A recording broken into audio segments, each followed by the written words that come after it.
Bok Hop was a very hardworking editor. Every day, she worked until late at night before finishing her shift. Today, Bok Hop was very happy because she had just bought a house on installment. Today was the day to receive the keys to her official home. After finishing work, she cheerfully said goodbye to her colleague, who also congratulated her on her first achievement. Her colleague told her to rest well tomorrow as health is the most important. Don't always bury yourself in work. But ironically, before she could take 3 steps, Bok Hop felt her heart become unstable. Her head spun, and she clutched her chest, collapsing to the ground. Her colleague rushed over in panic, but it was all too late. At the moment when the leaf left the branch, Bok Hop still couldn't believe that she would have such a ridiculous death. When she opened her eyes, she found herself floating in the Milky Way. Wondering if this was the path to heaven, she saw a man in ancient costume standing before her. Could it be that she had time traveled? System, God, Creator, did you summon me?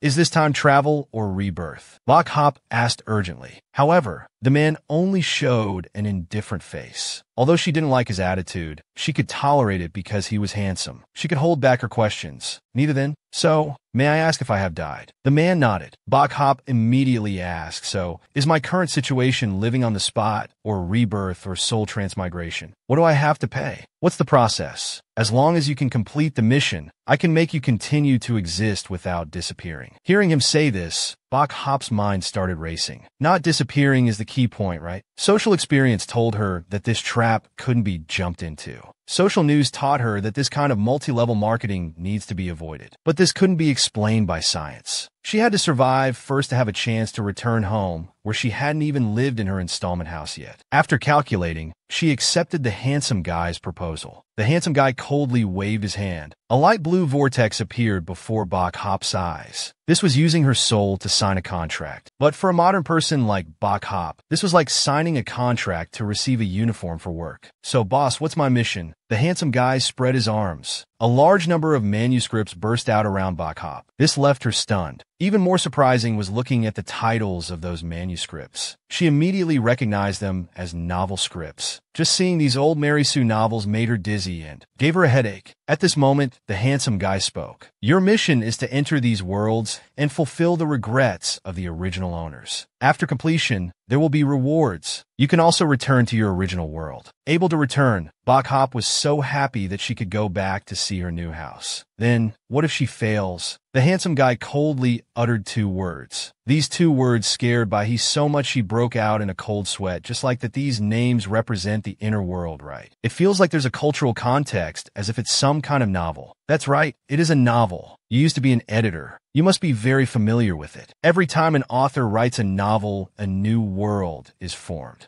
The main characters are usually very lucky. The supporting characters are discontent. When these worlds change, the ambitions of the supporting roles awaken. Deep desires need someone to fulfill them, and the chosen one is you. Choose a world. Hearing the beauty's icy tone made by he shivered despite not being cold. She died from a heart attack, so she chose the world with the word heart, due to heart transplant dog blood. Holding the manuscript, before being transported to the new world, she shouted boldly, "Let the dog blood flow even stronger." In the blink of an eye, Bai disappeared. The beauty stood there, neither happy nor sad, and let out a sigh. Not long after, Bai woke up in the new world. The first shock was that her parents in this world were exaggerated. Emotions were so strong, Bai wanted to cry out loud. Even for a Mary Sue novel, this style is too bizarre. In this environment, how can anyone complete their mission? If I go blind, would it count as a work accident? Boss, SOS, I'm calling for help. Suddenly, the image before Bai's eyes became distorted. The plot of this world flashed through her mind like a film reel. This is a story of unrequited love. The original owner is named Bai. She's the only daughter of the Bai family, but unfortunately has a congenital heart disease. Luckily, her fiancé, named Mo Chung Tang, is the one she likes. Since childhood, they were destined to be married. Because of this, a small clan like the Mo family was supported by the Bai family, so that Bai could be healthy enough to marry. The Bai and Mo families have always been busy searching for a suitable heart to transplant for Bai. However, in this novel, Mo Chung-tang is the main character. Bai is just a supporting role, while the female lead is a classmate who secretly loves the male lead named Huang Bao-san. By chance, Mo Chung-tang learns that Huang Bao-san has a heart suitable for Bai He. He asked her to donate her heart. Huang Bao-san was unwilling to be a nameless Cinderella. She set a condition of dating for half a year as a condition to agree to his request. During this half year, Mo Chung-tang discovers that his feelings for Bai He are just comradeship. His true love is for Huang Bao-san, but he can't bear to let his lover die. However, Huang Bao-san feels she's not worthy of Mo Chung-tang. Having this half year is already satisfying enough for her. In the end, she still donates her heart to Bai He, leaving only a letter for Mo Chung-tang. From now on, my heart lies in your fiancé's chest. From now on, I will be in her heart, and you will be in mine. In the future, just love her as you loved me. Farewell, my dearest love. After reading the letter, Macton Duong was filled with regret. He blamed Bok Hop for causing his lover's death. He quickly took over all of Mac's companies, utilizing all resources to bankrupt the Bok family. Finally, in front of Bok Hop's parents, he extracted Bok Hop's still beating heart. In the end, he sealed his lover's heart to keep it as a daily companion. After reading the plot, Bok Hop's mind was in chaos. What the hell was this? There's a crude phrase, not sure if I should say it. A living person donating their heart. The doctor just transplants it like that. Does this novel's world have no laws? And that Hong person agreed to it. Her heart wasn't the problem, it was her brain. The sickest one is Macton Duong. He's the one who wanted a living heart donor. He regretted it after the transplant, and he's the one who extracted the heart. The moral standards of this world are truly mind-boggling. If this manuscript was sent to me, I would have fainted at the outline stage. But editors like me don't work for free.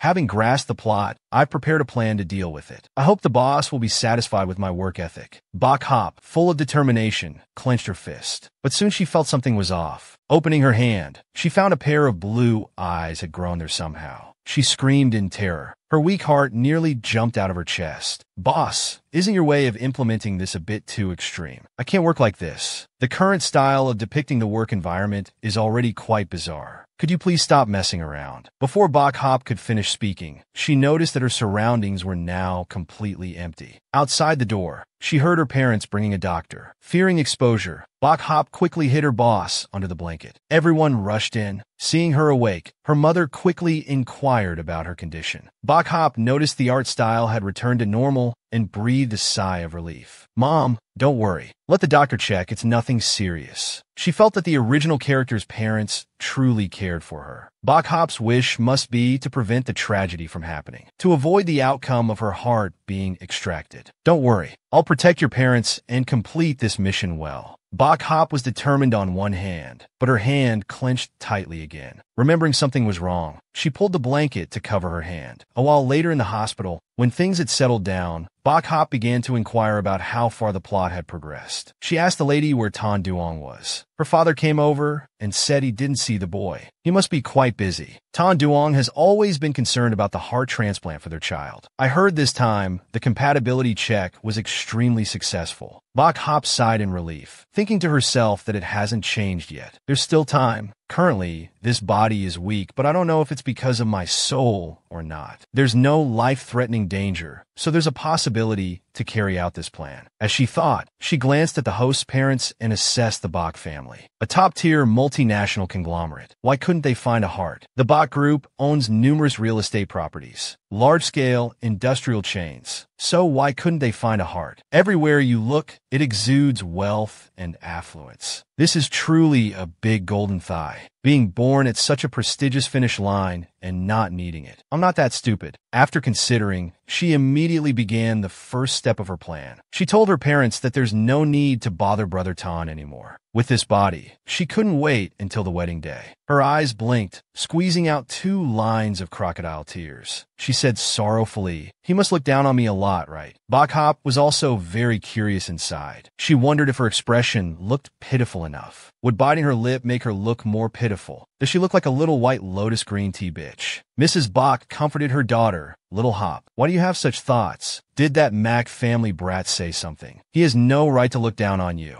Bok Hop's voice trembled. He didn't say anything. It's just that he brought a girl here. They seemed quite intimate. Tan Duong even said she wasn't his girlfriend. He just wanted that girl to donate her heart to me. After saying this, she felt secretly uneasy. Although it was made up, it was still the truth. Hearing that someone was willing to donate a heart to their daughter, Bok Hop's parents were very shocked. Bok Hop then pretended to be agitated. Mom, Dad, how can there be such an absurd thing? Wanting a living person to donate their heart. Isn't this the same as murder? Moreover, haven't we already registered on the waiting list at the hospital? Why is there no match every time we check for compatibility? I can only think that we need a heart from a living person. This is too strange. Hearing their daughter speak, Mrs. Bok and Mr. Bok were stunned. They couldn't believe that Macton Duong would find a girl to donate her heart. Bok Hop had consistently opposed this approach from the beginning, because she thought, how could anyone be moved by this kind of thing? But this tragedy seemed to be deliberately arranged. Under the dazzling, bloody halo of a Mary Sue, everything fits perfectly. Mom, even if there's some misunderstanding, I hope we can investigate this matter a bit. If he really has a girlfriend, then what am I, his fiancé, considered to be? If he's only dating that girl for my heart, then that's even more terrifying. Mom, Dad, Tan Duong's parents really care about me. So why is it so difficult to find a heart that's compatible with me? I want to know the truth. Even if I die, I must die with clarity. Hearing their daughter say these words, Mr. and Mrs. Bok were stunned and bewildered. As for Bok Hop, she was feeling quite smug inside. I'm truly a small camellia that everyone loves. While she was still praising herself, Mrs. Bok suddenly pulled her into a tight embrace. Silly girl, what are you saying? Whatever you want to know, Mom and Dad will tell you everything. Mr. Bok also smiled kindly. Then he spoke seriously, the heart incompatibility issue. I will personally look into it. I was too complacent about Macton Duong, so I overlooked many problems. Bok Hop happily hugged her parents. She felt so good inside. Although this story is very strange, Bok Hop truly has a pair of very loving parents. She also has a very solid support system. We are a lucky and beautiful family. Of course, there's also the old boss always keeping an eye on things. The scene changes to a high-end villa complex. At this time, Macton Duong is out with Hong Bao-san. Looking at this guy's smile, you can't find even half a bit of decency in this Mac. Hong Bao-san, I need your heart. Mac Duong's direct question caught Bao-san off guard. You need my heart, right? Then take it out and exchange it with your fiancés. That's right. What do you want? What conditions do you have? Hong Bao-san hesitated for a long time, then bit her thin lip. Pointing at Mac Duong's chest, she asked, Can I have you? I want Macton Duong to be my boyfriend for 6 months. A real boyfriend. Such a sweet deal. Yet Mac Duong seemed to hesitate. Seeing this, Bao-san snapped. What you need is my heart, remember. After a while, Mac Duong looked up. He flashed a wicked smile, agreeing to Bao-san's proposal. She responded with a satisfied smile, along with a hint of sarcasm. You really love your fiancé, don't you? Macton Duong felt a bit uneasy. Love who if not for personal gain? That's the Bok family. This temptation is truly too great. While the Bok family is not yet in his hands, the little princess of the Bok family certainly can't have anything happen to her. As he thought, he glanced at Hong Bao-san, smirking sleazily. Should I tell the Bok family? If we successfully find a compatible heart, that potential company will belong to me, right? That night at the Bok residence, looking at the pile of documents and intimate photos of Macton Duong with Hong Bao-san, Mr. Bok was furious to the point of exploding. That bastard Macton Duong. I wasted so much trust in him. Mrs. Bok picked up the documents to look. The more she looked, the dizzier she felt. We shouldn't have agreed with the Mac family back then, letting this white-eyed wolf be Little Hop's fiancé. Who could have expected that he not only has a girlfriend outside, but also does this kind of thing? We shouldn't let Bok Hop know about this. The girl will be heartbroken, Mr. Bok said. But the two of them didn't know their plum wine bottle had long known the chairman. It was just surprising to see the two of them figure it out so quickly. At this moment, it would be better if she didn't disturb them. Although thinking like that, but somehow Bai suddenly got orders from above right where her boss was hiding suddenly made a noise. She couldn't stop it no matter what, and the noise attracted the attention of Chairman Bai and his wife, leaving Bai He with no choice but to poke her head out. Her parents were surprised. Xiao He, you heard everything. We don't need to pretend to be Mo Qingdong anymore. That kind of man isn't worth your affection. Xiaobai slowly walked to the table, picked up Mo Qingdong's photo, and told San, who was eating porridge, to look at it. At the same time, he also glanced at the list of people waiting for heart transplants. Her parents were so worried they broke out in a cold sweat. Things had come to this point. Bai had no choice but to act. She was seen rolling her eyes. Then her whole body went limp and she fainted, looking just like the real thing. The AD gave her 10 points. Her head first turned to 35 hadong, then to 35 hate. But in the end, it settled with a face full of firm determination. Throw it away. It's trash, she declared with a face as green as water spinach. I don't want something others have used. If Mo Qingdong doesn't like me, he can directly cancel the engagement with me. But he chose to hurt me in this way instead. Treating me like this, the price he'll pay will be very high. I won't cry over someone like him. Mrs. Bai finally felt somewhat relieved. That's right, our Bai he has become strong and won't cry anymore. Chairman Bai was really angry today. He didn't want to let this matter slide. Mo had used the engagement to take quite a few advantages from the Bai family. He even wanted to hand over some big companies for him to manage. But now it seems like chasing a wild goose in a plum forest. Bai also agreed with her father's approach. Mo was using Bai as a foundation for his own intentions. Now what she needed to do was to destroy that foundation. Originally, the marriage alliance with the Mo family was them reaching too high. If Mo Qingdong had already betrayed the engagement and even meddled in the heart transplant matter, then the Mo family could forget about this marriage alliance. Hearing her father say this, Bai thought to herself, she shouldn't just break the foundation, but also dig a big hole. Chairman Bai then patted his daughter's head and told her, "Good girl, don't worry. The compatibility and timing of the heart transplant, Dad will personally keep an eye on it. There won't be any more problems. As for Mo, Dad definitely won't let him off. How much benefit they took from us before, this time I want them to pay back 100,000 times." After saying this, Chairman Bai slowly left. Bai he was now even more determined to kick Mo Qingdong and his main character into the hole she had painstakingly dug. In another development, while watching a movie with Hong Bao-san, Macton Duong suddenly sneezed. Hong Bao-san thought he was cold and asked him caringly. Macton Duong shook his head. He currently had a feeling that something seemed to have left him. That night, Bok Hop was spreading her hand, counting her fingers, chilling under the moonlight by the window. The boss's eyes suddenly appeared, startling her. "Boss, I beg you, please don't appear suddenly anymore. Even people without heart disease would be scared to death, let alone me, who already has a condition." Those eyes showed disdain. Seeing this, Bok Hop asked, "Boss, do you feel I'm not doing a good job?" There were indeed many situations before that the script didn't mention. For instance, a few years ago, Macton Duong had already started investigating Hong Bao-san. Moreover, Hong Bao-san was the one who donated her heart to Bok Hop. Yet, there wasn't even a part of the physical examination report. This doesn't make any sense. Clearly, there was a proper procedure. Why emphasize wanting to exchange Hong Bao-san's information? The plot doesn't mention it at all. It's not simply compatibility. Success wouldn't be that simple. There's only one possible truth. A thought suddenly flashed, making Bok Hop feel like she was struck by lightning on a clear day. "Boss, I've discovered something terrible." At this critical moment, Madame Bok knocked on the door. She appeared with a glass of hot milk in her hand. Seeing her daughter's dazed face, she felt it was even more serious than crying in a corner. "It seems this has dealt a fatal blow to you." "Mom, I'm really fine, don't worry. Seeing you so resilient, I'm relieved. I want you to know that you'll always be my precious. Macton Duong cherishes you. It's just that he's blind. Our Bok Hop is the best." Bok Hop hugged her mother tightly. "I know I've stopped paying attention to him already. It's just that there's something very strange, Mom. Can you find someone to check Hong Bao-san's DNA a bit? What are you suspecting? All right, listen to our little hop." In another development, Macton Duong and Hong Bao-san were helping each other practice the R-hoot pushing the car position. The whole room was filled with the sound of heavy breathing. After finishing the first round, they took a break to have a heart-to-heart talk.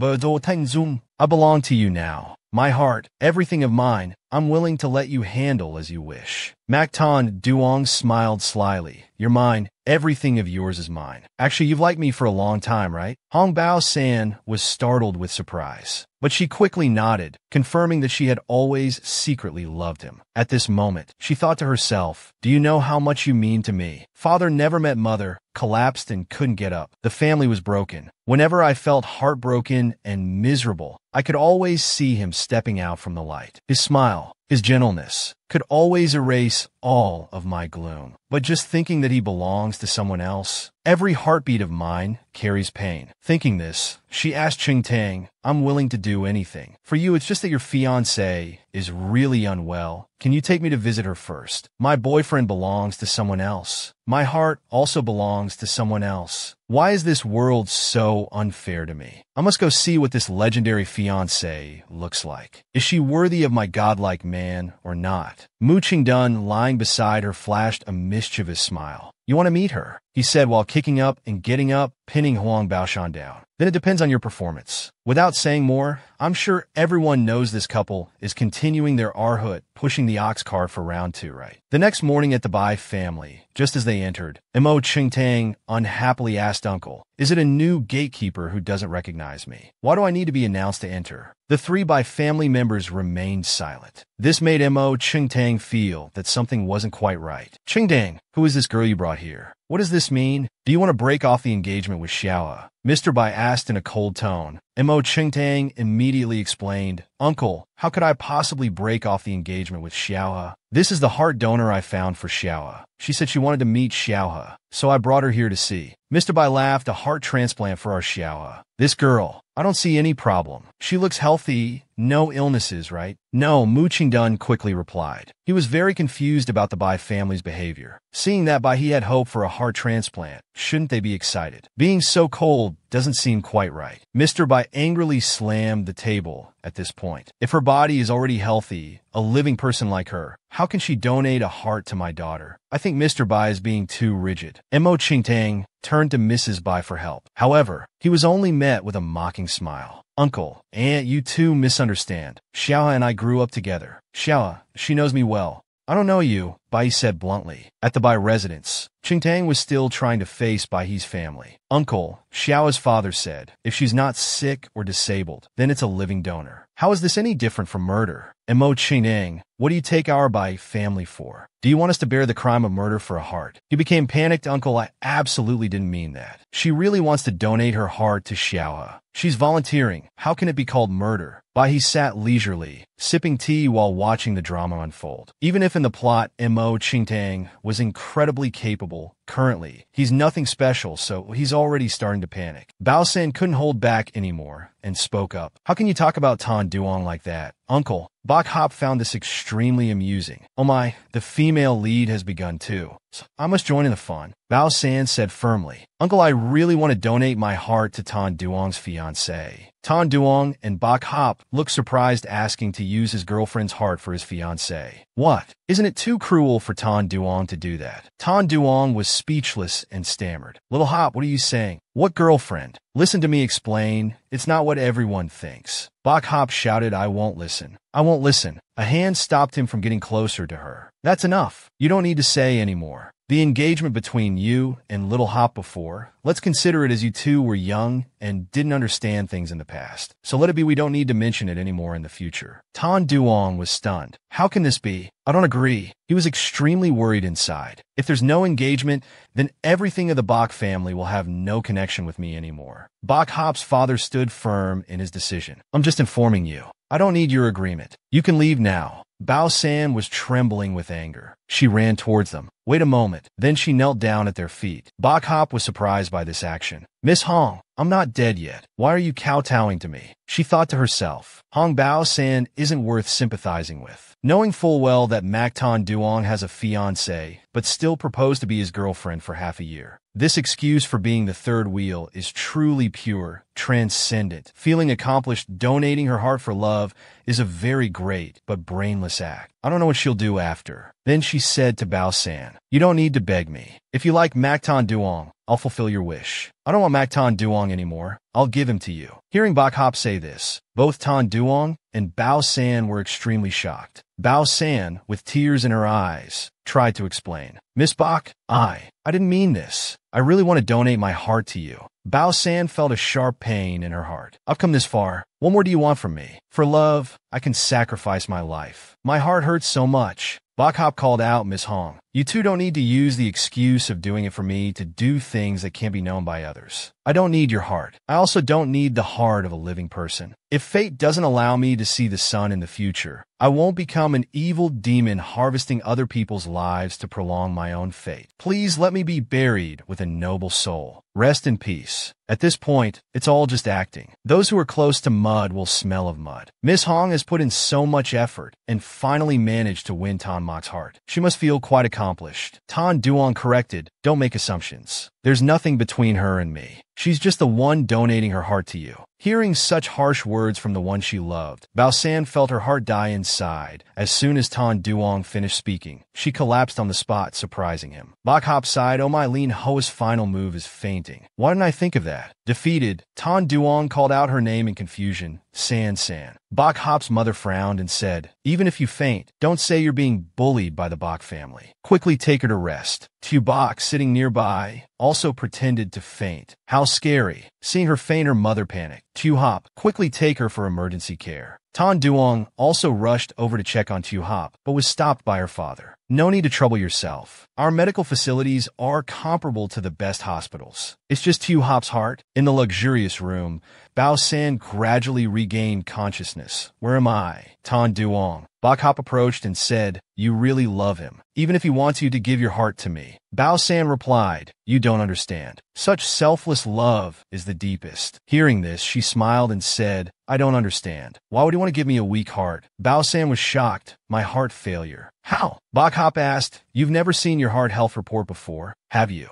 See for yourself. Do you know why you fainted? The tea you drank when you came in contained a heart stimulant. A healthy heart wouldn't be affected, but someone with heart failure couldn't handle it. Bao San, losing her composure, asked, I don't believe it. If my heart has issues, why would he want me to donate my heart to you? Bok Hop said, unless he also hopes I'll die quickly. If you donate your heart, you'll certainly die. And if I receive a weak heart from you, I'll also die soon. I think there's something you should know about your Tan Duong. He really is your Tan Duong, your biological brother, to be precise. Hearing this, Bao San turned pale. Bok Hop continued to reveal this shocking secret. I can access your health report. Of course, it includes your DNA. Confirming whether you two are half-siblings with the same father isn't difficult at all. Bao San, stunned, asked, what are you saying? Bok Hop smiled and replied, indeed, your lover has turned out to be your brother. She covered her ears, crying and saying, it's impossible. You're lying. Bok Hop didn't stop there. You really didn't notice anything. Bao San sat down, piecing together past events. Every time he appeared was when things at home weren't going well, like when her mother lost her job or the store closed. And there was the father she had never met. She screamed in panic. Why did he do that? Why? Bekhop et lai. Killing two birds with one stone, of course. You're the illegitimate daughter of the Mac family. The Mac family has always wanted to find you.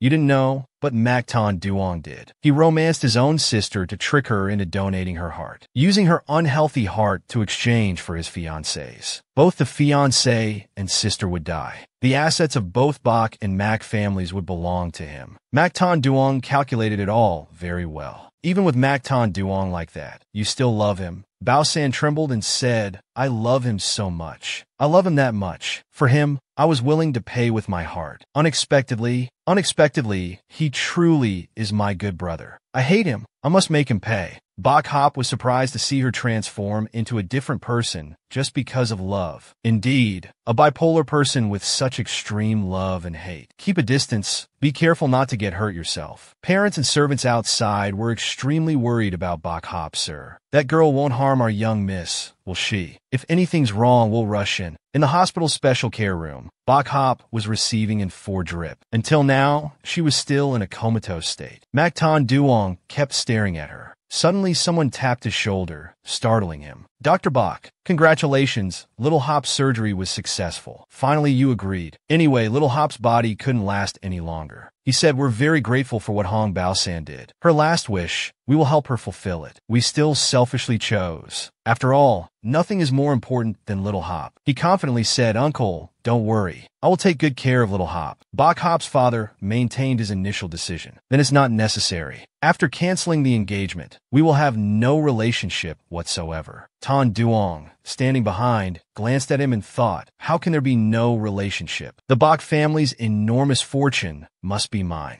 Bach Hop has used Hong Bao-san's heart. It won't last many years before heart failure. If I marry her before that, the attitude of Bach's parents doesn't matter. As long as Bach Hop still likes me. Suddenly, he stared wide-eyed as if discovering something shocking. This is Hong Bao-san. The person lying comatose on the hospital bed is Bao-san. The nurse turned and made a gesture to be quiet. Please lower your voice. Don't disturb the patient's rest. He trembled and said, Uncle Bach, look at this. He asked Macton Duong, Hong Bao-san is the heart donor you found for Bach Hop. Have you regretted so quickly? He stammered, Uncle Bach, I'm not like the person lying on the bed. He pointed to the bed and asked, isn't the person lying on the bed my Bach Hop? He turned around to look at the person lying on the bed. It was indeed Bach Hop. I might have been a bit startled because I just let my guard down. Tu Hop's father looked at him emotionlessly. A few days later, Macton Duong brought a large bouquet of flowers. He smiled and said congratulations on Tu Hop's recovery and discharge from the hospital. She happily hugged the bouquet to her chest and thanked him. Tan Duong, I'm truly very happy, she expressed. You don't need to worry about losing me anymore. I know your heart, Bach Hop said, but my heart belongs to your girlfriend. I'm using her heart. How could I steal her boyfriend? Now I only see you as a brother. Those words were like a slap to Tan Duong's face. He pretended to be sad and said, but I was with her only because of her heart. This was Hong Bao-san's request. If I dated her for half a year, she would donate her heart to you. Finding a compatible heart for you wasn't easy. It really wasn't easy. Whatever she wanted, I would fulfill for you.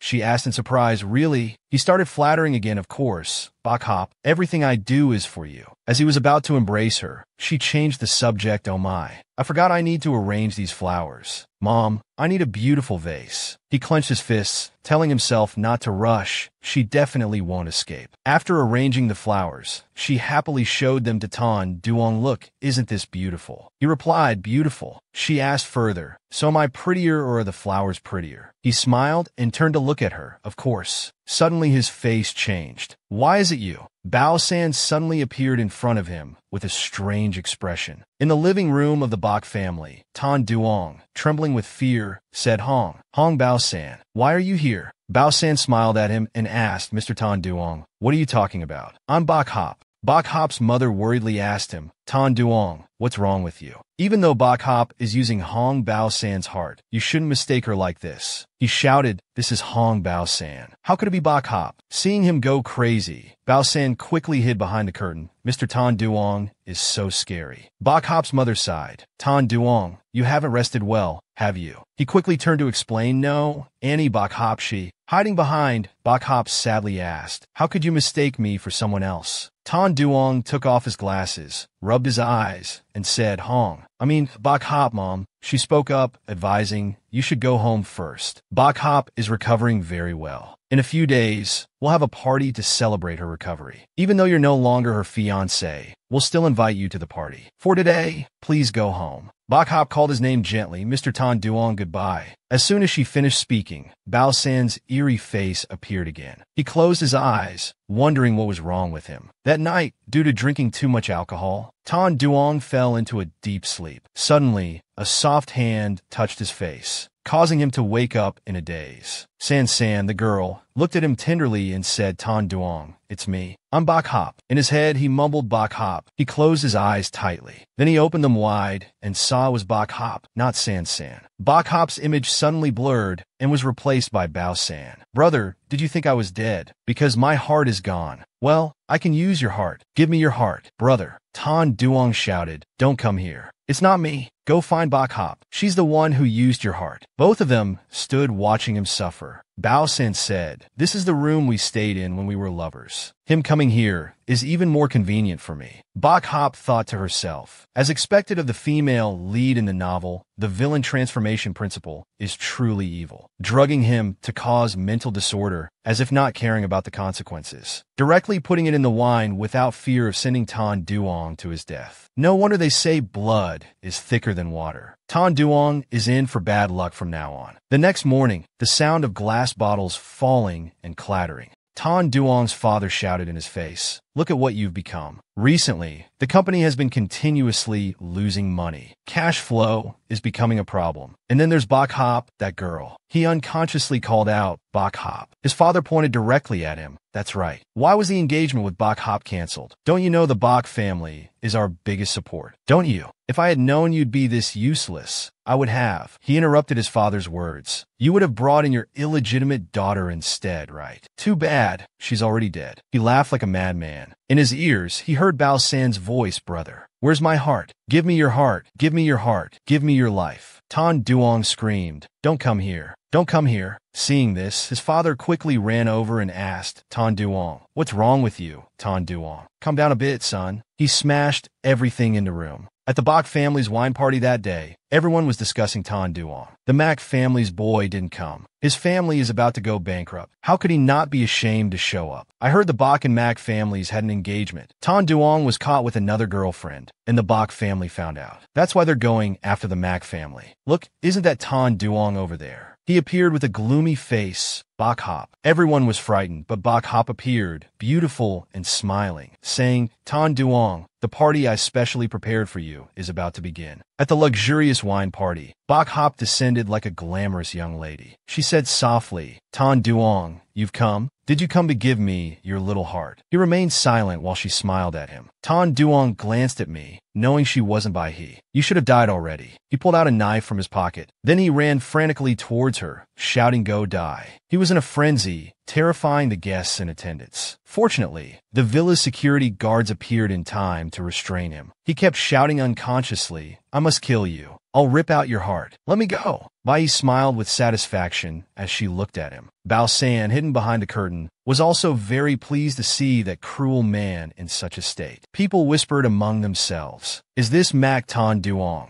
How terrifying. What shock did he suffer? Why does he want to kill the Bai family's young miss? His family must be bankrupt, and Bai rejected him." Bai's father appeared. "I apologize for frightening our esteemed guests. This young Tan Duong's mental state has shown some issues. We didn't expect it to be so severe that he would attack others. We've contacted the Mac family. From now on, they will take Tan Duong for proper treatment. Please don't let this unimportant person ruin your enjoyment." People discussed, sent for treatment. He'll probably be locked up in a mental hospital for life. Mac Tan Duong was considered a talented young man. It's a pity. Without the Bai family support, they're nothing. Once inside, Bai looked up with a radiant smile. "Boss, have I completed the mission? Is the original owner satisfied?" "Boss, you asked if I've avenged her, right?" Bai repeatedly clapped her hands. "Boss, are you there? Are you there or not? Boss, wake up, wake up." Suddenly, something lifted her hand. A light shone on her face. "At a nursing home? You all wait outside for me." The bodyguards replied, "Yes, young Mississippi." In a dark room like a prison, Tan Duong sat huddled in a corner. Two women entered and stood in front of him. Tan Duong looked up at Hong Bao San. "You're not dead. You didn't believe the news." Bai smiled and asked, surprised. He only now realized, "You two worked together to deceive me." "I'm not crazy."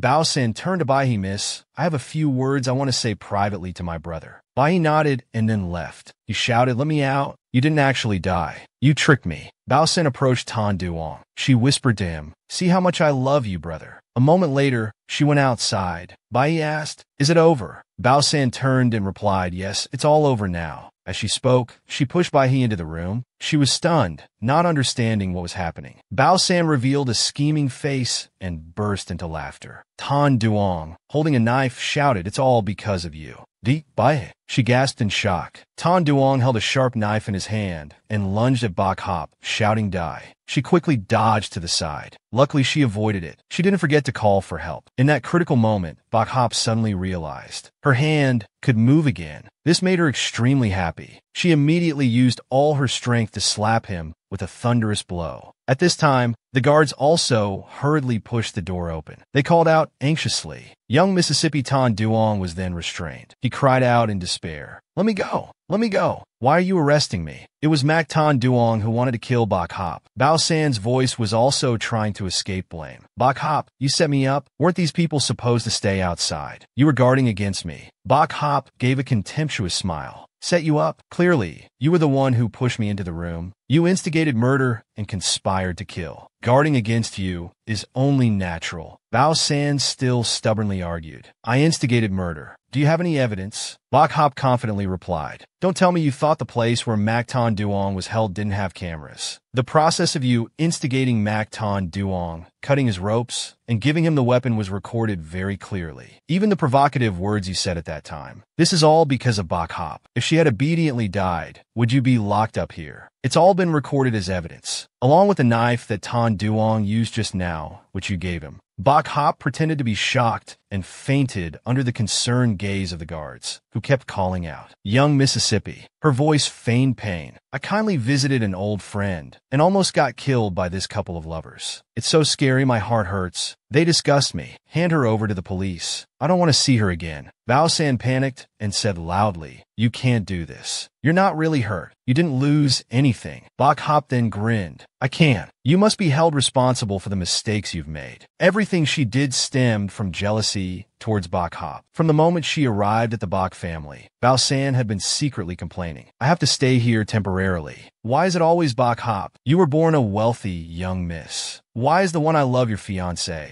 Your parents love you so much, while I'm just an illegitimate child." Seeing the luxurious outfits, she couldn't stop complaining. "These are all the clothes I have to wear during this time. Why can't I have these things? Why is the one I love someone I can't love? Why is everything of yours better than mine?" Bok Hop. Her father's voice called out to his daughter, full of worry. He frowned and added, "You're too reckless. What if you had really been hurt?" Her mother couldn't help but be shocked. "It's just one Hong Bao San, worth it for you to deal with on your own. But I really didn't expect that she would be such an evil person, hiding it so deeply. So they are indeed siblings." Bai smiled slightly, thinking to herself, of course it had to be hidden deeply. "When I thought the mission was over after reporting to the boss, I found out this bloody novel had an extra chapter. When M.O. Chung Tang regretted, he discovered that Huang Baoshan was saved by a kind doctor. She didn't die after M.O. Chung Tang chased his wife to the crematorium and happily welcomed the beauty back. The two joined forces to overthrow the Bai family. In the end, they lived happily together. But regardless of the outcome, the original Bai he was always cannon fodder, a tool used for reverse harem. She died miserably at M.O. Chung Tang's hands. This novel is truly cruel for cruelty's sake, sweet for sweetness' sake. Cruel without needing logic, sweet without needing morality. This Huang Baoshan hid things too deeply. Fortunately, she's been given the ending she deserves now. But this couple of parents who love their child, what kind of ending should they have? Bai will still leave them. She quickly contacted her superior, "Boss, I remember you once said there'd be a reward for completing the mission. I want to ask you for something." Seeing the other end suddenly go silent, she hurriedly said, "Boss, boss." Then she was startled by a voice from behind. Bai turned around with wide, surprised eyes. "Boss, so you can appear normally." "Boss, now you consider my mission completed, right? Completion means there's a reward, right? Can I get an advance?" He calmly said, "What do you want to do?"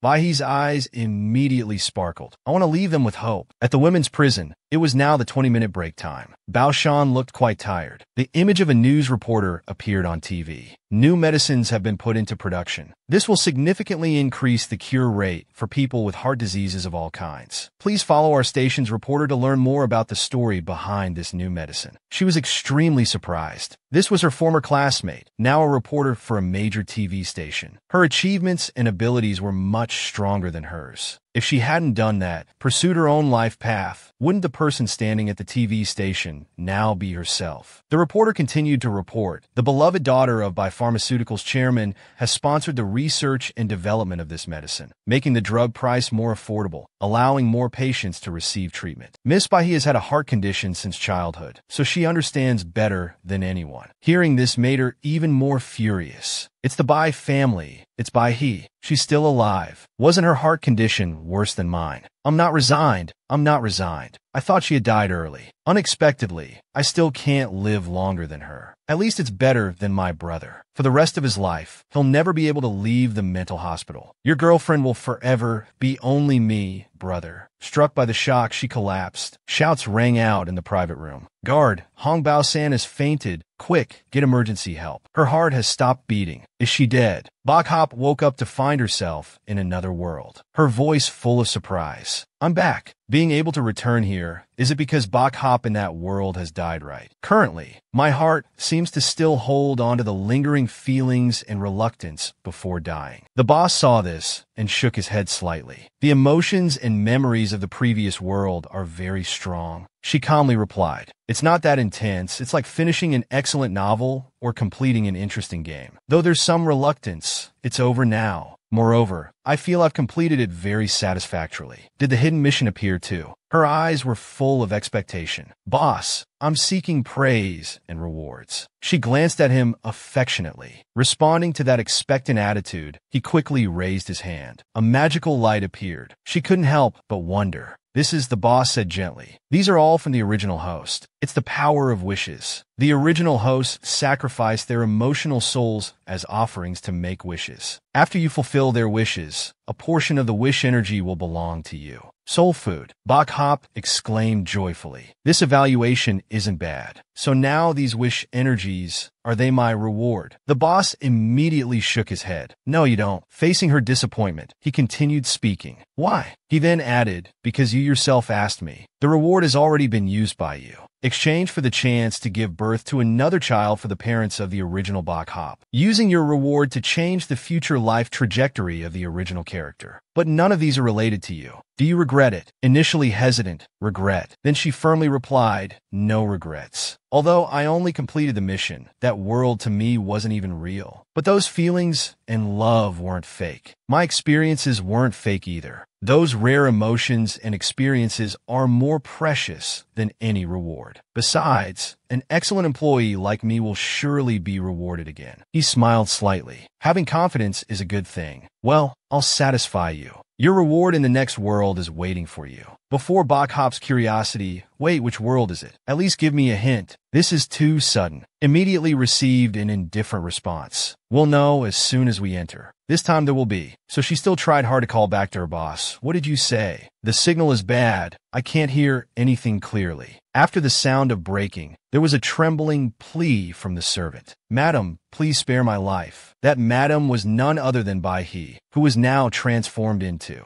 This appearance made her extremely surprised. This time, it's actually ancient times. I haven't even had time to mentally prepare at all. At this moment, it was springtime. The servant quickly brought up a new cup of tea. Bai didn't blame her, just gently reminded, be more careful next time. You may all leave now. The servant happily left immediately. Bai tried to maintain a solemn appearance until they were out of sight. Only then did she start shouting. So quickly we're in an ancient setting already. Maids and all, and being called madam, don't tell me this is a harem drama. And there's no bathroom, no phone, not even toilet paper. How am I supposed to live like this? The original Bai was married to Song Junyu. After both became officials, it was a match of equal status. But Song Junyu was a habitual womanizer. He set his eyes on by his childhood neighbor, Lin Xiaohan. Lin Xiaohan is the female lead of this story. When she first came to the capital to seek medicine for her mother, she fell in love with Song Junyu at first sight. Under the influence of a maid, the two secretly conceived a child. Song Junyu used this as an excuse to bring Lin Xiaohan to the separate residence, Jinyu Song Xiao. Bai learned that her husband was keeping a mistress and secretly administered an abortifacient. Unexpectedly, her parents accidentally drank it. Due to the drug's interaction with their daily medicine, It became untreatable and they lost their lives. Bai was terrified and used her family connections to suppress this matter, also confining Lin Xiaohan in the separate residence. The maid Dao Hong, loyal to her mistress, helped her escape from the residence and beat the drum to appeal for justice. She brought charges against Bai He's entire family in court. Song Junyu immediately abandoned Bai He, claiming he knew nothing about this matter, completely distancing himself. The male lead, Bai Yun, is also Bai He's younger brother. He had liked the neighbor girl Lin Xiaohan since childhood. He even didn't mind the child in her womb and was willing to marry her. This was a romantic anecdote. The maid Dao Hong, due to her loyalty in protecting her mistress, escaped the fate of being a servant and married a rich merchant as his main wife. She became an exemplary, loyal servant. As for the original Bai He, her husband abandoned her. Her brother considered her a disgrace, and she ended up being beheaded. After understanding the plot, Bai He felt somewhat disappointed. What kind of story is this? The lover ends up being the scapegoat. The loyal maid protects her mistress and eliminates the evil wife. The original had such a good hand, but played it terribly. Her status, why did she have to personally take action? All kinds of shackles, the feudal ethical constraints on women, is enough to ensure that Lam Zao Ham won't die peacefully. Bok Hop was suddenly startled when she heard the voice. That's not it. If you don't seek death, you won't die. The teacup suddenly opened its lid and added, "Don't be surprised. I was sent here by the master." She was incredibly shocked. The talking teacup quickly introduced itself. "You can call me Tin Hon. I'll travel through worlds with you." Bok Hop suddenly realized it's the thing above her head in space. Hon Hon, is that you, Hon Hon? You're the legendary system, right? Is there a shopping mall? Where can I see my points? Is there an inventory space and spirit spring? Tin Hon hastily replied, "You're the system. Your whole family is the system. I'm just trash. I don't have any of those things. I'm just here to watch you complete the mission. At most, I'll give you some hints. The mission still depends on you to complete it." Bok Hop felt a bit disappointed. She thought it was a golden finger. Turns out it's just a colleague sent by the boss to monitor work progress. Others have cute pets or high-tech elements. I get a big teacup. Her voice suddenly turned affectionate. "So can you give me any hints now?" Hon Hon Tin Hon quickly replied, "If you dawdle a bit longer, Lam Zao Ham's parents will directly drink the poison tea and die." Bok Hop's face turned pale. It's already at the poisoning stage. "Prepare the sedan chair. I want to go out. The time travel day is too late." Is this what the boss meant? As soon as I enter, it's already in urgent crisis mode. Who can bear this? I hope I'm still in time. The Lam family parents haven't drunk the poison tea yet. If I miss it, there's no way to save them. At the Lam family villa at this moment, the maid Dao Hong was speaking quickly. "Master and madam, please drink this kidney-nourishing tea. The young miss prepared it herself for you too." This moved her mother, thinking Zao Ham was thoughtful. As the two were about to drink, they heard a voice shouting, "Wait." Both were startled and dropped their hands, causing the cups to fall and shatter on the ground. Bok Hop's heart rejoiced. She made it in time. Lam Zao Ham's mother angrily said, "You're Miss Bok. What are you doing?" "Of course, I'm stopping you two from drinking the tea." Thinking this, Bok Hop then gently said, "And don't rush. I'm here to save people, so I'm inevitably a bit anxious. You two can't drink this tea." Lam Zao Ham's mother questioned, "Isn't this the kidney-nourishing tea you gave to Zao Ham? Why can't we drink it?" She really wanted to shout that drinking it would kill you, old lady. But she restrained herself and slightly raised her voice. "Lights, sound, audience, all set. Please enjoy the show. This is a precious medicinal tea from my Bok family. It was meant to be given to Miss Lam to enjoy." Bok Hop was a bit surprised by her own acting skills, but they were more nonsensical than anything. She quickly composed herself and calmly continued speaking. "But you two have come to the capital seeking medical treatment and have taken medicine. Drinking this tea as well, I'm afraid it might conflict with the medicine and be harmful to your body. I didn't expect someone as thoughtful as Miss Lam would make such a mistake. To avoid confusion, I'll take back this medicinal tea for now." Lam Zao's father was extremely grateful. "So that's how it is." He handed the unused tea to Miss Bok. "My wife and I will tidy up a bit. Zao Ham, go entertain Miss Bok on her way out." Bok Hop replied to the uncle in a serious tone, "You should call me Mrs. Tong now." After all, the place where you're currently staying is. Before she could finish, a voice called out, "Sister." Lam Zao Ham said in a friendly tone. Sister Bok Hop,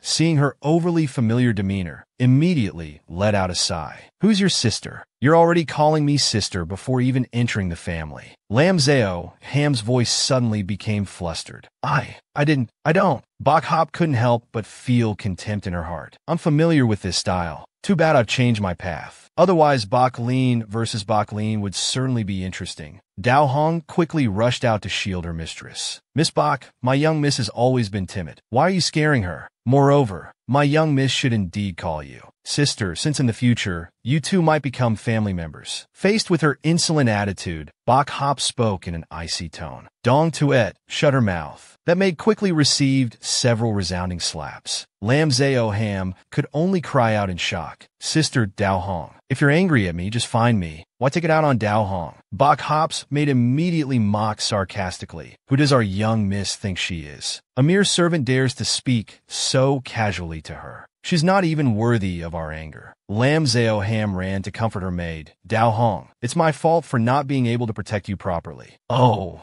Dao Hong." Bok Hop was extremely delighted in her heart. Seeing the scene of the plum blossom in the rain, helplessly crying in sorrow, she felt inexplicably happy. "I really am a wicked woman, acting as if they don't have servants." These two maids of the original Bok Hop were loyal and devoted to her. It's just a pity the original sought her own death. The chubby maid named Dong Tuet wanted to take punishment in place of her mistress, but was beaten to death by Dao Hong with a stick. The tall maid named Thursday Swang, after the original was executed, hanged herself to follow her. "I hope this time I can give them a better ending. As for this mistress and servant pair, there's no need to make things difficult for them." She then said, "Well, this maid isn't wrong. If my husband has already shared a bed with you, the matter of taking a concubine should indeed be brought up." Lam Zao Ham stammered, "Sister Bok, I won't be a concubine." Dao Hong also declared boldly, "My young miss is educated and knows etiquette. How could she possibly be a concubine? She is also the daughter of a respectable family." Bok Hop couldn't help but laugh out loud. What respectable family's daughter would give herself away without a matchmaker? What respectable family's daughter would give herself away without a matchmaker? What respectable family's daughter would get pregnant before marriage? "I won't be a concubine. Don't tell me, Lam Miss, you want me to give up my position for you. Look at yourself and see what you're worth." She maintained her resolute attitude. "I won't be a concubine, even if I have to raise this child in my womb alone to the ends of the earth. I will not be a concubine. Backup loget lauli again. Carrying the flesh and blood of our Tong family, you won't be able to go anywhere." You must admire yourself for saying that. Let's give it up for someone with a heart higher than the sky, but thinner than paper. But I won't soften even a bit. "Miss Lamb, please take good care of your pregnancy." Thursday Swang, take away the remaining tea. Later, send someone to watch over her and her servant. The maid slightly bowed her head. "Yes, Mississippi." As soon as she stepped out the door, Bok Hop sighed in relief. Lamb's parents are not dead yet. The life and death crisis seems to have passed. The remaining mess, I need to think about how to handle it. Dao Hong whispered to her mistress. "Miss, they've really gone too far. They even sent people to watch us." A white cat came from somewhere and licked the broken teacup on the ground. Zao Ham, who was sobbing, suddenly focused her gaze on the cat. A loud, angry call came out to Bok Hop. "How could you forget to bring me along? The master doesn't have time to pay attention to you. That's why they sent me. You didn't bring me along. Are you trying to rebel?" Bok Hop quickly et lie. "If I brought along a talking teacup, I'd be seen as a demon and taken away. How could I carry out my mission then?" The spirit still couldn't calm its anger. "I am just a teacup in others' eyes. Only you can see and hear me talk. Hear me talk." Then me mumbling to myself would look even more insane. Before she could finish her words, she heard someone shouting at her. "But how does you look upam ni?" A man approached angrily from afar. He continued to question Bok. "Why did you lock up Hamni and even sent people to watch over her? If Dao Hong hadn't come to find me, I wouldn't have known that you treated her like this." The maid Dao Hong was also lurking at the door. Bok Hop had also recognized him. It was Tong Tuan Hu, the husband of the original Bok Hop. Although we shouldn't use modern concepts to judge ancient people, a married man who deceived an innocent young lady from a good family and got her pregnant. In any era, such a person shouldn't have a good ending. As for now, first, Let him experience a bit of the Holy Mother's radiant glory. The main wife quickly changed her demeanor. Am I not doing this for you?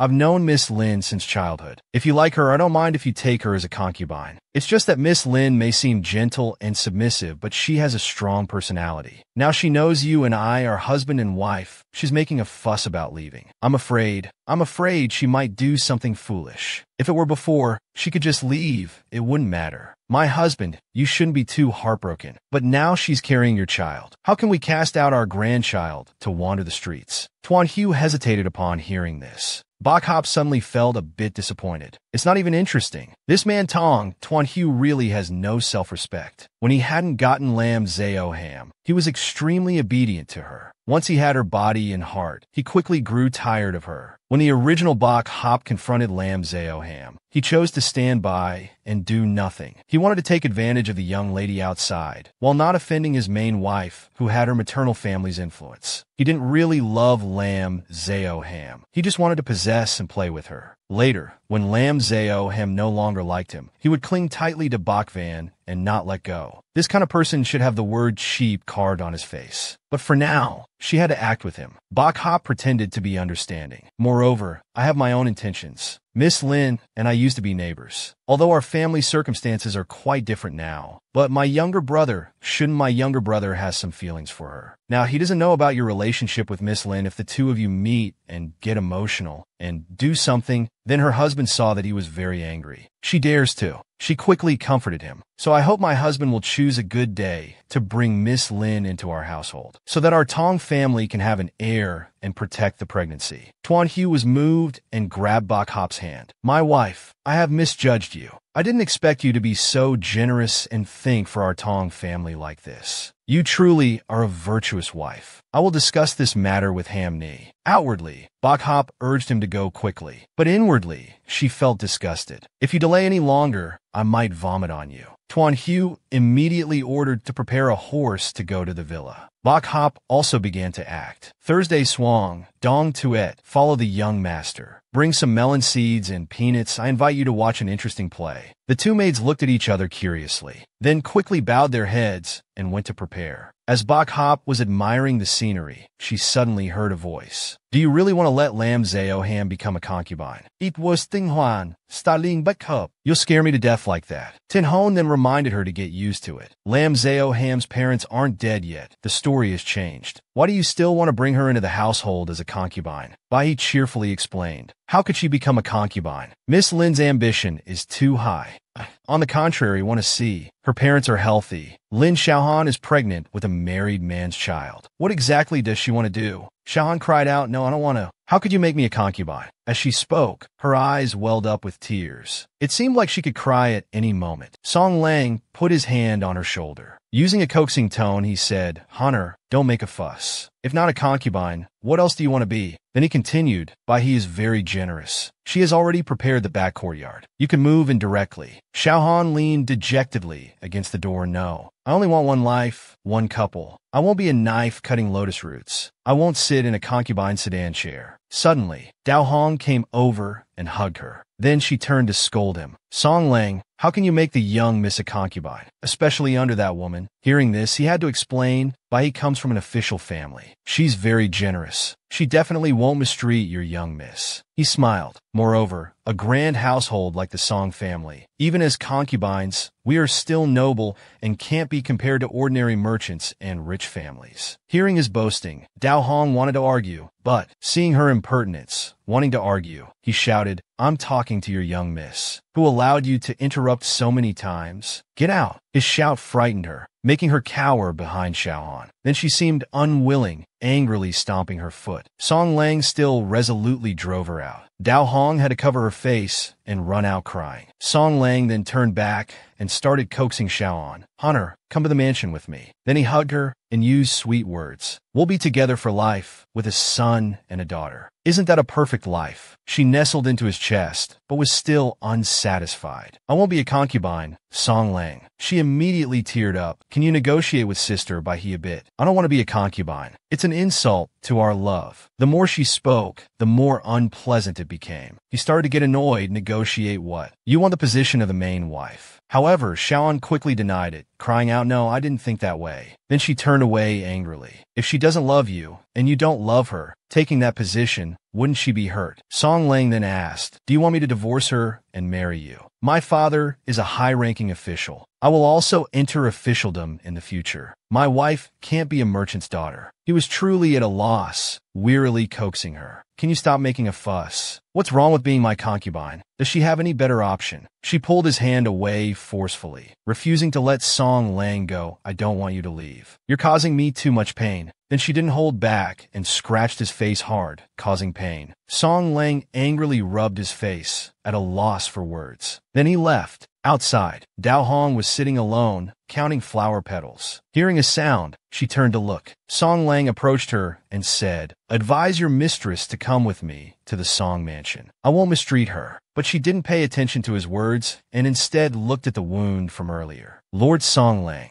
your face is injured. She then took out a handkerchief and wiped his wound. He began to change his attitude. I was harsh with you earlier in the heat of the moment. I hope you won't hold it against me. Hearing this, Dao Hong replied, it's all right. How could I blame Lord Song Lang? Seeing her so obedient and thinking about what happened earlier, he said with frustration. If only your mistress were as understanding as you. Taking her to my mansion would be a blessing for her. Why don't you all understand? He then took her hand and placed it on her chest. I immediately said after hearing this, I understand. Otherwise, I wouldn't have set you two up before. Then Song Lang smiled and looked at Dao Hong. She shyly turned her face away. The courtyard was empty of people. Only the couple stood there holding hands. In a secluded spot somewhere, Dong Shui spat out a sunflower seed. Indeed, it's not much different from what the mistress predicted. Thursday, Duong agreed. This Dao Hong is no good. When this Dao Hong came looking for the young miss, the mistress had already seen through her. They recalled that moment when they asked, watch Dao Hong's performance. Aren't we going to watch the young miss and Lam Xiaoham? Bai He then asked them in return, didn't you see how Dao Hong dressed up earlier?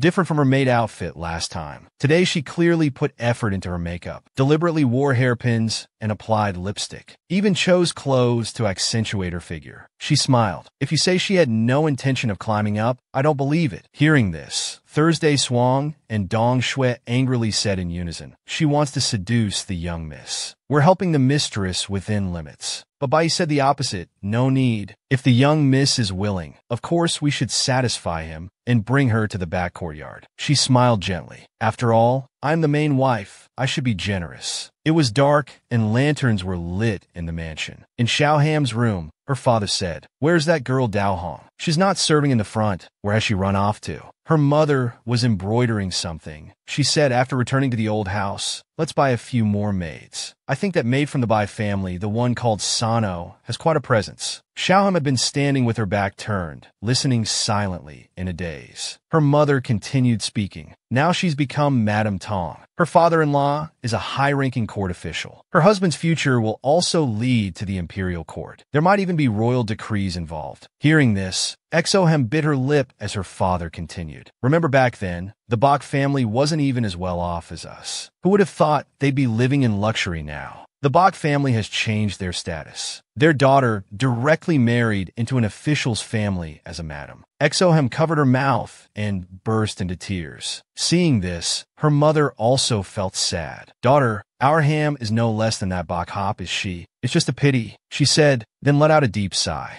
Her face flushed as she stammered, Mother. Actually, Ham. She was about to say something. Both parents were surprised. It seemed like they were about to lecture her. Dawn broke again. Bird songs echoed throughout the East Snow Mansion. Indeed, it was just as the young miss had predicted. These past few days, the young master and that Dao Hong have been intensely intimate. He hasn't even returned to the mansion. She felt discontented and said, I really feel it's not worth it for the young miss. Let's persuade the young miss together not to worry excessively and harm her health. As she finished speaking, they arrived at Bach Hop's room. Young miss, may your servants enter. With that, they opened the door and went in. They were greeted by the sight of her carelessly lying with her legs crossed, eating grapes in a very messy manner. The two of them looked on in bewilderment. This wasn't like the scenario they had imagined, so they closed the door again. Thursday Swang said, "It must be because I didn't open the door correctly." And Dong Tuet said, "It must be because my eyes were blurry and I couldn't see clearly. Let's open the door and go in again." So they called out again, "Young miss, may your servants enter." The door opened to reveal a proper and elegant young lady sitting upright in her chair. She gently asked, "Have you brought something good for me again?" The two servants thought, indeed they must have seen wrong earlier. "This is our young miss, as we know her." Then they spoke in turn. Thursday Swang was worried about the young miss's appetite, so she made some hometown snacks for her to try. Dong Tuet has already tasted them for you, and the flavor is impeccable. Then Thursday Swang presented the tray of pastries. Still a bit shy, she said, "My mother says a little snack shows a little care. This is just a bit of your servant's care. Although it can't solve the young miss's troubles, we still hope the young miss will prioritize herself and not be too heartbroken over the young master's affairs to the point of harming her health." Dong Tuet also said, "My mother used to say, when you're feeling sad, just eat something sweet. When your mouth is sweet, your heart will follow." As they finished speaking, they looked at her with beaming smiles. She looked at the two servants with wide eyes, thinking to herself, they're using their own ways to care for Bok Hop. What kind of heavenly maids are these? They're truly too adorable. Big sister will definitely complete the mission well to save you from a tragic fate. Bok Hop picked up a piece of pastry and said, "You girls don't need to worry about me at all. That's Cora's business. I don't take it to heart either. I am the kind and generous matriarch of the family. I'm a tool who doesn't know how to fight for a lover. I only know how to manage household affairs, respect the elders, and put my husband first." Those two silly girls asked again what a tool person is. I answered, "Just something disposable. No need to pay attention," I said as I bit into a pastry. Right after that, I exclaimed and praised this dim sum as delicious. Thursday Swang's skills are indeed not bad. Can you teach me how to make dim sum? I thought to myself, with these skills, I could open a shop in another world. Thursday Swang happily agreed. This girl thought to herself, at least it could help the young miss kill some time. Not thinking about Cora's matter anymore. Dong Tuet stood clapping and smiling beside. "That's great. Young miss, once you learn, you can make it for the young master. The young master will surely love dim sum made by his mother." I ate another one and didn't forget to reply, "Of course, it's made by his mother." However, I suddenly paused. Something seemed off. Mother of the young master. I forgot about him. It seems the original owner indeed had actually had a son. From somewhere, a voice called mother twice. I sat there stunned. I'm so shocked. I'm hallucinating now, hearing someone call me mother like this. But right after that, there really was a little boy excitedly running in, continuously calling mother. The boy threw himself into my arms. "Mother, I'm back from grandmother's house."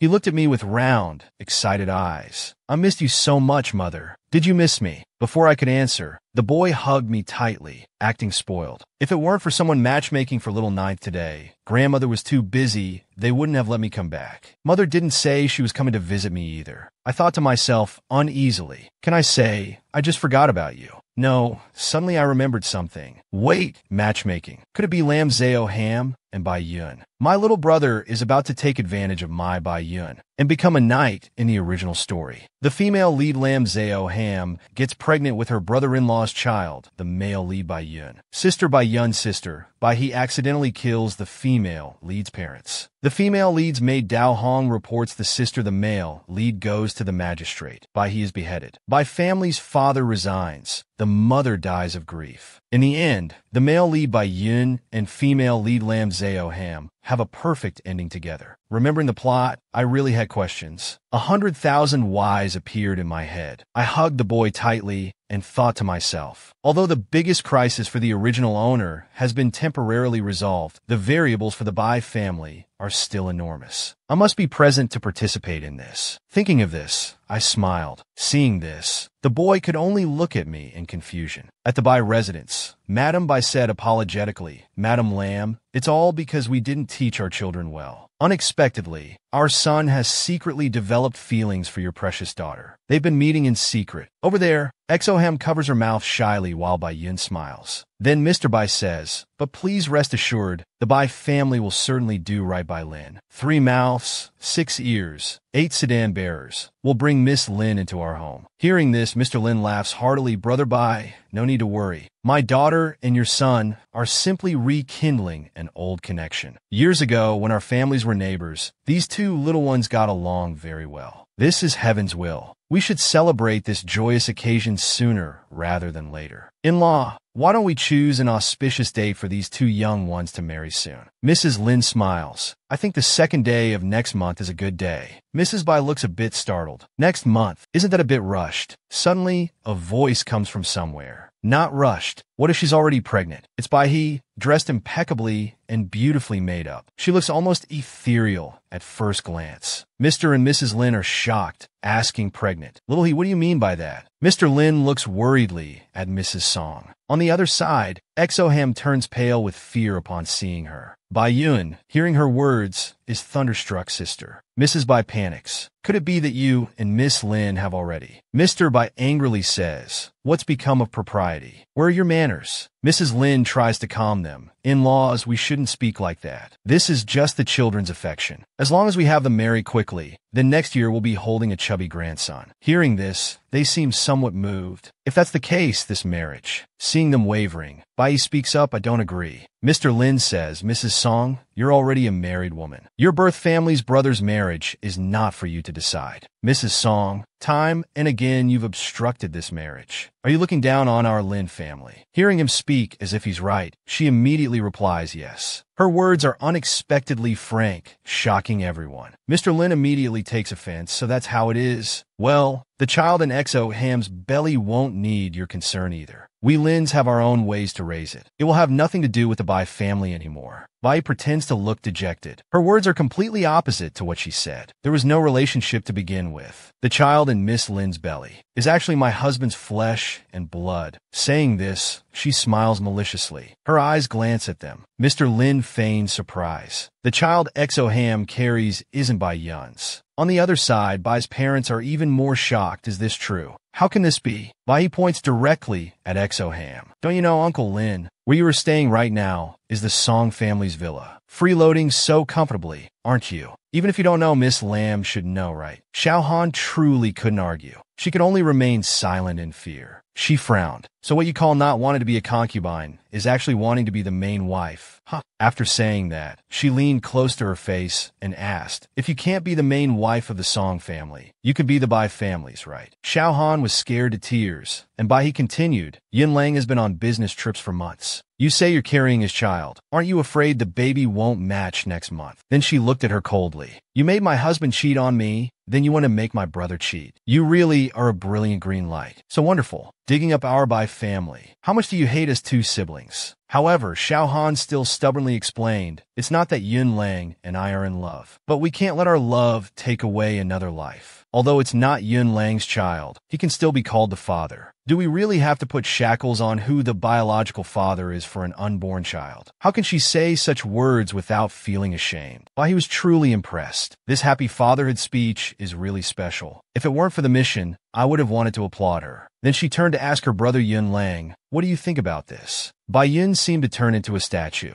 Who would have thought I'd be cheated on so blatantly? Bai Yun saw his sister and stepped back, stammering, sister. Hona? Bai he immediately questioned Yun Lang. The child Miss Lam is carrying could be your brother-in-law's flesh and blood. Do you know about this? Do you have any opinion? He closed his eyes and replied, I will treat it as my own flesh and blood. This way, there won't be any gap between sister and brother-in-law. Hana will also have a good place to belong. I don't care about her past. I only care about her future. His parents, and Bai looked at him like he was an idiot. He still feels like he's being cheated on, but for the peace of the world, the harmony of society, he's contributing. He thought about Miss Lam's words. My Yin Lang, I'm like a drifting boat that has finally found a harbor in your arms. You are the tree trunk, I am the grass and the wind and rain. With you, there's clear sky for thousands of miles. Bai Yin affirmed, Hunter, I will be like a big tree for you to lean on. You can bring your little leaves to grow roots and sprout on this land of mine. We'll watch the romantic flower mountains together. Watch the lights of 10,000 homes. Watch the changing landscapes. The two called each other my Yun Lang and Honor. Why he really wanted to turn into a ghost. She shouted loudly in confusion, then grabbed a fan and wedged herself between the two of them. She sighed and said, "I'm the main wife. How can I be so intolerant? Why do we need to sacrifice my brother's marriage to maintain the relationship between husband and wife of the Tong family's great household? We can still afford to support another concubine and child," Bai sarcastically remarked. Miss Lam, after knowing that her husband was already married, could still be passionately in love with him, though entangled unclearly with my brother. As pure and noble as Miss Lam is, she surely only wants to join our big family. I must give her a proper title. She turned and said, "Father, mother, is what your daughter said correct?" Her mother nodded. Yes, yes. This is a family matter of the Tong family. We shouldn't interfere. She waved her hand to send the guests off. If Miss Lam is already carrying your child, then don't let her run around anymore. Avoid causing harm to the fetus. You should quickly send someone to escort Miss Lam home. Lam Xiaohan's mother's face changed color, pointing angrily, "You people," while her father covered his face and pulled his wife. It's truly embarrassing. What more can be said? Let's go quickly. Bai's father added, "Brother Lam, we still have family matters to handle. Please take your leave." As Lam Xiaohan was pulled away by her mother, she called out to Yunlang. Seeing this, her mother became more irritated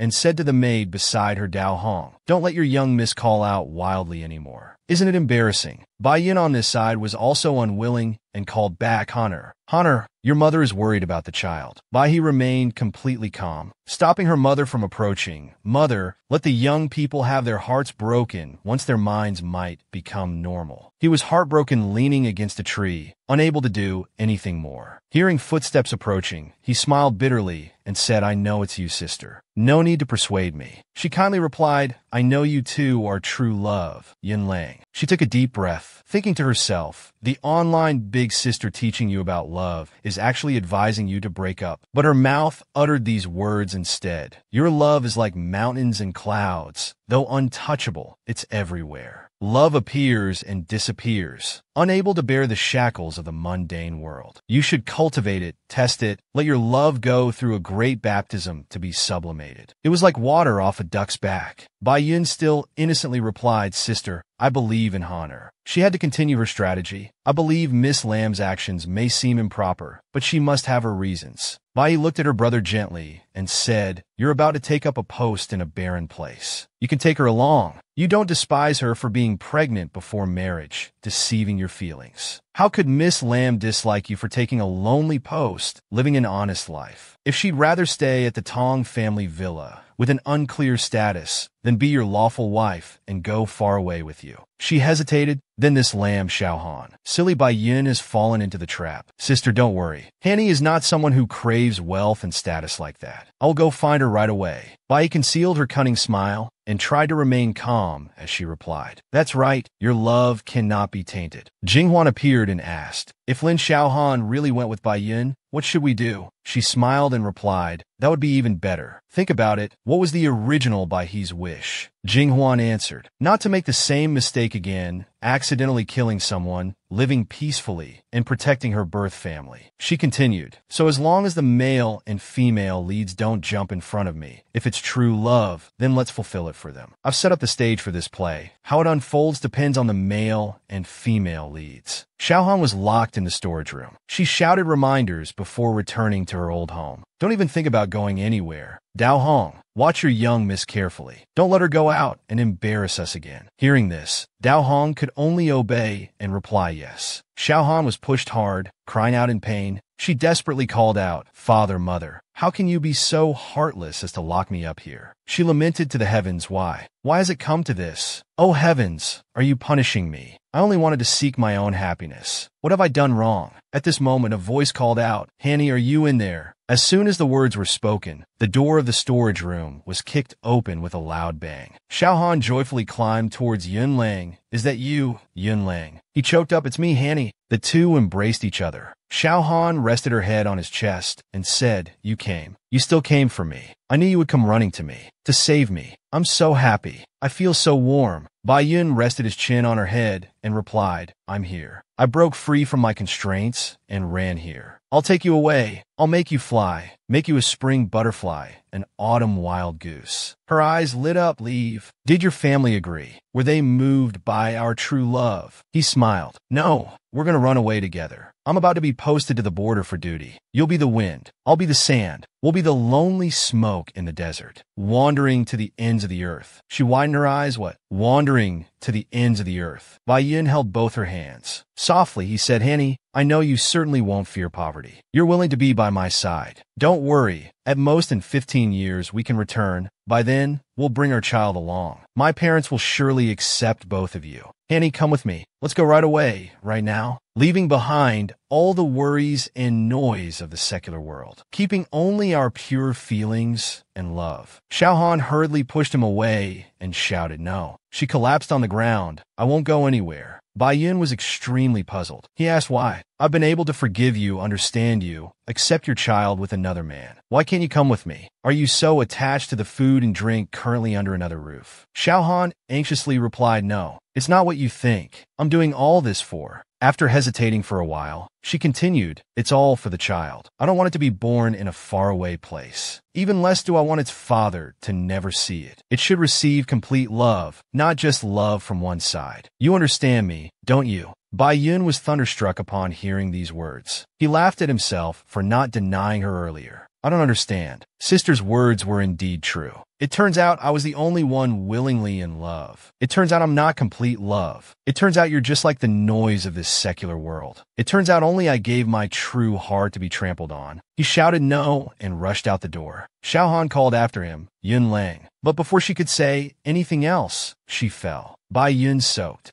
himself in the rain. Why is the white plum in the snow a red silk thread wrapped around a vine? Why must true love lose to glory? No. He tilted his head back, letting the rain drench his entire face, as if to say, the honor I loved is dead. What's left is just a body clinging to glory. Xiaohan fell in front of the woodshed. Heartbroken, she called out, Yun Lang, don't go. Tao Hong quickly ran to support the young miss. Be careful of your body. But from start to finish, Bai Yun never looked back. In the pouring rain, he left only one sentence before departing. Take good care of yourself. Farewell. In the woodshed, she began to cry to Tao Hong. Why does the world treat me so unfairly? Why does Yin Lang want to leave me too? I just want to pursue my own happiness. Clearly, Bai He and I were the same since childhood. Now she's an official's daughter, marrying into a noble family. To become the main wife, I want to become the main wife. But I have to go to a barren place and suffer for 15 years. Heaven, why are you so unfair to me? How is this fair to me? After saying this, her tears poured down like rain. Tao Hong was also exasperated and muttered, You're the young miss. I'm the maid. Am I the one who should suffer such a miserable fate? Xiaohan sobbed. Tao Hong, what are you saying? Tao Hong could only hold back and say, I said the young miss is not wrong to pursue her own happiness. How could that be wrong? She was satisfied. Tao Hong, you still understand me. Meanwhile, Bai He was enjoying herself at home. Jing Huan spoke up. Bai Yun has gone to take up his post alone. He and Lin Xiaohan are no longer involved with each other. You've separated the fated male and female leads. She lazily replied while admiring her precious jewelry. This wasn't my doing. Don't talk as if I'm the villain. But I do like this outcome. Suddenly, Song Lang burst in. Madam, Lin Xiaohan wants to marry into the Bai family. Is this really happening? She didn't even bother to turn her head as she replied, That's right. My parents have already refused. She wants to give birth to your flesh and blood and then marry into the Bai family. How is that possible? Miss Lin, it's better if you stay in the hospital for prenatal care. Song Lang frowned as he spoke. Lin Xiaohan is indeed unreasonable. Flirting around with the Song family's flesh and blood. I absolutely cannot let it be lost outside. Let her give birth first, then we'll talk. He smiled and flattered. Fortunately, my wife is kind and generous. Make appropriate arrangements. Seeing the items on the table, he asked, Are these hairpins newly ordered by my wife? Song Lang acted generously. That's too frugal. How can it be worthy of my wife? I'll go open my mother's private storage and let my wife choose some precious jewelry. Bai calmly replied, These are all for Dao Hong. Although we're only bringing in a concubine, we Song family can't lose face in this matter. He nodded with satisfaction. Right, the Song family doesn't lack that bit of money. This girl Dao Hong can become a concubine and enjoy blessings with me. We should also let that unreasonable miss of hers. See, Bai smiled. Then I'll add another pair of bracelets. choose a date to bring her into the family. He praised, "My wife is indeed a virtuous wife. I've been quite busy lately and haven't been intimate with my wife for many days. Why don't we choose today?" She looked at him as if he had turned into a predator and was scared onto the bed. The hairpin in her hand accidentally broke. Song Lang, like a wild beast before its prey, spoke up. "Wife, let's go to bed quickly." Like a flash of lightning, Bai dodged him instantly. "No need." Her face firmly refused.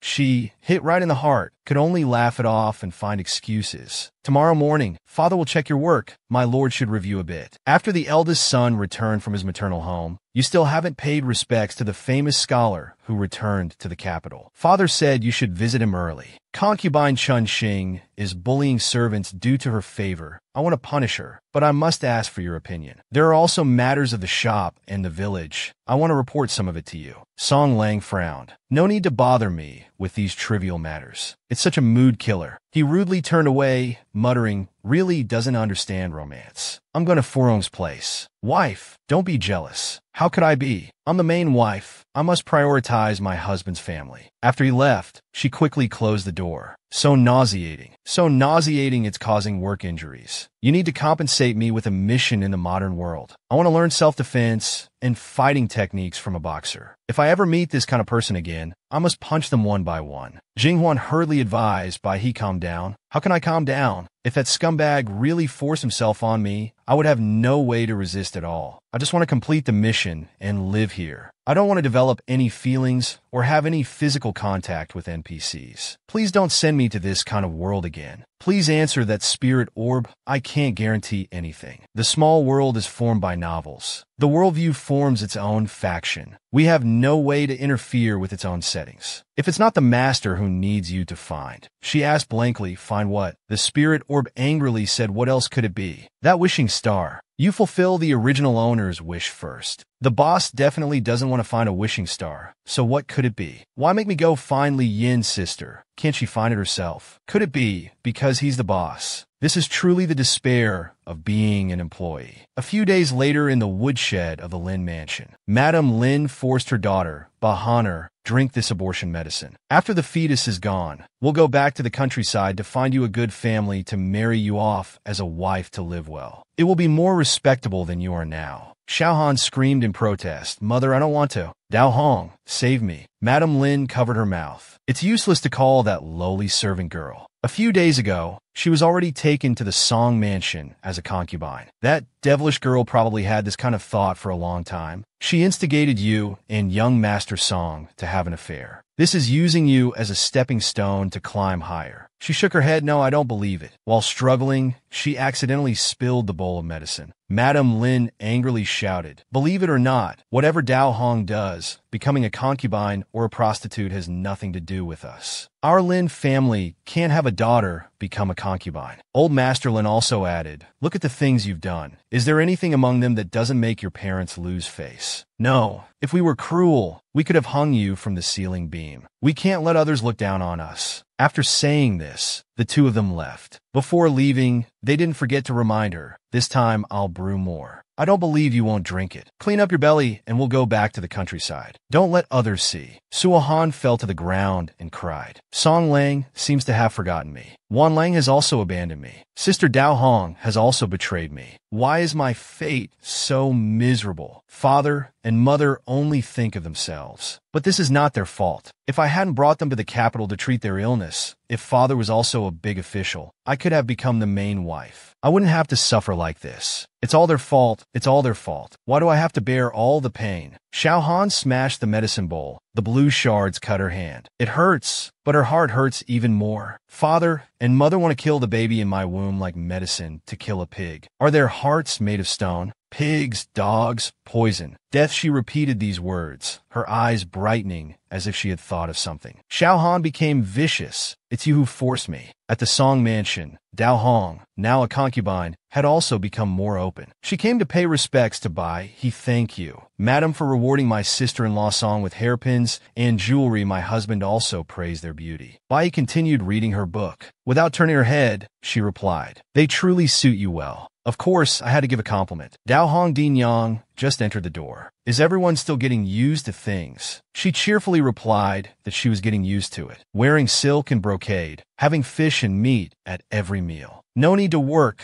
with servants attending to everything. How could one not get used to these ornaments? Not to mention the young miss. Even the madam has never seen such things before. What's not good about me? The young miss is truly unreasonable. Dao Hong eagerly flattered the madam. Please have some tea. She contentedly accepted the cup of tea. This world is about to end. Bai Yun has gone far away. Dao Hong became a concubine, no longer a capable assistant. The female lead surely can't cause any trouble now. Before she could drink, she spat out the tea. A maid hurriedly ran in to report to the madam. It's not good, my lady. Officials are at the gate, saying you killed the 2 elders of the Lin family. Bai became flustered and panicked. How did this plot development appear now? After learning that officials were at the gate, Bai panicked and thought to herself, could this be the end? Must I surely die? No matter what, it can't be changed. Qiu Yang then said, the 2 elders of the Lin family were found poisoned and dead at the Song family's villa. Xiao Tan insists they died from the medicinal tea that you gave them. But the situation is very strange. Lord Chu personally came to investigate the case. Dong Shui also said, that's right, this is what the servant meant. After hearing those words, she was stunned. She then thought to herself, are those 2 ideas completely unrelated? At that time, the poison tea leaves were already collected and disposed of cleanly. Could it be that the original Bai He did something else before? I'm certain this has nothing to do with me. No need to feel guilty. A moment later, she said to Dao Hong Din Yang, regarding the Lin family matter, perhaps you can listen in and go over there. Hearing this, she agreed. But she suddenly worried and thought, how did the master and madam die? It doesn't seem like the madam did it. Could it be that the young miss took action? When they arrived, Lord Chu said, apologies for disturbing Lord and Lady Song. Please don't be alarmed, madam. The case of the female criminal Lin Xiao Tan poisoning her parents has been thoroughly investigated by this official. Although the female criminal insists it was done by the madam, all evidence shows it has nothing to do with the madam. Hearing his words, she panicked and thought, Lin Xiao Tan poisoned her parents. What strange development is this? He then added, there's a concubine in the household who's said to be from the Lin family. This official would like to ask her a few questions. She replied, Lord Chu, please feel free to do so. But in her heart, she was thinking, this case was solved very quickly, but I truly don't understand. Lin Xiaotan, oh Lin Xiaotan, what is she planning? Now her parents were her last support. Having a house and land in the countryside, returning to start a new life isn't good.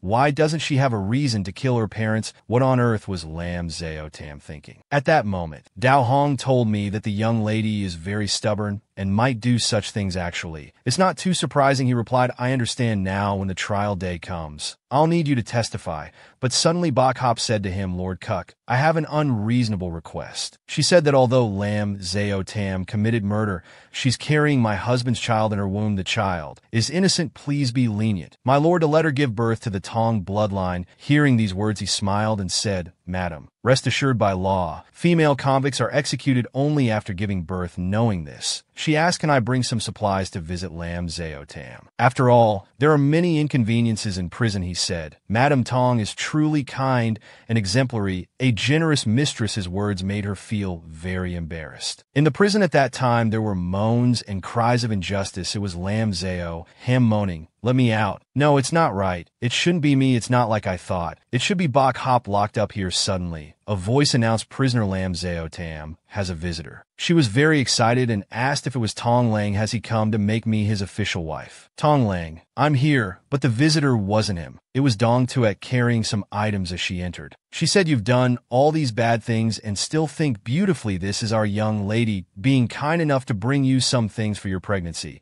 Then Bok Hop entered along with her maid. After entering, she took off her head covering, which surprised Lam Xiaotam greatly. Then she cried and said to Bok Hop, it was you who killed my parents. You originally wanted to kill me and my unborn child, but my parents drank the poison instead, and I was wrongly accused. Hearing these words made her smile smugly, thinking indeed, that was the original plan, but now everything has changed. Then she said to her, don't falsely accuse others. The details of the case have been investigated. The process of you buying arsenic was not only seen by the pharmacy clerk. The pot you used to brew the medicine still has traces of poison in the remaining herbs. The evidence is clear. There's no room for your excuses. She shouted loudly, it wasn't me. I didn't do it. It's all their fault. I was just protecting my child. That's right, protecting the baby in my womb. They wanted me to take abortion medicine. They forced me. I had no choice. That's why I did it. If it weren't for you, I wouldn't have come to this." Hearing these words made her very surprised. She said, "So it's all other people forcing you. You're the most innocent one." But then she immediately changed her expression and said to her, "I flirt with other people's husbands getting pregnant out of wedlock." All blame Dao Hong for covering up the truth, deceiving into marriage. All blame by Yun for being too infatuated. "It's not you who killed your parents, framing others. It's all my fault." She then moved closer and said, "I always thought you were just a greedy little flower craving power and wealth. You are a man-eating flower that kills father and mother. Stop making excuses for your own selfishness and greed, wearing a hypocritical mask and blaming others." She then cried and said, I'm not like that." She turned back and said before leaving, "You are guilty as charged. Wait for the autumn execution. Think about it." Said what needed to be. After saying that, she covered her scarf and left, but still thought all these mistakes were due to that irresponsible philandering father. Letting him live with such a mindset is truly irritating. Bai's husband went to play at Di Hong's residence again, while Bai stayed at home taking care of her son. Moreover, Lin Xiaosun had to be in prison and nurture her pregnancy in the cold winter. At this time, at home, Dao Hong asked her husband, "Didn't you come back last night again?" Interrupting her words, Bai then said, "These days, husband has been spending nights at Di Hong's residence with the lady who just arrived. They have an intimate relationship." Afterwards, she thought to herself, in the original story, the loyal maid could knock and report accusations. Now she's just worried about a man. The back courtyard is a bird cage. Even if one can fly high, they've already lost the sky.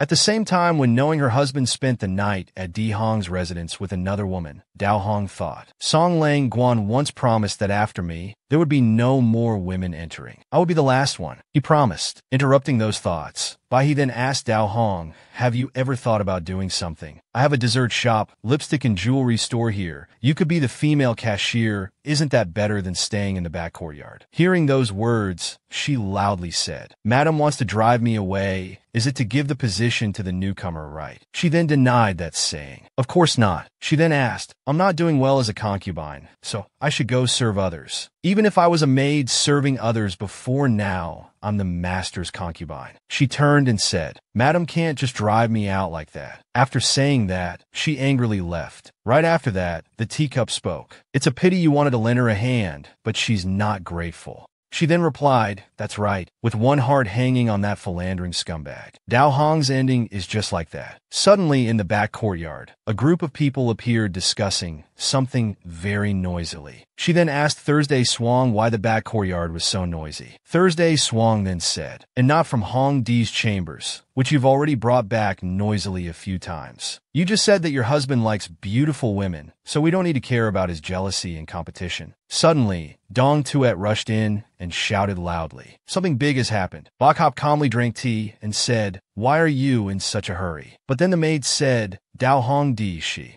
has cut off your lineage." Hearing this news, you were extremely shocked and immediately ran to your husband. When you arrived, you said, "The doctor will be here soon. Hold on a little longer." The scene before you now was very tragic. He was covered in blood, and behind him was Dao Hong, holding a pair of scissors with a panicked expression. She said, "You promised me I would be the last one like this. You won't look for other women anymore." He, with a lifeless face, said, "Quickly find a doctor. Kill Dao Hong." Bok Hop, witnessing this scene, was extremely panicked and said, "Oh, such a bloody situation. I can't bear this." After saying that, she fainted, causing great concern among those present. The situation was very chaotic at this point, and at the same time, the doctor had arrived. Meanwhile, Lam Xiaoham was worried about her child. She thought to herself, in 2 months, the baby will be born. Once the baby is born, I will be executed. She cried, "Oh child, you can't be without a mother. If only Tong Lang still has fatherly love, he would save my life." Suddenly, a voice said, "Fatherly love will certainly exist, but whether he'll save you is not certain. After all, he won't be able to have any more children." It turned out to be Dao Hong, who was being arrested. She asked, "Dao Hong, what have you done?"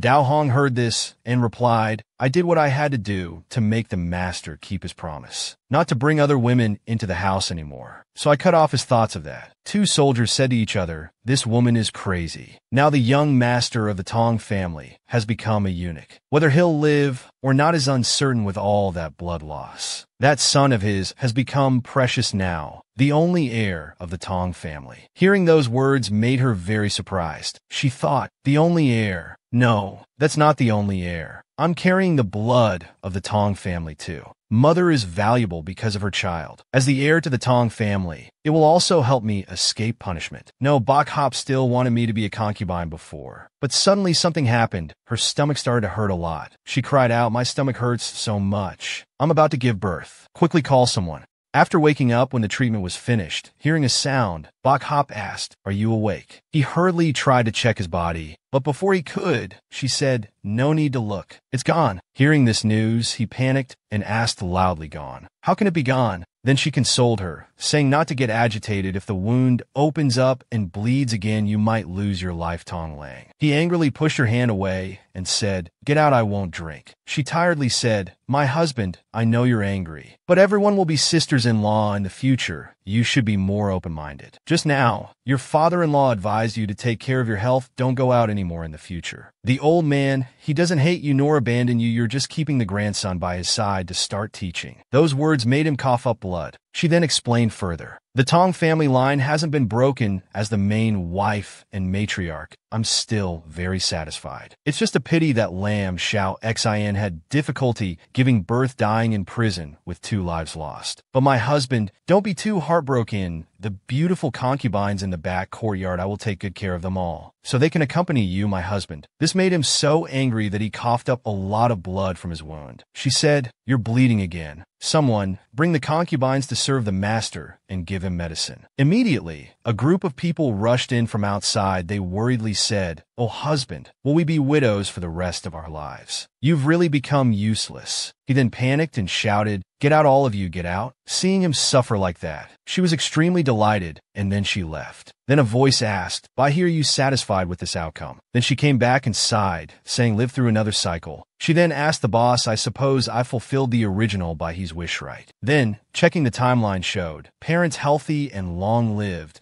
Younger brother with a perfect family son became the top scholar. Husband turned into a eunuch female. Lead died in difficult childbirth. Second female. Lead tattooed and exiled. Both perfect and harmonious. Then a person appeared whom, by he called boss. He looked at her and said, although the scale is a bit special, you have indeed completed the mission. His hand sent out brightly shining stars. He then said, these wish stars now belong to you. Those stars flew around her body, making her body glow dazzlingly. Then she wondered to herself, is this the feeling of a soul condensing into a star, a wish star? This feeling seems like I can live a bit longer now. She excitedly and happily said, this is awesome. My soul is full of power. I can now actively work overtime and proceed to the next mission. She said smugly, don't worry, I'll live harmoniously with my colleague Li and achieve good results together. After all, that Huan guy is not normal at all. But the next mission might go to a modernized world. First, can't choose some main characters with normal brains.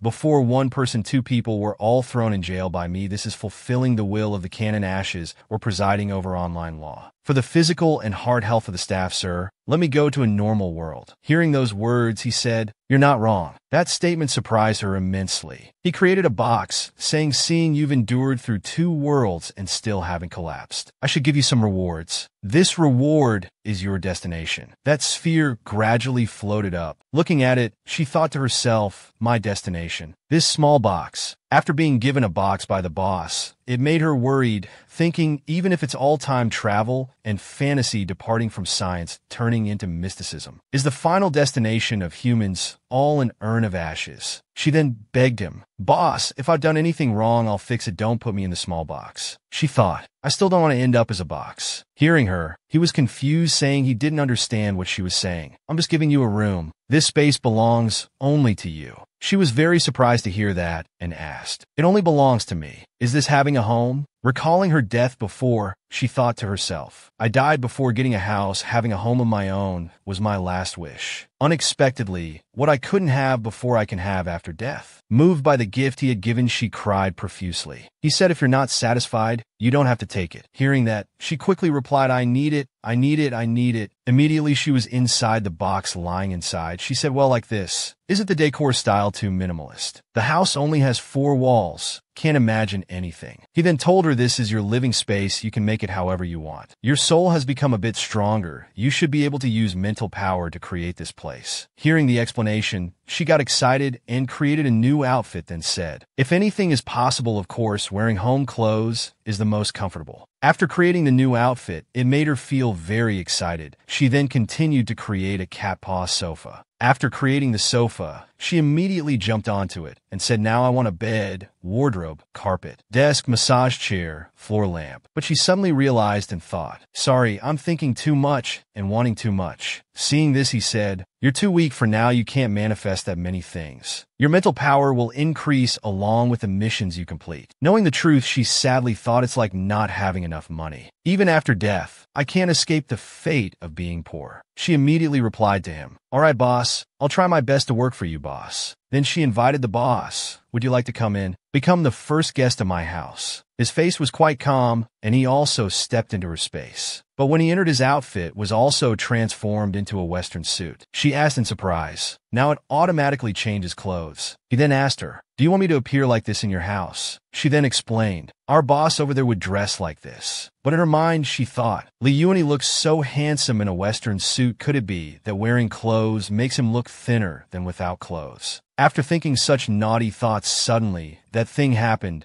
Just as she thought, his clothes disappeared, immediately making her panic. Then she made him wear a bear costume. He sighed and said, just let me do it myself. After this situation, he changed his outfit by himself and said, this is the outfit I wear in my cave dwelling. Will this make you feel more comfortable? Looking at his new outfit, she thought, is there any difference? Then he said it's very different. Sitting next to him, she thought to herself, this is so embarrassing. It seems inviting the boss in wasn't a good idea. If that's the case, I can only go out. Then she stood up and said, boss, I should go to work. After that, she summoned a gate. He immediately said, open the door and you'll enter the next world. And so she opened the door and said, this really feels like going out to work. Please give me a modern civilized society. Then she stepped through the door and gradually the door closed. But suddenly he saw something and said, Jinghuan, why are you still here? Then he panicked as he realized something. So he wondered to himself, could this world be? At this moment, Bai was brought to a place with many mountains as if in a forest. She was quite bewildered by the scenery she was brought to. She asked herself, is this world poisonous? It doesn't look like a modern society at first glance. Moreover, this must be a child, and it's an injured child. She anxiously called out, Boss Huan, didn't I say I wanted a modern civilized society? I need an explanation. Why do I feel this time will be worse? Gradually, the memories of this world flooded back to her. It revealed that this world is a male protagonist fantasy novel where vital energy and death energy are revived everywhere, giving birth to various demons, ghosts, monsters, either good or evil. Humans, to protect themselves, also cultivate magical arts to counter them. A generation of magical genius Mo Shaoqi emerges with his junior sister princess Huang Man as his childhood sweetheart to slay demons, exorcise evil, save the world, and bring peace. This story is about them. Mak Thukai was a genius who joined the Bak Sun sect at a young age. The sect leader and his wife were very pleased and wanted to marry their only daughter Bak Hop, who was frail and sickly. To him, they could also entrust the future of the sect to him with peace of mind. The sect leader's only daughter was weak, sickly, and unable to cultivate. Additionally, she was scarred on her face during childhood,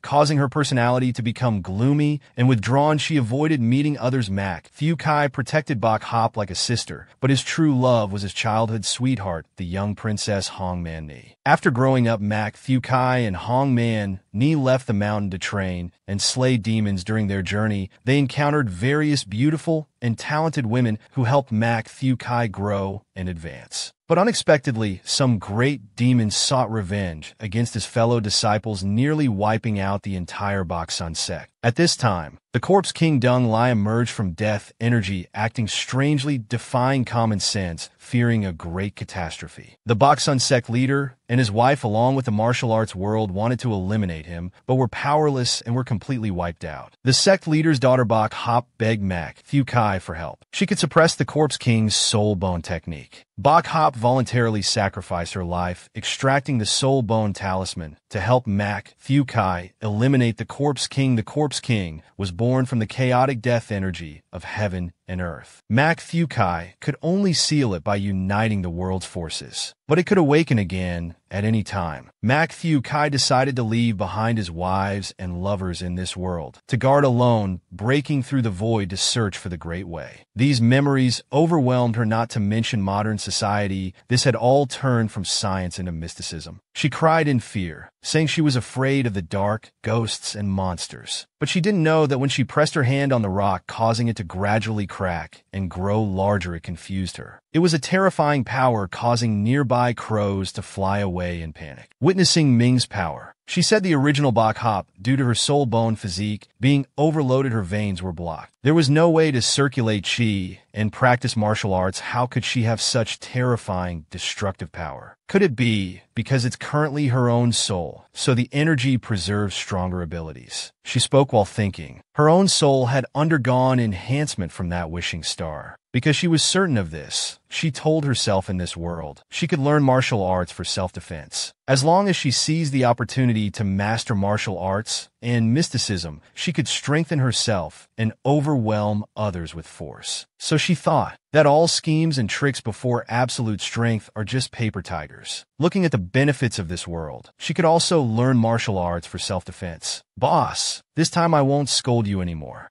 This time she spoke with great determination. I will complete the mission very well, not just for my life and star wishes. It's also for Master Baihe's wish. I will definitely fulfill her wish. Then she quickly went back. But a drop of her blood fell into a lake, and something very strange happened. After running back for a while, she arrived home, and two people asked her, "Little junior sister has returned from going out." Little Baihe runs slower. Why is little junior sister's face covered in blood? Did you fall while running? We told you not to run so fast. Could little junior sister run that fast before? At this moment inside the house, Xiao Qi's father asked, "You left He alone in the mountains?" Then he replied, "We didn't. Father Manor junior sister went down the mountain to get things. Little junior sister sneaked out to play. In short, we were wrong. We didn't follow her and she went missing." But at the same time, Manners said, "Senior brother, you don't need to help little junior sister speak anymore. Little junior sister saw the items our family brought. I didn't give them to her. She got angry, then pushed me down and ran into the mountains to hide. We had no choice but to come back. Little junior sister relies on being the sect leader's daughter to do whatever she wants. Xiao Qi's senior brother only knows how to protect her." Right after that, he stopped his junior sister's words, saying, "Manor junior sister shouldn't speak like that. Master and mistress treat us like their own children. We should be grateful. Although little junior sister has a gloomy personality, she's still young as senior brothers. We should be tolerant of her." Then immediately Manor seemed annoyed and said, "Then you just keep protecting her like that." After those words, the two looked at each other. Then he said, "This time you two have been wronged, Baihe, because there's no way practicing martial arts and Taoist techniques. She's introverted, sensitive in thoughts." He then patted his shoulder, saying, "Your mother and I are too busy. We rarely discipline her. Fortunately, there are senior and junior siblings. You take care of her daily. In the future, I will discipline her more. Now send someone to find Baihe." But the mistress quickly interjected, "I'll go myself." He immediately replied, "Mother, I'll go with you too." He trusted Xiao Qi very much, so he thought to himself, "In the future, I can entrust the sect and He to this boy. I can be at ease then." While the four were talking inside, Baihe had returned, standing outside, overhearing the conversation. She felt quite uncomfortable and quietly said, "It's not like that at all. They're lying." In a certain harem, suddenly a voice echoed, "These two are not telling the truth. The original host's memories are not like that." A little girl with braided hair was thinking, "Is the little girl remembering things from the past?" The original host, Baihe, saw Huang Manor giving the sect's martial arts classics to others. She stepped forward to stop it, but was pushed off the cliff by Huang Manor. Her face was injured. That's why the little girl has a scar on her face. Then, as the plot developed, after the original owner returned to the sect, she heard her parents' disappointment in her. Feeling insecure and afraid, she hid in her room. The wound on her face wasn't treated in time, leading to disfigurement. She sat sadly by the window, quiet and withdrawn, weak, insecure, and rarely appearing in front of others. From then on, the original Bahi began her short life as a cannon fodder. Now remembering those memories from years ago, Bahi has grown up. Her appearance is more beautiful than ever. With determined eyes, she said,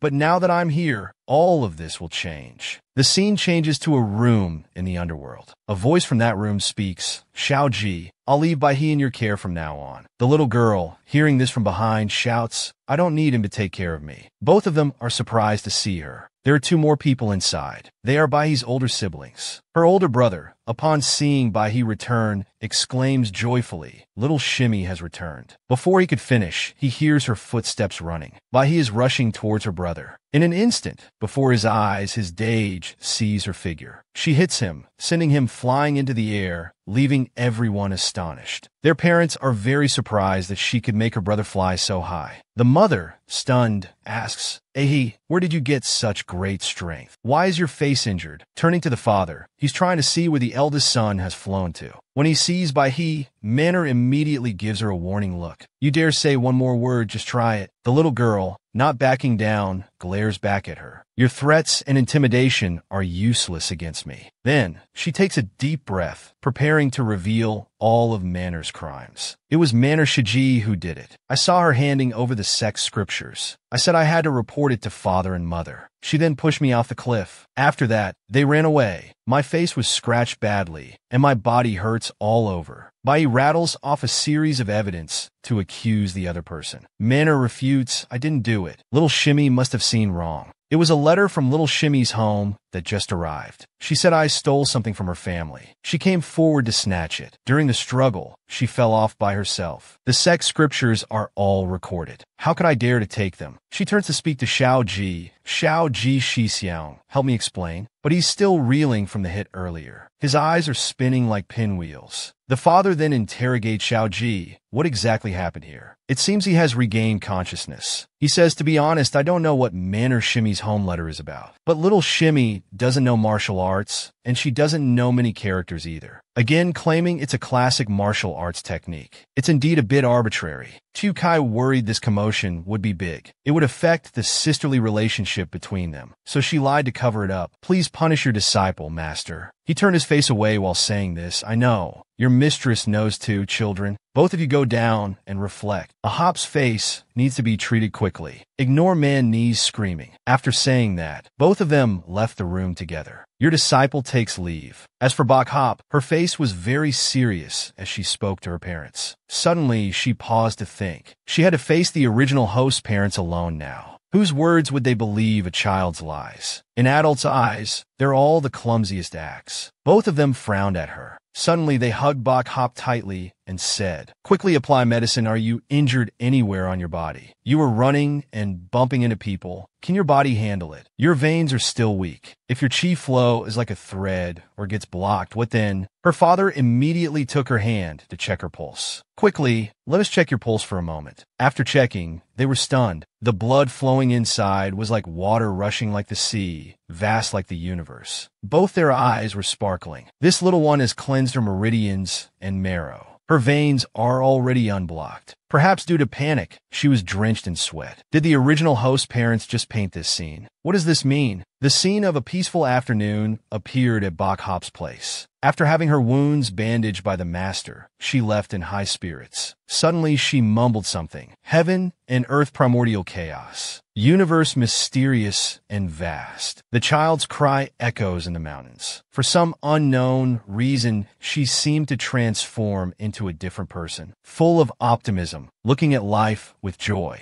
The helpless and powerless she continued, who is born with a heavenly Tao body and soul. Extraordinary talent, not moving an ordinary body. She asked herself and answered, it's me. Not stopping there. That rambling showed no signs of ending. Again, who are the Tao companions? Husband and wife of a hidden sect. 100 years of inheritance. However, this time Bok Hop didn't answer, but it was the two people who had helped bandage her who spoke up. It's us. It's us, a hop, putting on a very bored expression. She lamented to the heavens and the surroundings. Two excellent people gave birth to an incompetent child, a weak body unable to bear a powerful soul. She burst into tears. I can only helplessly watch others take away our sex techniques, powerless to resist being pushed off a cliff. My body is burning. My soul is screaming. The heavens cannot betray us. Not bullying a poor girl. A heat ran along the spine, and limbs the whole body seemed to be cleansed once. Her parents were stunned when they heard those lamentations. Before, it felt like carrying a heavy burden. Now, my body feels as light as a swallow. Suddenly, a gust of wind came from somewhere blowing towards the two of them. It turned out to be a hop lifting tables and chairs with extraordinary strength. Her father said proudly, "I didn't expect a hop to have such an opportunity." Fear triggered her innate talent. Her mother was also secretly delighted. "Your father and I have always worried about your future, that you wouldn't be able to protect yourself. After all, you possess the Tao body and soul. We feared evil people might covet it." Then both of them looked gloomy. If we had known earlier that only fear could stimulate her potential, we should have thrown her into a ghost formation or demon village to dismantle her bones. A hop cried out in fear. She thought to herself, "Are these really my biological parents?" A hop's expression became serious, and she spoke without hesitation. "I want to cultivate. I want to practice martial arts." One surprise after another. The two unconsciously looked at each other, then joyfully hugged her. "Practice. We'll start practicing immediately. I will pass on all my life skills to you." He looked a bit regretful. Originally, I had placed my hopes on Thew Kentucky carefully nurturing the boy to inherit the position of sect leader. "What you do, your wife can also take good care of you. But now I've discovered that our grown child has her own thoughts, and there are things we shouldn't force." Suddenly his face darkened. The old man said Hong Man Ni is the daughter of a prince. Fearing worldly emotions, he took her as a disciple with martial arts restrictions. This time, they've crossed the line. Thunder cracked as a rainstorm passed over the underworld. Man Ni was kneeling in the rain. She was sobbing and bowing her head in apology. Footsteps approached Man Ni. She joyfully called out, "Master." Unfortunately, it wasn't the person she wanted to see. Her expression changed quickly. With a murderous look in her eyes, she said, "Why is it you?" It turned out to be a hop. Man Ni spoke with contempt. "You must be very pleased with yourself now, aren't you? Because you can stay in the sect. I'm no longer my father's daughter." Suddenly she shouted, "This is all because of you." On this side, a hop's face showed no mercy. She pretended to be naive, resting her chin on her hand and mumbling, "Isn't it because you stole the sex techniques that you were expelled from the sect? Your father, to clear himself of any connection and prove it wasn't his order, disowned you, didn't he? Or was it to allow you to stay in the sect under a pretext? But I'm still a child, I don't understand much." The more a hop spoke, the more she irritated Man Ni. "But no matter what, you can't blame it on me. I'm young, not stupid." Man Ni was very surprised to see her change. Hadn't Bok Hop just been reprimanded earlier, and she immediately admitted her fault. "What's going on?" A hop replied, "The daughter of the sect leader is also the daughter of the prince. It's very important. Don't just remember whose daughter you are, but forget who you are yourself." With those words, she left without hesitation, leaving Man Ni still kneeling in the rain. I don't have time to argue with a brat. There are more important matters waiting for me. The next morning, her parents were talking about something. Did a hop really do that? That's right, all the sex items were taken in by her. But why did she take so many cups and saucers? On this side, a hop was standing in a room filled with countless porcelain cups and saucers. Suddenly, she whispered someone's name. "Hon Hon, are you here? Huan Huan. Don be afai. Come out quickly. Huan Huan." The scene was hazy with mist. It looked like a magical battlefield. Around were symmetrically arranged pillars. There was a figure sitting in the middle of it. It was a hop's father. He held a talisman in his hand. He began to dance, whirling around while chanting incantations. All things return to the source. Heaven and earth unite. Humans and gods merge. As soon as he finished chanting, the talisman in his hand suddenly burst into flames. The spark shot into a dry tree trunk in front of him.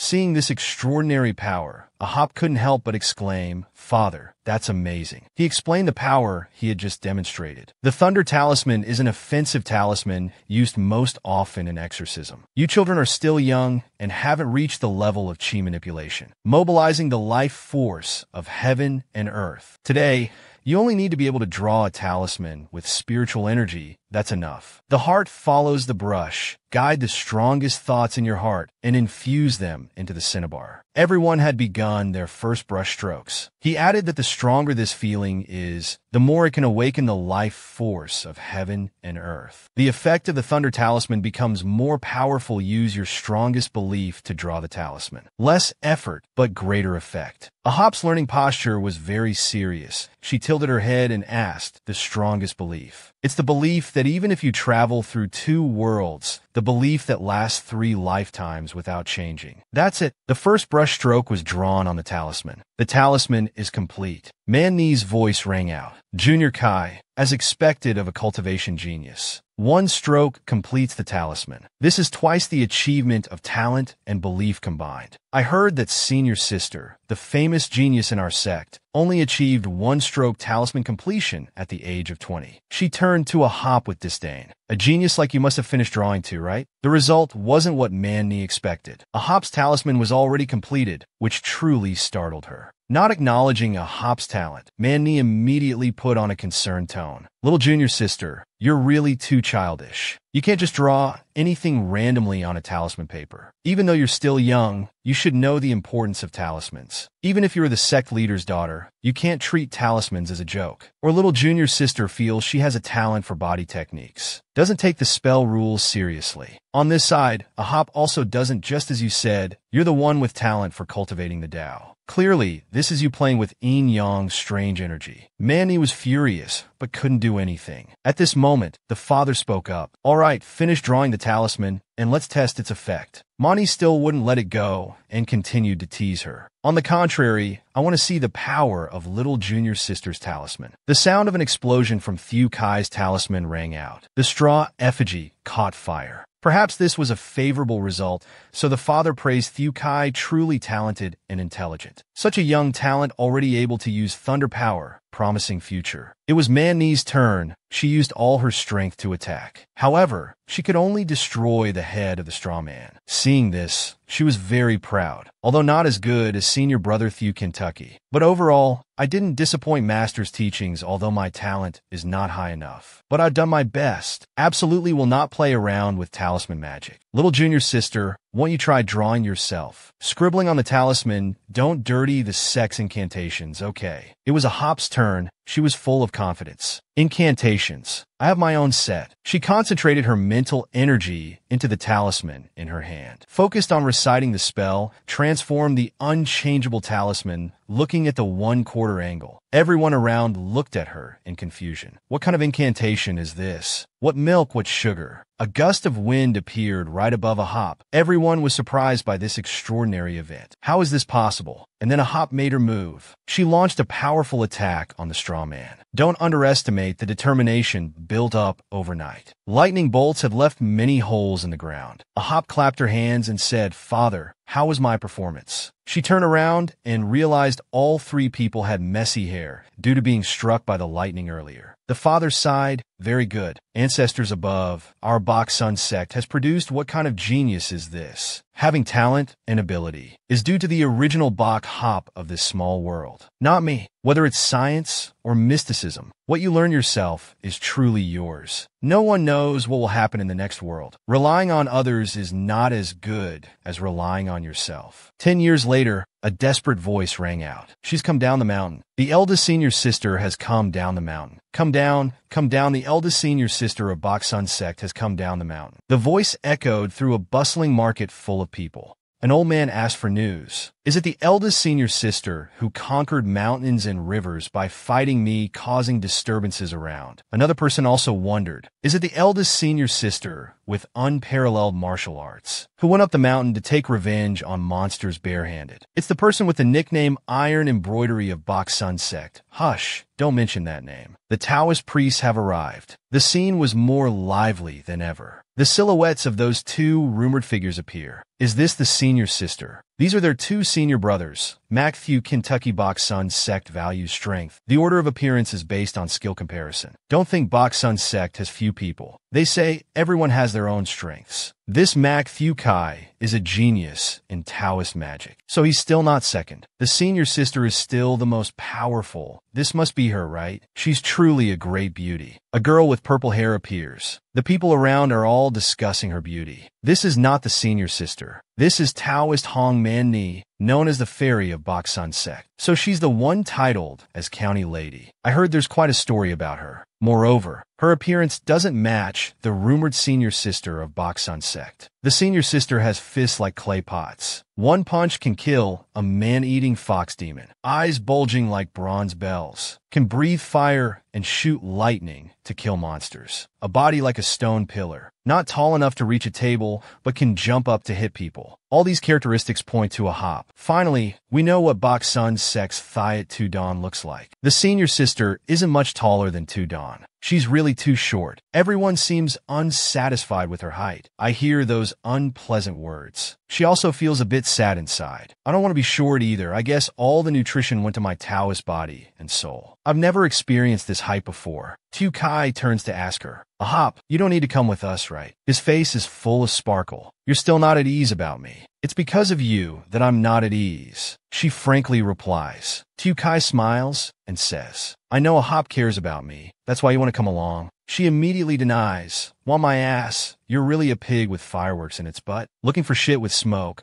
but in your heart not counting how much silver you're worth. Every day wanting to do something big. If not introducing yourself to challenge above your level, then it's losing and running away, leading to other sex people coming after us. Or it's beating small demons, running from elders. They can't find you, so you take revenge on fellow disciples from the same sect. Every time you go down the mountain, it's like going to a high-end toilet to find shit. This time if you cause trouble for the sect again, don't blame me for beating you until you fart on the spot. Perhaps because of the troubles they bring, Ahop goes mad. Mani beside her questions, "You're a girl from a good family. How can you speak so vulgarly?" Ahop turns to Man Ni. "Then don't do disgusting things. Every time it's me cleaning up your messes. I hope you take care of yourselves. Don't force me to use physical persuasion." After saying this, Ahop turns and leaves. Man Ni was very angry, but didn't dare to do anything, so she told her senior brother Thieu Kentucky brother, "Look at her." However, Thieu Kai didn't dare to say anything about what they had done. He just hurriedly whispered, "Man Ni, be patient a little longer. This incident happened in your father's territory. The two of us alone may not be able to resolve it. These thugs came to our doorstep willingly. What's not good about that?" As for Ahop, she was racking her brain over this small concern I don't even bother to care about. On this journey, there are some demons threatening the safety of our sect. We must eliminate them. As for the matter in Prince Huang's territory, Man Ni, it's a bit complicated. After saying that, she punched a tree by the roadside. The tree broke in half, but it still didn't satisfy her needs. Feeling that she wasn't strong enough yet, I must train hard on this journey.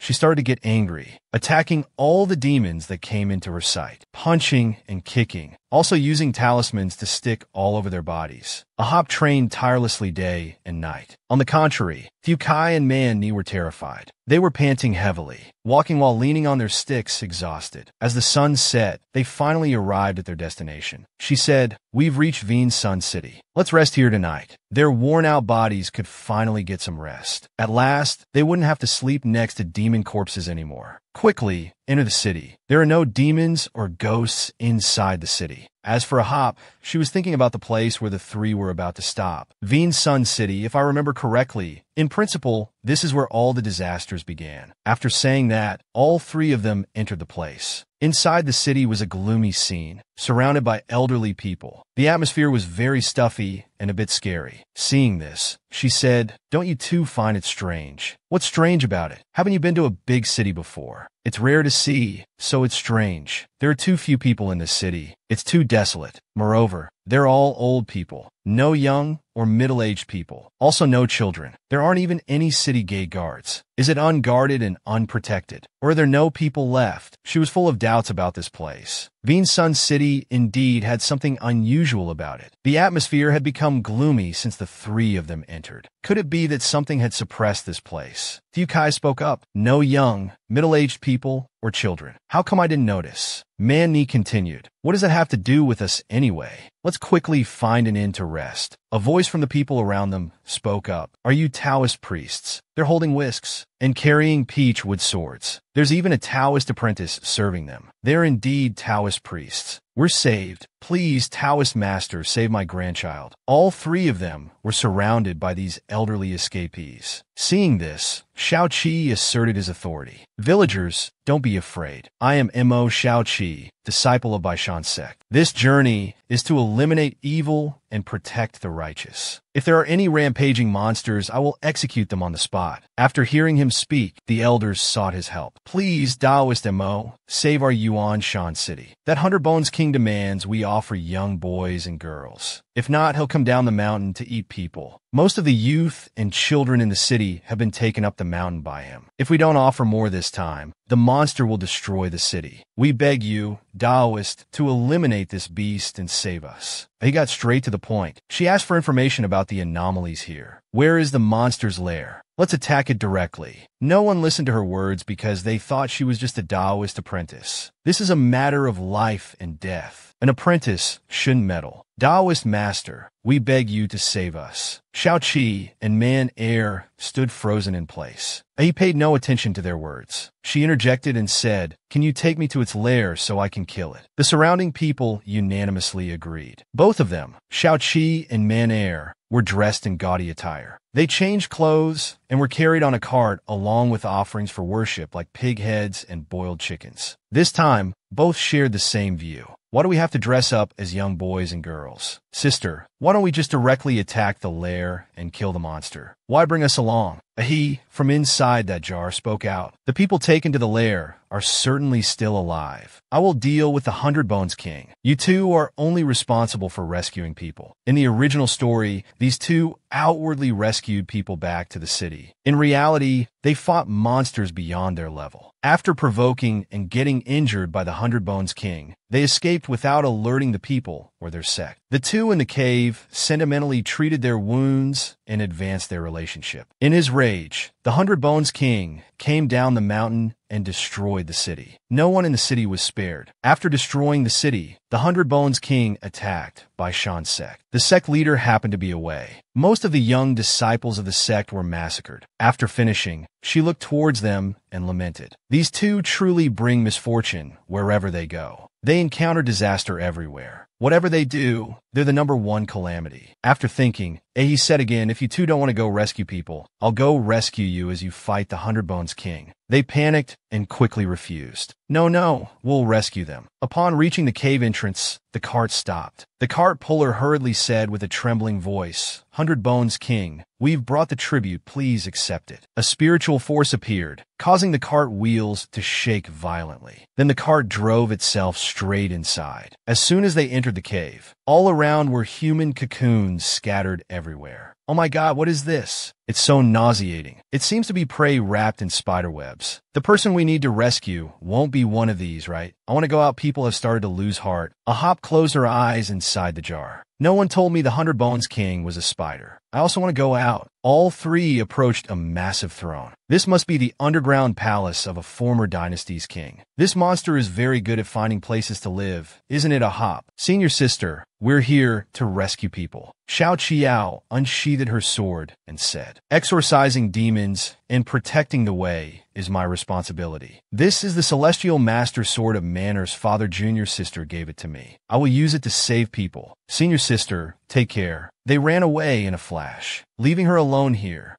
At this moment, a hop also crawled out of that jar. She said, as if everyone wanted that sword. What I want is pesticide. On the other side of the underworld, the sound of dragging metal grew louder. A voice full of iron spoke. It seems a little worm has sneaked into the tribute. Such a small worm I have eaten many times. The form of the Hundred Bones King was revealed. A skeleton with spider legs. Such pure energy. Stronger than those previous Taoists. It's a great tonic. As soon as he finished speaking, a lightning bolt struck straight into that 100 bones, followed by dozens of other iron beams raining down on his position. Not only that, a hop held a stack of explosive talismans in her hand. She said, "Didn't anyone tell you? Villains die from talking too much." More talismans appeared around her. The reason was that she was afraid he would pounce on her, so she had to prepare an armor of explosive talismans like this. "I don't want to talk to spiders at all. Please die quickly, 100 bones." The king also admitted, "I have underestimated you. You are much stronger than those Taoists. But these little tricks, to deal with me, it's still not enough." Bai was breathing heavily from exhaustion. She immediately regained her spirit and said loudly, "Is this enough now?" She continued to gather talismans, then used them to tighten around Bai Gu's legs. More and more talismans were mobilized, suppressing his entire body, causing Bai Gu to only scream in pain. Bai curled up in a corner, showing fear. "I'm really scared. To comfort my little frightened heart, my fear. It's best to let him die." Just after her snap of fingers, the talismans began to burn. Loud explosions began to sound. Along with the gray smoke starting to rise, one could sense the smell of burning. Bai Gu's voice weakly said, "Is this your final move? I am Bai Gu, who has become a spirit. Even heavenly thunder cannot kill me. These little sparks of yours still want to kill me. Have you used up all your little tricks? Then it's my turn to act." A large tree began to appear. Bai reluctantly carried it, her tone full of confidence. "Don't rush. That's just the preliminary process. This is the main course. Here's the hot Dao Shou Lei Ji wood. My lord, please taste it quickly." She used all her strength to forcefully throw the wood towards the opponent. 100 Bones King was quickly pierced through his body. He still stubbornly screamed, "This can't be. I am the 100 Bones King." Finally, he had to pay with a painful death. Bai boldly declared, "I said villains who talk too much will die." She suddenly shuddered and shouted, "So nauseating." The strange man observing from above kept sighing. What a pity. This palace was originally quite pleasing to the eye.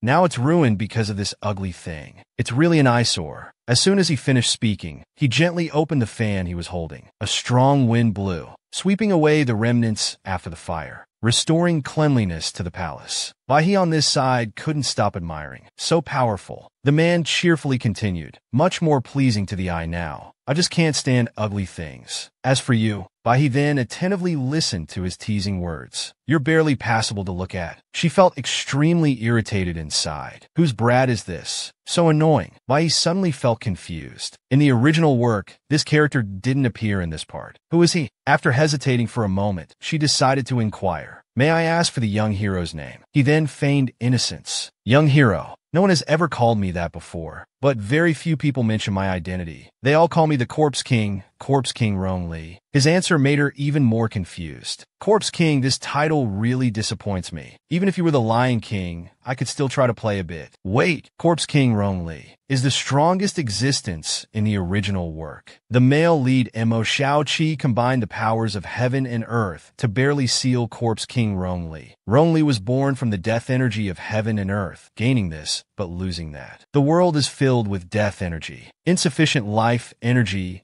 demons multiply. All things disappear, people die in disaster. And the wish of the original Bai was to save all living beings. If Bai used others' sacrifices to fulfill her own compassion, then I wouldn't care. But she tries her best. Even if her flesh is torn and bones crushed, soul disappears. She has no regrets. This made her think to herself, then I must try to complete her mission. This is respect for Bai and also my mission, my KPI. Bai then looked at Rong Li with sparkling eyes, making him feel uncomfortable. "What's with that look in your eyes?" She immediately explained, "I've heard your name, Rong Li, for a long time. I'm a bit excited. So, do you mind?" she said while drawing her weapon. After being tied up for a while, quickly swung the whip towards him, whipping while muttering about KPI. KPI saw her determined appearance. Deng Li calmly teased, "All the girls are not so reserved when they see a beauty. They want to tie them up and take them home. Forget it, because your bone whip is quite special. I won't hold it against you.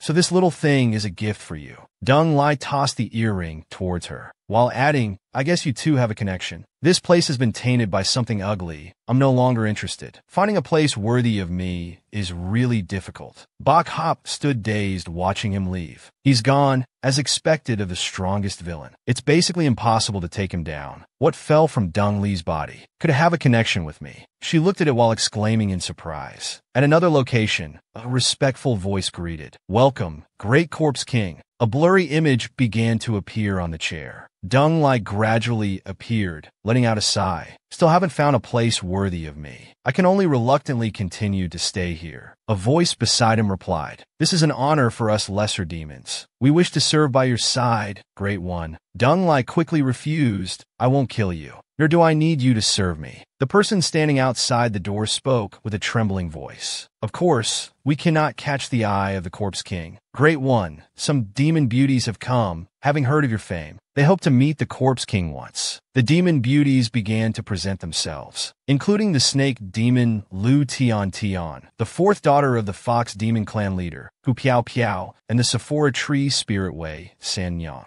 Looking at this group of so-called beauties standing before him, Dong Li quickly saw through their true faces. He waved his fan, blowing them all away. "Such ugly and smelly things. If you appear before me again, you'll disappear as well." Those eyes full of greed and lust, clearly scared to death, yet pretending to be admiring and gentle. It's truly disgusting. Clearly, straightforward desires are much more appealing. The image of Bok Hop suddenly appeared in Dong Li's mind, making him ponder. So where did that familiar energy come from? At Veen Mountain, everyone was frantically searching for their loved ones. "Has anyone seen my eldest son? My son, you're back. Nep Nep, you're still alive." Suddenly, a loud noise appeared, getting closer each moment, causing everyone to be terrified. The demons are coming down the mountain. "Wait, isn't that Bok Hop Great King the Taoist child? Her strength is too great." "No, didn't the Taoist masters say she was eaten by demons?" After presenting a lot of gold, silver, and jewels, she immediately announced, "Bok Hop Great King has been killed by me. These are all taken from its lair." Everyone couldn't help but rejoice. Dead. Dead is good. A thought suddenly arose in Bok Hop's heart. After defeating monsters without looting always feels like something is missing. She hurriedly looked around. "Where are the two people who came here with us?" The old lady beside her slowly said, "After the two Taoist priests rescued us, they thought you must have been eaten by the monster. They set up a memorial tablet and left." She then saw a smoking altar with an inscription, "Bai Shan Gate, Bai Shan Spirit Tablet," making Bai feel a bit disappointed. Those two ate bean residue and quickly ran to find a toilet. But these two main characters, I didn't have time to manage them anymore. Ronli appeared earlier than expected. The key to saving all beings is on him, especially this earring. It feels very familiar. By now it was getting late. At the Yongshan Inn, Bai looked at the earring while saying, "I know it's you. The familiar energy of the wishing star. I won't mistake it. Huan Huan, did you bind it to the wrong person? Tied it to the villain? If you made a mistake, I won't laugh at you." After keeping silent for a while, she confirmed, "It seems it's really not Huan Huan. So what is it after all? Can it be opened? Let's try to find some clues." The earring then emitted a sparkling light, quickly pulling Bai inside. Words gradually appeared. "Absorb the moving power of the sky. Ferment the power of the universe. Explode the nebula. The universe is immortal. Stars are undying." The star spirit refining technique shocked her greatly. Can you really get skills from defeating monsters? The game isn't deceiving me. It sounds very powerful. Makes one want to practice a bit. In her brain, a small 3D model started automatically transmitting what's going on. But this drop from the villain, is it trustworthy? But the familiar feeling and the strange origin of the star wish make me feel at ease. The energy should still be in my hands, even if it comes from Ronli. He suddenly stopped when he sensed the signal from the earring. This aura, it seems someone can open it. A bit curious about what's inside. The biggest villain has appeared early. Just need to seal him. Then Baihe's wish can be fulfilled. But Ronli's whereabouts are unclear. Want to find him, but don't know how. But fortunately, in the rumors spread by monsters, it said that the Corpse King is looking for a suitable mansion. Although the plot doesn't mention it, there's only one place that can satisfy his requirements. I can go there first and wait for him. Under the flickering firelight, she thought tiredly that she had lost her way, completely forgetting that she had no outdoor survival experience and got lost as soon as she entered the forest, where to catch small monsters to ask for directions. Now they run away as soon as they see her. Indeed, she's gotten a bit stronger lately. all thanks to the effects of the star refining technique. Just continue practicing. While she was focusing on cultivation, suddenly she heard a rustling sound nearby. Bai He, who was cultivating, unexpectedly raised her hand to use a talisman. Seeing them burst into flames, she boldly spoke out loud. "You've already been exposed, Rongli." He replied in surprise, "How did you discover me?" Bai He appeared extremely confident. The scent of the incense can be smelled from 2 miles away. Rongli still couldn't resist teasing, so it smells that good. It seems this incense has quite a good effect. Bai He had already assessed the situation. Indeed, the talisman had no effect on him. She couldn't attack with force. She could only play tricks. She then softly said, "Thank you for your gift. We truly have a connection. But I think it's better to return these earrings to you." After all, this special style, exquisite craftsmanship, unique appearance of the earrings, only you can wear its strong yet delicate charm. Such a unique idea. I wonder where you bought them. You truly have a discerning eye. There's even a gift inside it. Rong Li's eyes suddenly lit up. It can be opened. What's inside? This small thing was born with me from the primordial chaos. Though it has the same origin as me, its aura displeases me. Just tell me what's inside, that's all. You can keep the item. Not many things are worthy of me. This counts as one. Bai Yi hesitated while pondering. The Corpse King is unexpectedly naive. Should I be a bit cruel next? To reciprocate with a physical gift, I'll also give you something born with me. Here you go.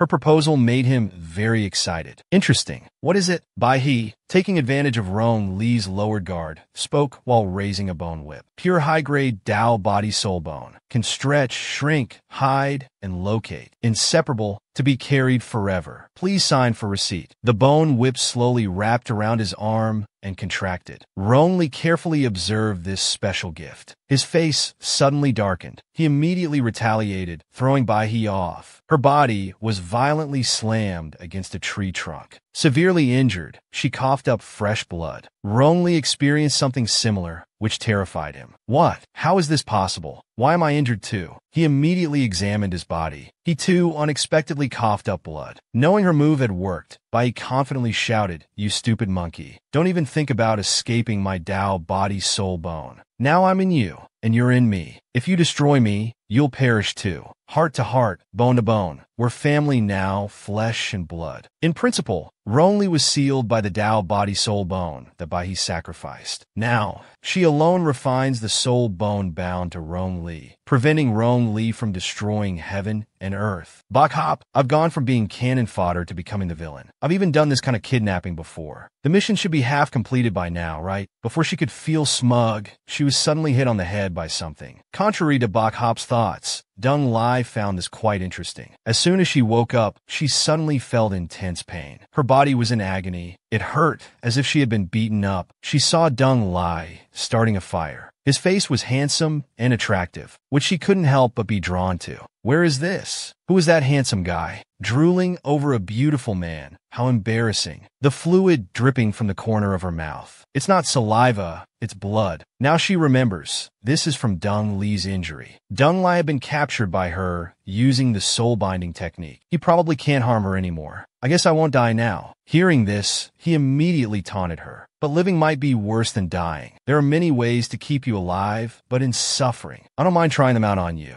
Bok Hop also began to feel worried about what he had just said. This is being intimidated stupidly. Don't think using this little magic to bind our life and death together means you're safe. They call me Dung Lai, the Corpse King. There are many ways to make you suffer, like directly destroying your sect or making them slaughter each other, or using more interesting methods. I've learned quite a few dirty and terrifying techniques from humans and demons, using this trivial thing to capture me.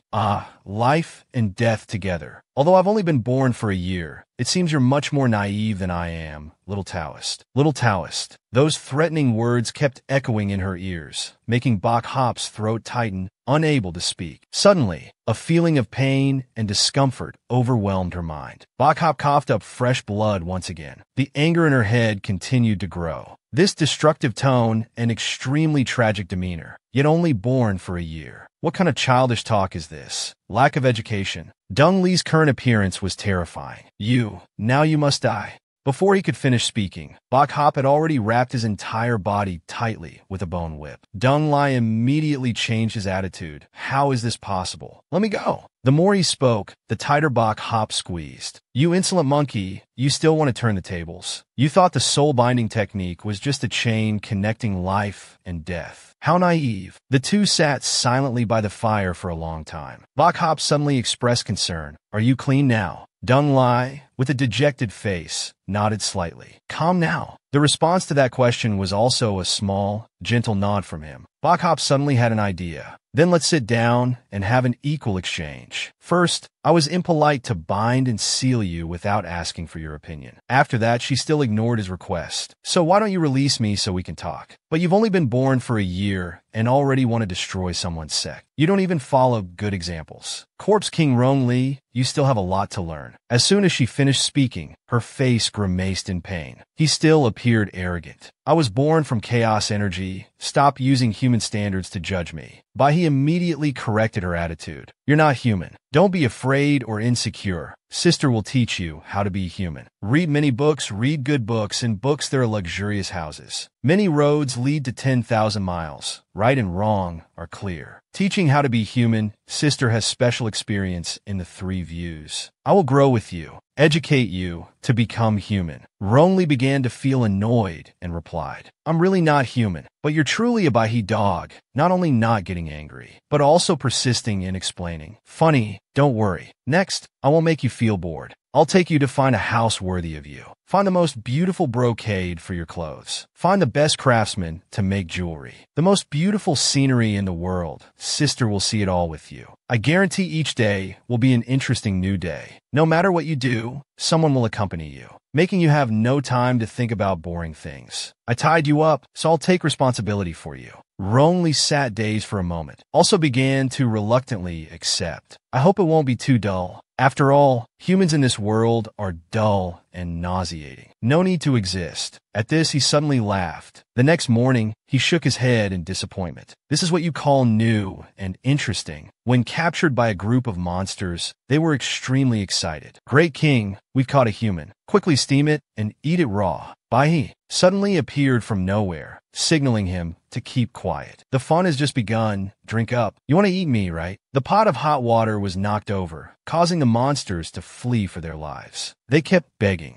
We didn't know you were the iron-embroidered robe of 100 Mountains sect. We were blind to Mount Tai. Iron-embroidered robe, please spare us. We dare not do it again. Iron-embroidered robe of 100 Mountains sect. No, it's Taoist master. And this aura. You are Corpse King Rong Li. Why are you? Bai He then charged in to uphold justice. You eat people and slaughter commoners. Today, this old lady will carry out heaven's will. Rong Li was also shocked by her ability to slaughter monsters. But Bai He quickly began rummaging through the treasure hoard, while not forgetting to preach morals. When good fortune comes, don't ask about the future. Rong Li then mocked. This behavior doesn't seem like those who exorcise demons and protect the way at all. She tried to cover it up. Who exorcises demons and protects the way? Even monsters have good ones. Humans also have bad ones. I'm simply kind-hearted. Chivalrous deeds and righteousness are crimes of deception, stealing from the rich to give to the poor. Dung Lai suddenly looked at her with a warm smile. He then questioned, you're even more unreasonable than me. Seeing Bok Hop urging to quickly find something good, Dung Lai immediately declined. It's ugly and smelly. Don't expect me to touch it at all. Thinking he would stand still like that, unexpectedly, he received praise from Bok Hop. You are indeed skilled at robbing, destroying evidence, and erasing traces. The two of us are truly a perfect combination. Lord Dung Lai is the most trustworthy partner. Those compliments made him feel pleased. What perfect combination. What partner. Don't try to flatter me. The people were extremely happy and grateful. Thank you, Taoist master, for sharing the money. Dung Lai also felt some respect. I didn't expect you to actually steal from the rich and give to the poor. Bok Hop smiled with satisfaction. This gold and silver originally belonged to them. I'm just returning it to satisfy a bit of my own vanity. Of course, I also kept some for myself. Sister will take you out to spend it. Dung Lai seemed about to be tamed and questioned Bok Hop. You're trying to reform me like this. She humbly explained, who wants to reform you? I just want to take you to experience the world and human life. Hurry and try it. I made myself. Dung Lai smiled with delight. If you want to capture someone's heart, first capture their stomach. Seeing that he seemed to be delusional about his power, Bok Hop quickly shouted, you think I still need to capture you? Hurry up and eat. Taste the flavors of the world. Enjoy the 100 schools of life. Sour, intense emotions deep to the core, from teeth to tailbone, caressed by electric currents. Sweet, cloying taste dancing on the tongue, from stomach to throat, inducing nausea. Salty, the helplessness of the sea, from the corners of the mouth to the tip of the tongue, soaked to the bone. Spicy, pain wrapped in heat, from entering the mouth to opening the nostrils, a knife dance. Dong Li's face was furtive, his mouth stammering, You. Before he could finish speaking, she jumped into his throat. How's the experience? Not bad, right? It made him gape in astonishment. The experience. Yes, personally experiencing and feeling the world. Its smell, taste, good and bad, likes and dislikes. After experiencing, you can conclude what this world is like. Don't define it arbitrarily. You didn't have the chance before, but from now on, I will take you to experience everything once. Is that okay? Dong Li's tone was full of reluctance. No way. How can it be? You're still binding me here. Suddenly, she came up with an idea. Then we don't need to bind anymore. Let's make an agreement and seal it. How to seal it? Bok Hop will take Dong Li to experience the beautiful world. You, Dong Li, will enjoy the beautiful world. Come on, pinky swear, unchanged for 100 years. Seal complete. His eyes contained hesitation. It's just 100 years. At most, I'll play with you. Bok Hop also replied cheerfully. Then we thank the generous Lord Tivong. The two of them truly laughed and joked happily when together. Good wine and delicious food have long been prepared. Let's go eat. I want to drink wine too. You're underage. What are you drinking? You just said I should enjoy the beauty. Isn't this experiencing it? It's not time for you to enjoy yet. Finally, Dong Li got to experience the beautiful life of humans. Elegant dresses, ornate jade pendants, and exquisite jewelry. Bustling streets. Walking among the crowds, he felt delighted. Interesting, people here aren't afraid of me. Before, just my appearance would terrify a town. No one dared to go out. Can't they see I'm a demon? Bok Hop quickly explained. This has nothing to do with whether you're a demon or not. We've destroyed the demons, threatening them, avenged their loved ones, brought back their stolen property. As long as you do good things in their eyes, you're a good person to them. What you are and where you're from doesn't matter. Isn't Lord Vong a very capable big brother? Hearing this, Dong Li nodded. They're quite sensible after all. People started calling to each other. They're releasing sky lanterns. Let's go see. The crowd pushed and shoved, separating the two. Bok Hop quickly grabbed his hand and pulled him along. Don't get lost. I'll take you to a good spot. Dong Li's eyes suddenly showed a hint of pride. What good spot? Just an excuse to hold my hand. As they watched the lanterns together, Bok Hop turned slightly to look at Dong Li. It's so beautiful, but he still maintained an uninterested attitude. It's just lights flying into the sky. What's so beautiful? She kept her own opinion. The fireworks are beautiful. Look at that family of 3, how happy and harmonious they are. And that young couple over there. You can tell they're in the ambiguous stage. It makes me smile. The lively atmosphere is so joyful, full of life and spirit. This is what's truly wonderful. Dong Li suddenly spoke softly. I don't understand. Born from nothingness, the things you speak of. In my world, they've never existed. Bok Hop laughed loudly. The world of a little one born just a year ago. What is there to say? Later, we'll use the small wonders of the world to fill your world. These are for you. Dong Li's eyes suddenly lit up. What's this? Bok Hop smiled gently. Gifts for your first birthday. You're only a year old. Haven't had a birthday celebration yet, right? Specially prepared for you. He exclaimed in surprise again. Especially for me. This bag is so ugly. She pouted in response. If you don't want it, give it to me. I want it. After snatching it, Dong Li felt extremely happy inside. Specially prepared for him. It seems he could look forward to something in the future. Hearing Bok Hop's panic voice saying a ghost, he quickly assumed an attack stance. Why do I have to run too? Wouldn't it be fine to just kill them directly? Bai also spoke up to remind. We must continue to develop. Getting the assets from the people is enough. No need to pursue and kill them all. If it can be solved by running, then there's no need for fighting and killing. The monster also appeared confident, not to be trifled with. Catch that little dwarf for me. She dared to steal that treasure from me. I'll use her skull as a small wine cup. Catch that little dwarf. Although not a petty person, when insulted so badly, Bai couldn't help but take offense. Small wine cup, little dwarf. She angrily threw the bag for Rong Li to catch, even though he was still muttering such ugly words. I don't want to hold it. Who just said there's no need for fighting and killing? She fiercely rushed to attack attack the monster. You dwarf with octopus legs. You small crab claw. So there's fragrant grilled octopus again. They're really polite, Bai said gleefully. Before leaving, they even left us some food. Rongli glanced at her. If I hadn't seen you attack with my own eyes, I would have believed it, Bai said while handing over a peeled crab claw. That's because your knowledge is too limited. This is just the first time, you know. Hurry and taste the fresh food delivered to us. Tell me, where should we go next? South or north? I heard fox spirits have good thoughts. Tree spirits also know how to build houses. Let's go find them. Rong Li's eyes flickered with doubt. Are you negotiating with me? She nodded without hesitation. Yes, we're partners. To find a house suitable for you, of course we need to negotiate. He talked on and on about his wishes for the new house. Then I want to use tree spirit bark to build the house. Use fox spirit skin as cushions. These requests made even Baihe's hair stand on end. Truly worthy of being the corpse king. The king who uses corpses. Rongli quickly urged. Let's go find them quickly. Tree spirits and fox spirits sound familiar. She suddenly felt a bit guilty and reminded herself. Light incense for them. Then she exclaimed in panic. The tree spirit here is named Wei Sanyang.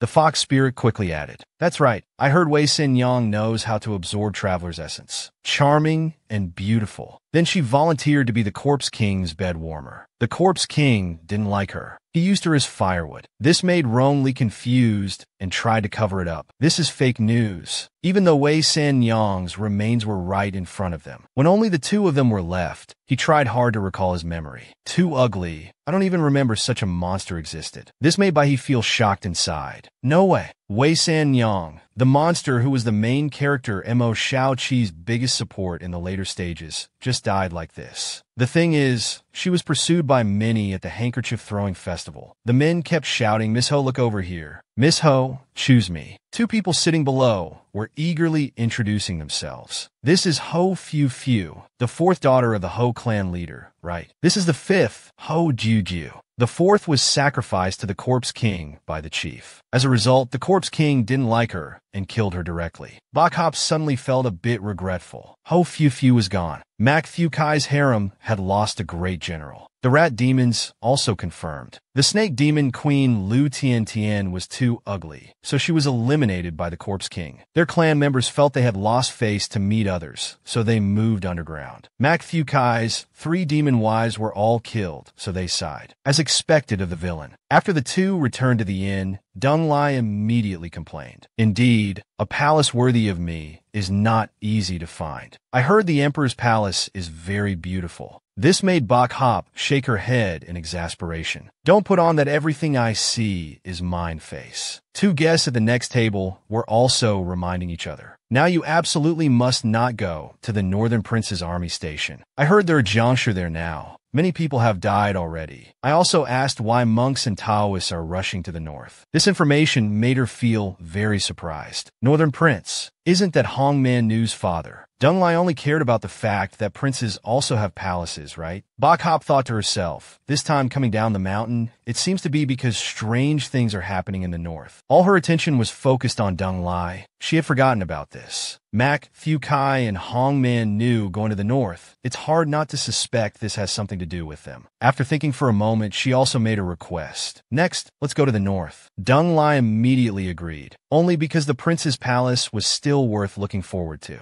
The northern prince's residence was the target of the next talisman attack. This caused everyone around him to panic, screaming Senior Brother Bok, sect leader. He was still sitting calmly in the hall under the concern of his junior brother. Senior brother, are you all right? From afar, suddenly a woman's voice laughed loudly. So this is all the skill you have. Manny is really disappointed, master. When Dung Lai and Bok Hop just set foot here, they already felt the cold and desolate atmosphere. She said in surprise, the whole city is filled with the smell of death and corpse poison. It's about to condense into substance. The streets are full of dry corpses. The situation is very serious. Suddenly, there were desperate screams. Run quickly. The Jiangshi are sucking people's blood again. Quick, run. Save me. Seeing this, Bok Hop immediately used talismans to attack. She quickly eliminated them. She also asked kindly, it's all right now. Did you run out from the prince's mansion? How's the situation inside? Why is it you? Bok Hop quickly recognized the familiar person. She came over to question, Mac Thew Kentucky, why can't you even defeat a single Jiangshi? Isn't Hong Man Ni supposed to be quite formidable? Huang Tu Ngai, who is this? Where is Hong Man Ni? The female lead isn't in the harem. Thieu Kai angrily replied, don't mention Hong Man Ni to me. She turned into a Jiangshi and drained my powers. If it weren't for Miss So, the Medicine King, saving me, I would have been drained dry by her already. Miss So looked at him with affectionate eyes. Mac Thew Heap, I will definitely cure you. This shocked Bok Hop internally. This was too much information. As expected of the male lead, everyone likes him. Minor wounds don't get any attention. Flirting without considering the place. He even spoke in a provocative tone. You won't understand matters of the heart, sis. There's not even a single man by your side. This person saw Thieu Kai was curious about Deng Lai. Bok Hop hurriedly introduced, he's a Taoist disciple I just took in. This might be the first meeting between the male lead and the failed antagonist male lead. Missa was trying to get closer to Mac Thew Heap, but she was coldly stopped by Thieu Kai. Heaven wants to oppress me, Earth wants to drown me. Even if Mac Thew Kai's martial arts are ruined and Taoism is lost, I'll grit my teeth and fight until the very end. Bok Hop, slaying demons and evil spirits is still the mission of Bok Sun Mon. I'll leave the inside to Big Senior Sister. You lead Miss So away first. Alright, Master and Mistress are both inside the royal mansion. It seems they can't defeat Hong Man Ni. Bok Hop immediately panicked. Why didn't you say so earlier? Deng Lai, let's go into the royal mansion and deal with the North King. He also showed great enthusiasm. It's a good chance to take a look around. Are you afraid the Jiangshi will recognize you in a fight? She quickly explained, I died from corpse poison. Deng Lai immediately waved his fan, releasing a stream of energy. It shielded Bok Hop. From now on, no poison can get near you. Then a loud shout shook the entire palace. Hong Man Ni, you practiced evil arts, killed countless innocent people. Today I must settle this score. Hearing those challenging words, Man Ni calmly replied, Mistress, normally I still fear you a bit. But now you've been poisoned by my corpse poison. Do you still have that ability? Faced with her attack, everyone could only scream and blame. Evil woman, surrender your life. Don't be so arrogant. Amitba, Man Ni, in a very fierce form, laughed loudly and said, go to hell, all of you. Before she could gloat for long, she was hit by a Qilin statue that came out of nowhere. She was struck hard and screamed in pain. Man Ni angrily shouted, who is it? Bok Hop, wearing the Qilin statue on her head, confidently said loudly, destroy the talisman on your body. The space became quiet. Bok Hop spoke, I've eliminated all the Jiangshi outside. Only you and your father are left. Huang Ma Ni screamed, it's you, Bok Hop. I haven't found you yet, but you've come to my doorstep yourself. Father quickly shielded a Hop. This is not the place for you to show off. Her mother urgently said, Hong Ma Ni has now become a poisonous Jiangshi. You're no match for her. Quickly leave. The seniors here will take care of it. It's not time for the juniors to act yet. Volung tin ton demon, quickly suvendo zosai. Mani confidently said, don't try to act mighty in front of me. If you've come, then all of you stay here. Her mother frowned, coughing, the poison is too strong. Wherever Mani stepped, people fell. This is a poison specially prepared for you masters, to make you obediently give up your inner force. For me to absorb, master. When you punished me to kneel and wanted to expel me from the sect, you probably didn't expect that one day you'd die by my hands, did you? Even the high and mighty sect leader has this day. It's truly the wheel of fortune. As soon as she finished speaking, a statue flew straight at her. Quickly let go of my father. The second kick, she cried out in pain. It's you again, Bok Hop. Why aren't you affected by the poison? In Bok Hop's hand were talismans for purification, rejuvenation, and whirlwind. Someone help me, a mystical air purifier. She thought to herself, the spells won't last long. I need to resolve this quickly. I haven't even gone to find your father yet, and you're already causing trouble for my father. Mani gave a cold smile. You want to cause trouble for my royal father? Well, you're too late. He's long been a dried corpse. I killed him. He said he brought me to Bok Sun Mon to help me avoid palace conflicts. He said he sent me to steal secret manuals to strengthen the Northern King's power, to be a backup so no one would dare look down on me. He told me to gather cultivation methods and treasures to help him achieve immortality and seize the throne. He said I was his most useful child. He patted Mani's head. You are your royal father's most useful daughter. Mani, your royal father's grand plan now depends on you.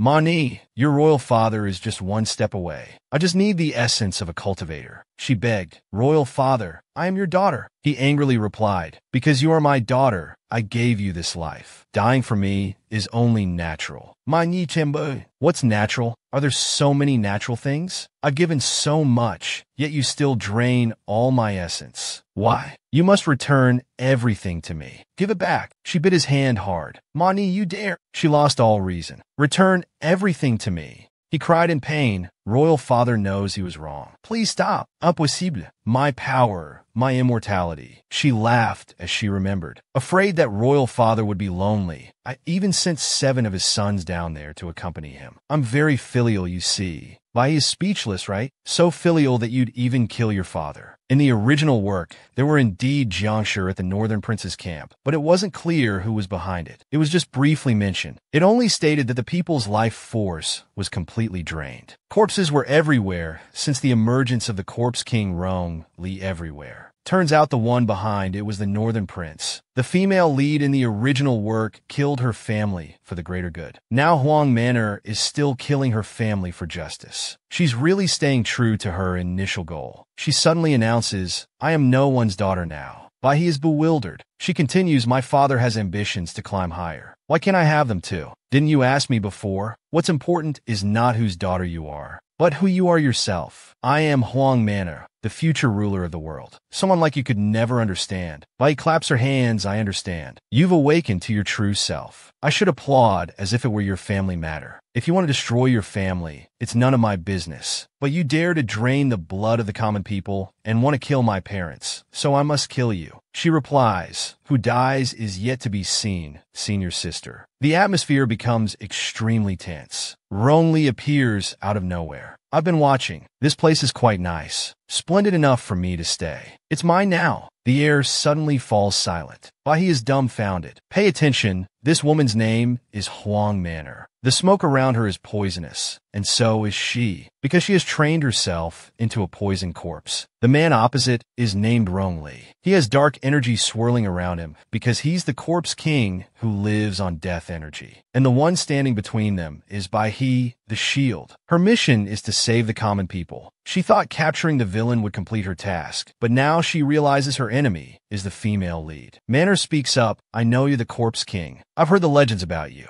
You want wealth and glory, don't you? Want to hold the world in your arms. Anything you desire, people will offer to you with both hands. With the same kind of people, if I were you, I'd be willing to share this world. Bai frowns. How dare you say that in front of me? She approaches. You and I together, the entire world would be unable to resist us. Am I right, Lord Rong Li? Everything glows, and Manor dissolves into mist. Hey, Bai is confused. A female lead like me has no place to stand. The quack doctor dissolves into mist. Jump off the building and wash away, damn it. There's a lunchbox. Hanging oneself is not out of the question. This is all about the female lead. Even in the air, it's all Huang Manor. Rong Li scoffs. Who is this ugly thing? Rotting all over and daring to approach me. She was confused and immediately cursed at them. He continued, anyway, you wanted to kill her too. She confirmed, that's right. Unexpectedly, the one I tricked this time turned out to be the villain. Father, you're awake. Ahop, are you all right? She immediately asked about her father's condition. Mother, how are you feeling? He replied, the poison has dissipated. Where's Hong Man? She answered, up there in the sky, dust to dust, earth to earth, scattered all over the sky, is the female lead. The elders also regained consciousness. The poisonous gas had completely disappeared. Huang Man Ni is dead? The evil one is dead? Which expert eliminated this threat for the people? Could it be this young friend, the daughter of Bak Chuang Man? Bak Hop introduced, it wasn't actually me. It was this person. This death aura belongs to the corpse king, Dung Lai. The elders immediately became alert. We've been poisoned. We're no match for the corpse king at all, but we must fight to the death. Behind us are countless civilians. Bak, young one, if you don't know how terrifying the corpse king is, quickly go to the back and wait for us. She hurriedly stopped them. Elders, you misunderstand. He's on our side. When Hong Man Ni used the poison, he cast a spell to help me avoid it. He also casually eliminated her. Everyone was confused. On our side? Ahop, could it be? Could this be a demon? Young friend, don't act on emotions. Legend has it that when the Corpse King was born, an aura of death spread everywhere. The dead were exposed, poisoning the people. She explained, you can't say that. If Deng Lai hadn't intervened, everyone would have died from being sucked in. The people of the world would have faced calamity. After all, Hongman Ni wanted to rule the world. Everyone was skeptical about this. Although he's the Corpse King, Deng Lai seems to have never done anything to harm heaven and earth. I've heard he's even eliminated many great demons who did evil deeds. But he's still the Corpse King after all. No one can guarantee that he won't bring harm to living beings in the future. Deng Lai said nothing. Bok Hop suddenly took his hand. I can promise. I use my body to refine the soul bone of the Tao body, using the life soul bone to connect with Deng Li's death aura. The energies of life and death circulate and cycle. The world can also achieve peace and unity, following nature. Moreover, I trust him. He doesn't have time to do such boring things. We will have a wonderful life. Her mother asked, Ahop, what are you doing? An elder replied, nurturing a tiger. Young one, you're wise. This is love. True love is invincible. A boy rushed in, reporting, Master, it's terrible. The poisonous gas is spreading everywhere with the wind. Everyone was worried. But for this poison, our Medicine King Valley hasn't found an antidote yet. The living who touch it will be poisoned. The dead will turn into zombies. What should we do? Bok Hop quietly asked Deng Lai if he had any ideas. He replied indifferently, What if I do? What if I don't? She whispered, If you do, help them so they'll owe you a favor. They'll treat you with respect when you meet again in the future. He smiled and agreed. All right then. Deng Lai waved his hand, and a whirlwind appeared. Bok Hop's mouth gaped open like a powerful vacuum. The elders regained their strength as the poison in their bodies was extracted. He maintained his cold expression and said, It's done. Everyone realized how narrow-minded they had been. They thanked the Corpse King for detoxifying them and saving the people outside the city. Her father said seriously, Ahop, although he eliminated the evil spirits and saved the people from disaster, even though he saved your parents and the elders, detoxified us, and although he's very powerful, your mother and I are no match for him. But if he dares to bully you, I'll risk my life to kill him. Her mother hugged her and said, That's right. We don't care if he's the Corpse King, the Rigid King, or the Ghost King. If he dares to bully our daughter, I'll make sure his family is destroyed. Bok Hop was delighted. Mom and Dad, don't worry. I won't bully him. I've been nice enough to him already. Deng Lai is a very good and kind person. Isn't that right, Deng Lai? He avoided answering and just grunted. When they got home, her father asked anxiously, You don't intend to take on the position of sect leader? Bok Hop confirmed, That's right. I'll stay as an elder. An elder has great responsibilities, but I have an important agreement that I need to fulfill. For me, it's more important than the position of sect leader. He sighed sadly, Alas, it's as I thought. When I sensed the internal energy in your body belonging to Bok Sun sect, I knew this day would come. This is your destiny, and also the destiny of Bok Sun sect. Go and do what you want to do. The world is vast, but Bok Sun sect will always be your home. She comforted her father. I'm just not becoming the sect leader. I'm not leaving the sect. Besides, Bok Sun sect has many talented disciples. Although Mac Thieu Kai isn't that great, there's still... He interrupted, Don't mention that temperature guy. He's been expelled from our sect. He trailed off after realizing his intentions were seen through.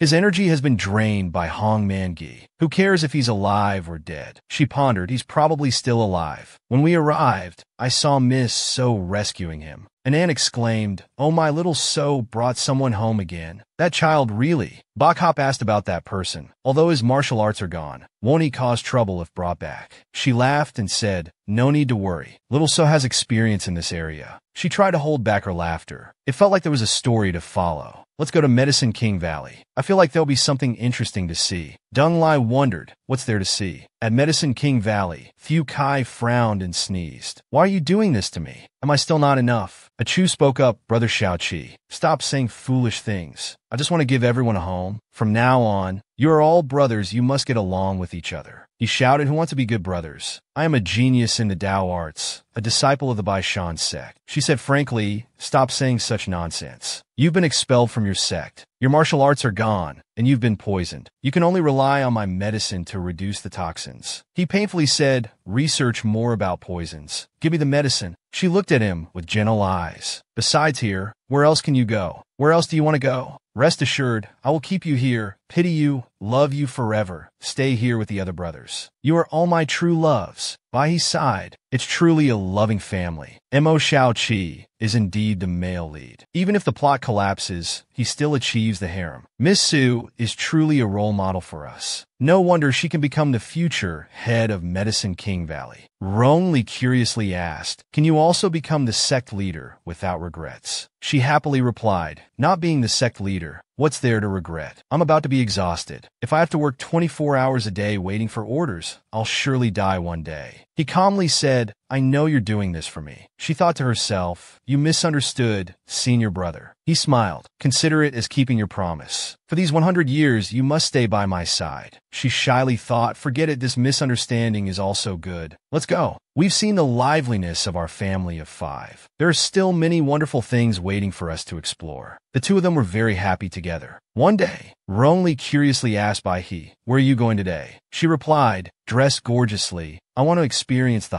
hustle and bustle." Happy times indeed pass by quickly. The day of parting is approaching. The atmosphere was extremely lively. A person stood telling the story of the golden-winged Rhino King. After being defeated by the Baishan ancestor, he was never seen rising again. The story says that this Baishan ancestor was actually Bai-He, the first elder of the Dao sect, the world-renowned Baishan sect. Ancestor, Bai-He had the nickname Iron Embroidery of Baishan sect. Her eyes were like bronze bells, her fists like bronze ingots. Her arms, just brushing past, would carry the strength of 1,000 pounds. Even the 4 Taoist disciples under her command had to exclaim, "The ancestor is truly powerful." Baishan ancestor, leading the young Taoist, attacked, causing havoc, sweeping clean the lairs of demons and monsters, uprooting 1,000-year-old demon trees, eliminating blood-sucking zombies, not only avenging the common people, but also reclaiming their hard-earned money and distributing it to all living beings. To remember her benevolence and strength, the common people have taken the day when the Baishan ancestor descended the mountain as the Teat 2 Dawn Festival. It's been hundreds of years. Until now, it's still one of the liveliest festivals in the Central Plains. Dung Lai is unhappy. "After all these years, I still can't accept it. What's with the 4-piece bronze child? It's so ugly. It doesn't look like me at all. I really want to destroy it." Bok Hop cheerfully says, "But this is the strongest joint image of us two, and it will be preserved for a long time. Hundreds of years have passed, yet it's still ugly enough to shine. It's not easy at all. Fortunately, you can use your skills to maintain your appearance without aging. Otherwise, I wouldn't be carrying an old lady who can't walk like me on your back and complain that I'm both old and ugly. Are you serious? I will never dislike you. As long as it's you, I will never complain or dislike anything." She's touched. "These 100 years of loving you haven't been in vain. Indeed, children don't despise their parents for being poor. Dogs don't despise their owners for being poor." He warns, "Say that again, and I'll throw you to the ground." She delightfully says, "Don't hesitate anymore." A moment later, Dung Lai calls out, "Bok Hop, Bok Hop." She rubs her eyes. "Ah, I fell asleep again. Where were we? Let's go watch the sky lanterns." After 100 years, it's still as lively here. This peaceful and prosperous era is partly due to our efforts, isn't it, Bok Hop? I fulfilled your wish, right? Although our parents have passed away, the Baishan sect still stands strong. The world is at peace. I feel like I'm about to leave this world. Dung Lai, can we make a pinky promise one more time? He asks bewilderedly why. She says gently, because Dung Lai hopes that Dung Lai of our family, even if alone, will always be happy and joyful. Won't be lonely and isolated. Even if alone, will still perceive the beauty of the world. Feel the gentle breeze, sunlight, and fireworks. Can you make a pinky promise with me? He realizes something. You don't want to leave alone, do you? I can sense it. From the moment you opened that earring, I knew you, and it shared the same breath. You don't belong here.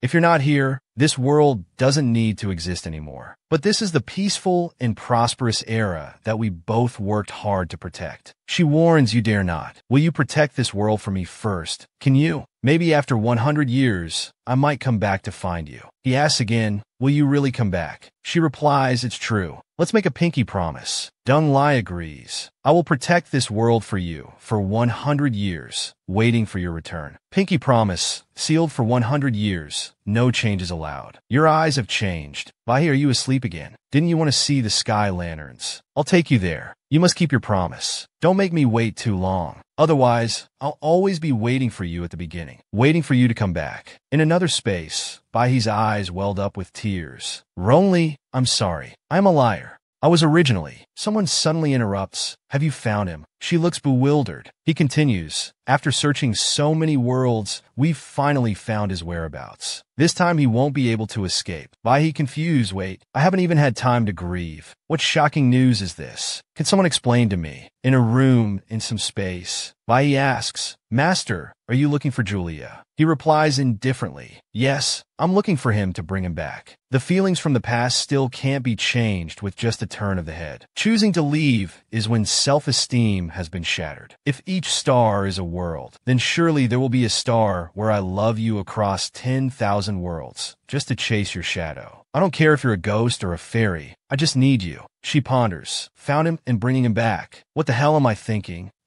Master, using violence and coercion isn't appropriate anymore. Whether he returns to you or not depends on whether Rongli is willing. I suddenly feel a bit redundant. He replies, Perhaps next time he will agree to return with me. She exclaims happily, What? We can meet again. Is Rongli still waiting for me there? Can I go find him? He explains, Time flows differently in various worlds. Rongli has waited for you for 100 years in that world. He has left now. She blushes. Rongli really waited for me that long. He adds, This shooting star, along with what he left to protect the Corpse King, will become a part of your soul power. But you'll have to discover its specific effects yourself. She whispers, This fool, he's given me too much already. He even gave me the spirit cultivation technique. He quickly says, It's not him. Don't you understand? He turns away. I said it's not him. You can always practice this cultivation technique. It's like the power of shooting stars, not limited by different worlds. She ponders. Why do I feel like Li Yin Bai is angry? That's right. Isn't he someone without emotions? So this time I consider it a victorious return. He's a bit surprised. I thought after 100 years in that world, you wouldn't be able to escape. The psychological impact. I didn't expect you to be almost unaffected. She confidently says, That's because I'm a professional. Reading novels for 25 years, watching movies, playing games, all sorts of things. I have to review and read tens of thousands of books every day. I know all kinds of plot lines in the era of countless male and female protagonists. For cross-country, I'm a newbie, but when it comes to experience, I'm a veteran. I am Yuri. I am who I am. Even if I'm immersed in the plot, I still have to try to escape. Just like now, no matter what cannon fodder I was before, just close the door to that world. Then I'll return to myself. Return to being Yuri. I experience each emotional segment, but I'll also keep my own self. Besides, many emotional worlds also come from the original host. Not from me, except for that. But boss and Rongli boss, take me to the next world. You're curious without rest, huh? You don't understand my urgency. Sometimes working is the best way to comfort oneself. But I've said it before. I want a modern world. Don't take me to ancient worlds anymore. Also, although gossiping isn't good,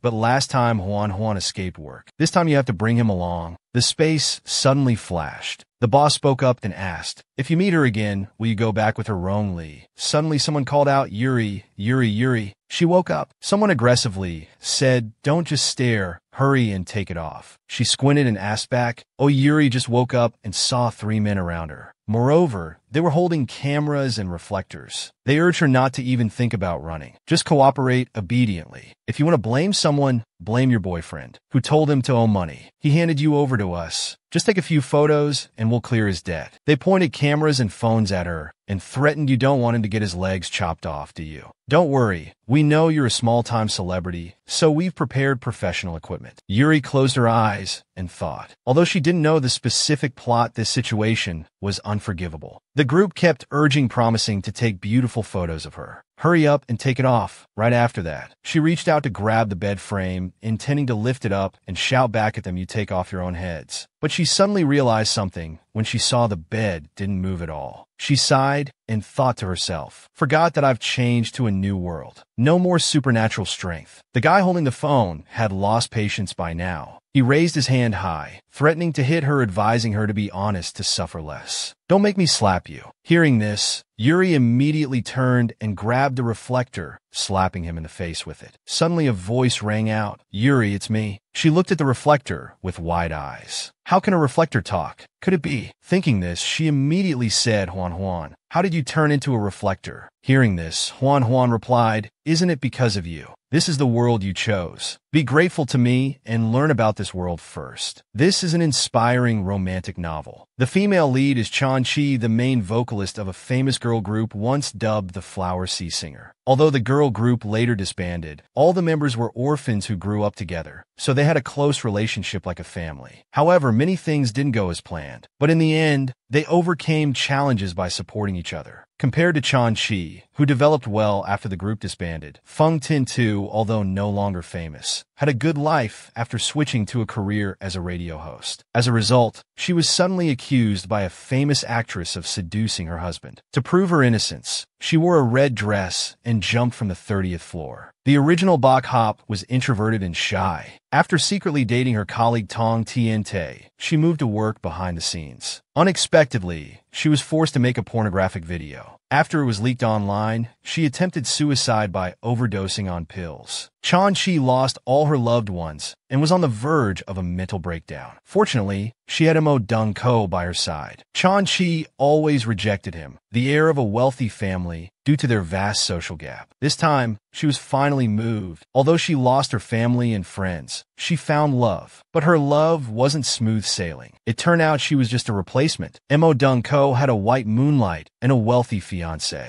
They constantly attacked Chan-chi after miscarrying, being drugged to ruin her voice, an unexpected car accident, and a bloody assault. Chan-chi finally lost her innocence. She began to seek revenge. She always doubted her sister's suicides. After facing many difficulties and dangers, she finally proved Tin-tu's innocence. She punished those who made the unethical video. She defeated the fiancé and the white moonlight. The future looked bright. Meanwhile, Chan-chi and Mo Dong-ko finally got married. She also gained the approval of Mrs. Mo Dong, becoming a true wealthy madam. On the night she won the Best Actress award, Chan-chi brought the trophy to her sisters' graves. She had finally avenged them. She had achieved her dream, but her sisters were no longer by her side. After hearing the introduction to this Yuri novel, I pretended to be upset, saying the female lead had it too rough. Is this love or a cycle of suffering? It's rare to find such a lovable female lead. You said softly that she's probably a normal person. When mentioning previous female leads, you hesitated a bit. Hon noticed and interrupted, "Isn't it all because of you?"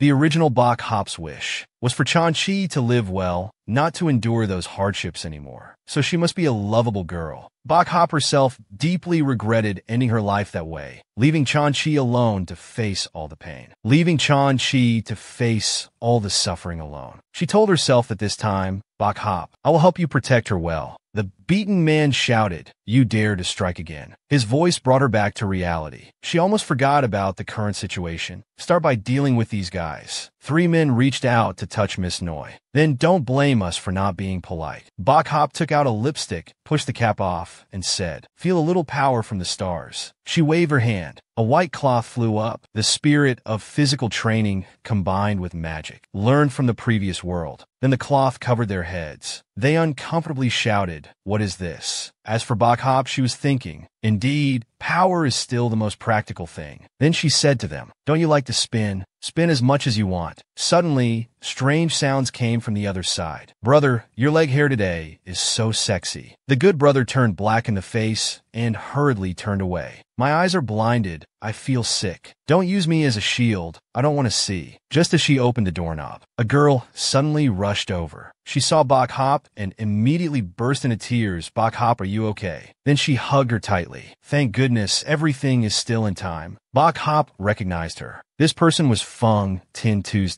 However, she was a bit confused. Wasn't she supposed to be dead? Tin-tu held her hand, running outside while asking, "You deleted all the videos, right? Don't leave any traces, okay?" Bok Hop heard this and replied, "Everything's been deleted." She looked at Tin-tu and wondered, Feng Tin-tu, someone who should be dead by now. How does she know so much? Seeing her cautiously looking left and right, she confirmed it was a person, not a zombie. Then Tin-tu said to her, "There are some things inconvenient to say here. Let's find a safe place." After saying that, they immediately got in the car to drive back to the apartment. Bok Hop held a cup of hot cocoa, sitting on the bed. She was wrapped in a warm blanket. Beside her was a teddy bear. This feeling of indulgence made her very satisfied. It seemed like she was healed. Suddenly, Tin2 came over and hugged her. Her mouth kept comforting Hop. Everything is still in time. It's okay. Don't be afraid. Don't punish yourself for other people's mistakes. She held Hop's face and sobbed. The ones who deserve to die are the bad people. Don't think negatively. The bad things haven't happened yet. You must live well. Hearing her say this, Hop seemed to realize something. She knows that Hop will commit suicide in the future. Could it be that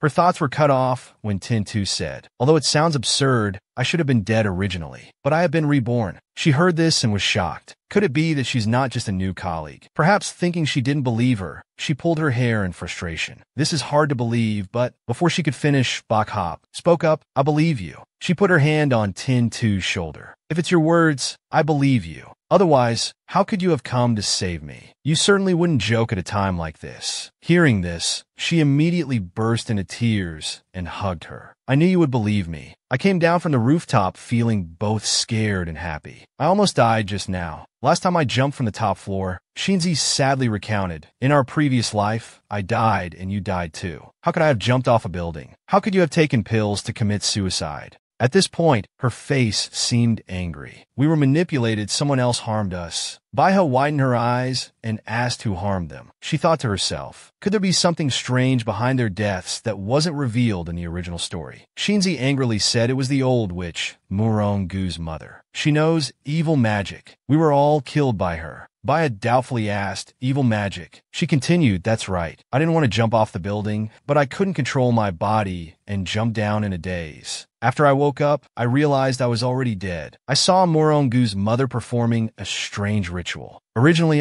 you and Jianqi were both blessed with good fortune, but that old witch wanted to steal it for herself, so she killed us. But Jianqi's fortune was too strong. She couldn't touch her, so she insisted on Murong-gu marrying her to seize her good fortune." Shinzi gritted her teeth. "Tonight is the turning point of fate. I jumped off the building. You were recorded on video. Jianqi and that dog had an affair." Saying this, she suddenly paused for a moment. Is there something unfinished? Then she hurriedly tried to run to Jianqi. That dog wants to take advantage of her. At this moment, Baiha reached out to stop her. "Wait." Then, she held up the yarn in front of her face and smiled mischievously. "Before that, we have something to take care of first. It seems that old witch doesn't intend to let us go." Shinzi looked terrified. "What's wrong? Don't scare me." She waved her hand, and the yarn whirled around, cutting through invisible dark hands. "It's nothing, just getting rid of some filth. It won't delay us from saving Jianqi. At a certain party, fill it up. Xiaoji, you must drink it all." A drunken man raised a bottle of wine and said, "If our boss Zhao is happy, you'll get whatever you want in the future." Jianqi held the glass of red wine. She looked anxiously at the large bottle of wine. Seeing her hesitation, he continued to speak maliciously. "If you do well, your two sisters will have opportunities too." He used her family to threaten her. This made Jianqi decide to drink it all. "I'll drink." The two men watched and smiled wickedly. After they left the room, they discussed with each other, "That drug of yours isn't working." She drank so much and still managed to run away. "Don't let her run into the VIP room. I can't get involved with those people over there." After saying that, they burst into laughter. Jianqi remained in the room, dizzy from the drink. "It's so hot. I'm so dizzy." She tried to rush outside, wanting to run quickly. Before she could finish speaking, she bumped right into a man. Seeing this, he smiled. "Many women throw themselves into my arms, but as directly as you, that's quite rare." She looked up and tried to explain. "No, I didn't mean to. Please let me leave." He raised his hand to her cheek and said, "All right, I'll take you away." Just as he was about to take her away, Hop and Tin2 appeared just in time. They pulled Jianqi to their side and said, "We're here to pick up Jianqi. We won't bother you anymore." Hop deliberately smiled and emphasized Mr. Mo Dung Company. Mo Dung Co. asked them, "Are you her friends? You're just going to take her away like this?" He thought to himself, "Mother already said, I must definitely take this girl away. If I miss tonight, there might be unexpected changes." Mo Dung Co. pretended to frown with concern. "You guys can't handle her condition right now, can you?" At this moment, Jianqi was hanging on Hop's neck, sniffing and saying, "Hop, you smell so good." Hop looked at him and said, "Hasn't she had enough to drink? She'll feel better after throwing up a bit. If she drank something she shouldn't have, we'll go to the hospital for a stomach pump, get in 4, call the police for tests, and the hospital will know how to handle it." Tin2 wasn't to be outdone either. "Mr. Mo Dung, you don't need to worry. This isn't a novel or a movie. We don't need to find a man to solve this." He smirked Drunkenness is easy to deal with, but there are some things that can't be solved just by going to the hospital. Bok Hop thought, why is he saying this? Could it be because suddenly Chan-Chi hugged her? Hop, I'm so hot. She saw that there was some evil magic stuck to her back, though it was different from Tin2's black and pink colors. Could it be that in the drink there wasn't just scientifically engineered substances, but also feudal and superstitious elements? Mo Dung Ko put his hands in his pockets, pretending to be arrogant. It's dangerous for schoolgirls like you to go back alone. How about this? I'll send bodyguards to take you home. Is that okay? Bok Hop was going crazy hearing this. She cursed silently, and then you'll personally take Chan-Chi home, right? Who knows where you'd take her? Suddenly, the man from earlier in the room, who forced her to drink, where did you come from? Chan-Chi, this is where you should be. I'm Chan-Chi's broker. Just hand her over to us. Tin2 angrily replied, they don't need to bother you. We can go back by ourselves. Bok Hop hugged Chan-Chi. She glanced at them all and thought, have they all gathered here? Don't blame me for being impolite. Then she reached out and grabbed the strange thing behind Chan-Chi's leg, then threw it at the two men on the other side. Suddenly, Tru Tong said, Mo Dung CEO, I didn't expect you to be here. Then both of them blushed and looked at him. Mo Dung CEO. He looked at them with a chill. What are you doing? They reached out to grab him. I love you so much. Come on, Mo Dung CEO. You're so handsome. He quickly shouted to stop them. Hands off. Taking this opportunity, all three girls quickly ran away. Before leaving, Bok Hop left some strings. Those filthy things that suck people's luck. All of you go die. Then they left. A loud explosion came from the hotel. The old witch, affected, sat down on the ground. How is this possible? Has someone broken my spell? Those three little girls don't have this ability. Then she frowned. Could someone have seen their luck? Looking at the pile of charms on the table, she said, then we can't back down now. The luck that Mo Dung family has seen, there's nothing we can't take. Then she hurriedly pushed the door open, turning to Mo Dung Ko's side. He called her, Mother, I can't take that girl away. She was taken away by her friends. The old witch said, no matter what the cost, you must marry that girl and bring her home. Tomorrow you go after her. He reluctantly said, Mother, you clearly know I already have someone I like. Why are you telling me to pursue that little girl? From her appearance to her family, how is she worthy of our Mo Dung family? She shouted, her luck is worthy. I don't care who you like. As long as you marry this Chan-Chi and bury her in the Mo Dung family's ancestral tomb, then you can play around outside however you want. I won't control you anymore. Hearing this, he had to answer, I understand, Mother. I'll pursue her and hand her over to you. Hearing this, she was relieved. Good boy. It's all for the Mo Dung family. Scene changes to the three girls. They were sitting in a car to go home. Bok Hop thought, the current plot development has nothing to do with the original story at all. The first day here, she already saved herself. Rebirth, mysticism, fighting, saving the beauty, separating the male and female leads. In one day, she's done the events of an entire book. Whatever happens next feels like it won't be peaceful. Then she looked out the car window. Suddenly, she saw a familiar figure. Zung Li, it's Dung Lai. Then she waved her hand and quickly said, stop the car. The car was speeding on the road. Bok Hop sat in the back seat looking outside and discovered something. She shouted loudly, wait for me. Tin2 stopped the car and asked what's wrong. Where are you going? Bok Hop quickly jumped out of the car and answered, I saw someone I know. She guessed in her heart, Dung Lai. The person just now seemed to be Dung Lai, but both in front and behind there was not a single person in sight. She wondered if she had seen wrong, but that familiar feeling, wasn't it Dung Lai? The bag on her side suddenly spoke up, no way. Absolutely no way. Bok Hop picked up the bag and questioned, why is it not possible? Didn't you tell me to find Julia? To find him, to bring him back. So it's possible that I met him here, isn't it? How can you be so sure it's impossible? Anyway, he's not here. Focus on your mission. Bok Hop replied dejectedly, all right. However, she was still not convinced. This was very strange. There must be something she didn't know. The person just now felt very familiar. Tin2 and Bok Hop stood at the doorway, watching their friend sleep soundly. Tin2 smiled and said, it's good that she's asleep. It's been so long since I've seen her sleep this well. The two gently closed the door and went outside. Tin2 leaned against the wall and confided, after becoming a ghost, I've been with her for over 15 years. I've watched her suffer more and more. If not insomnia, then nightmares, or crying until waking up from dreams, never resting peacefully. I could only watch her become haggard, unable to help in any way. Bok Hop consoled, consider that as something that happened in a past life. Now she has us. We are Chan-Chi's disciples. We'll protect her so she can sleep well. Tin 2 hugged her tightly, saying, "The witch won't give up easily. She will definitely strike again. I was originally worried about how to break her evil spell, but luckily we have you. But how did you suddenly know all these things?" Bach Hopper called and replied, "I said that in a dream, there was a couple of immortals and a little handsome boy who taught me. Do you believe it?" Tin 2 held her hand, eyes glistening. "I believe you."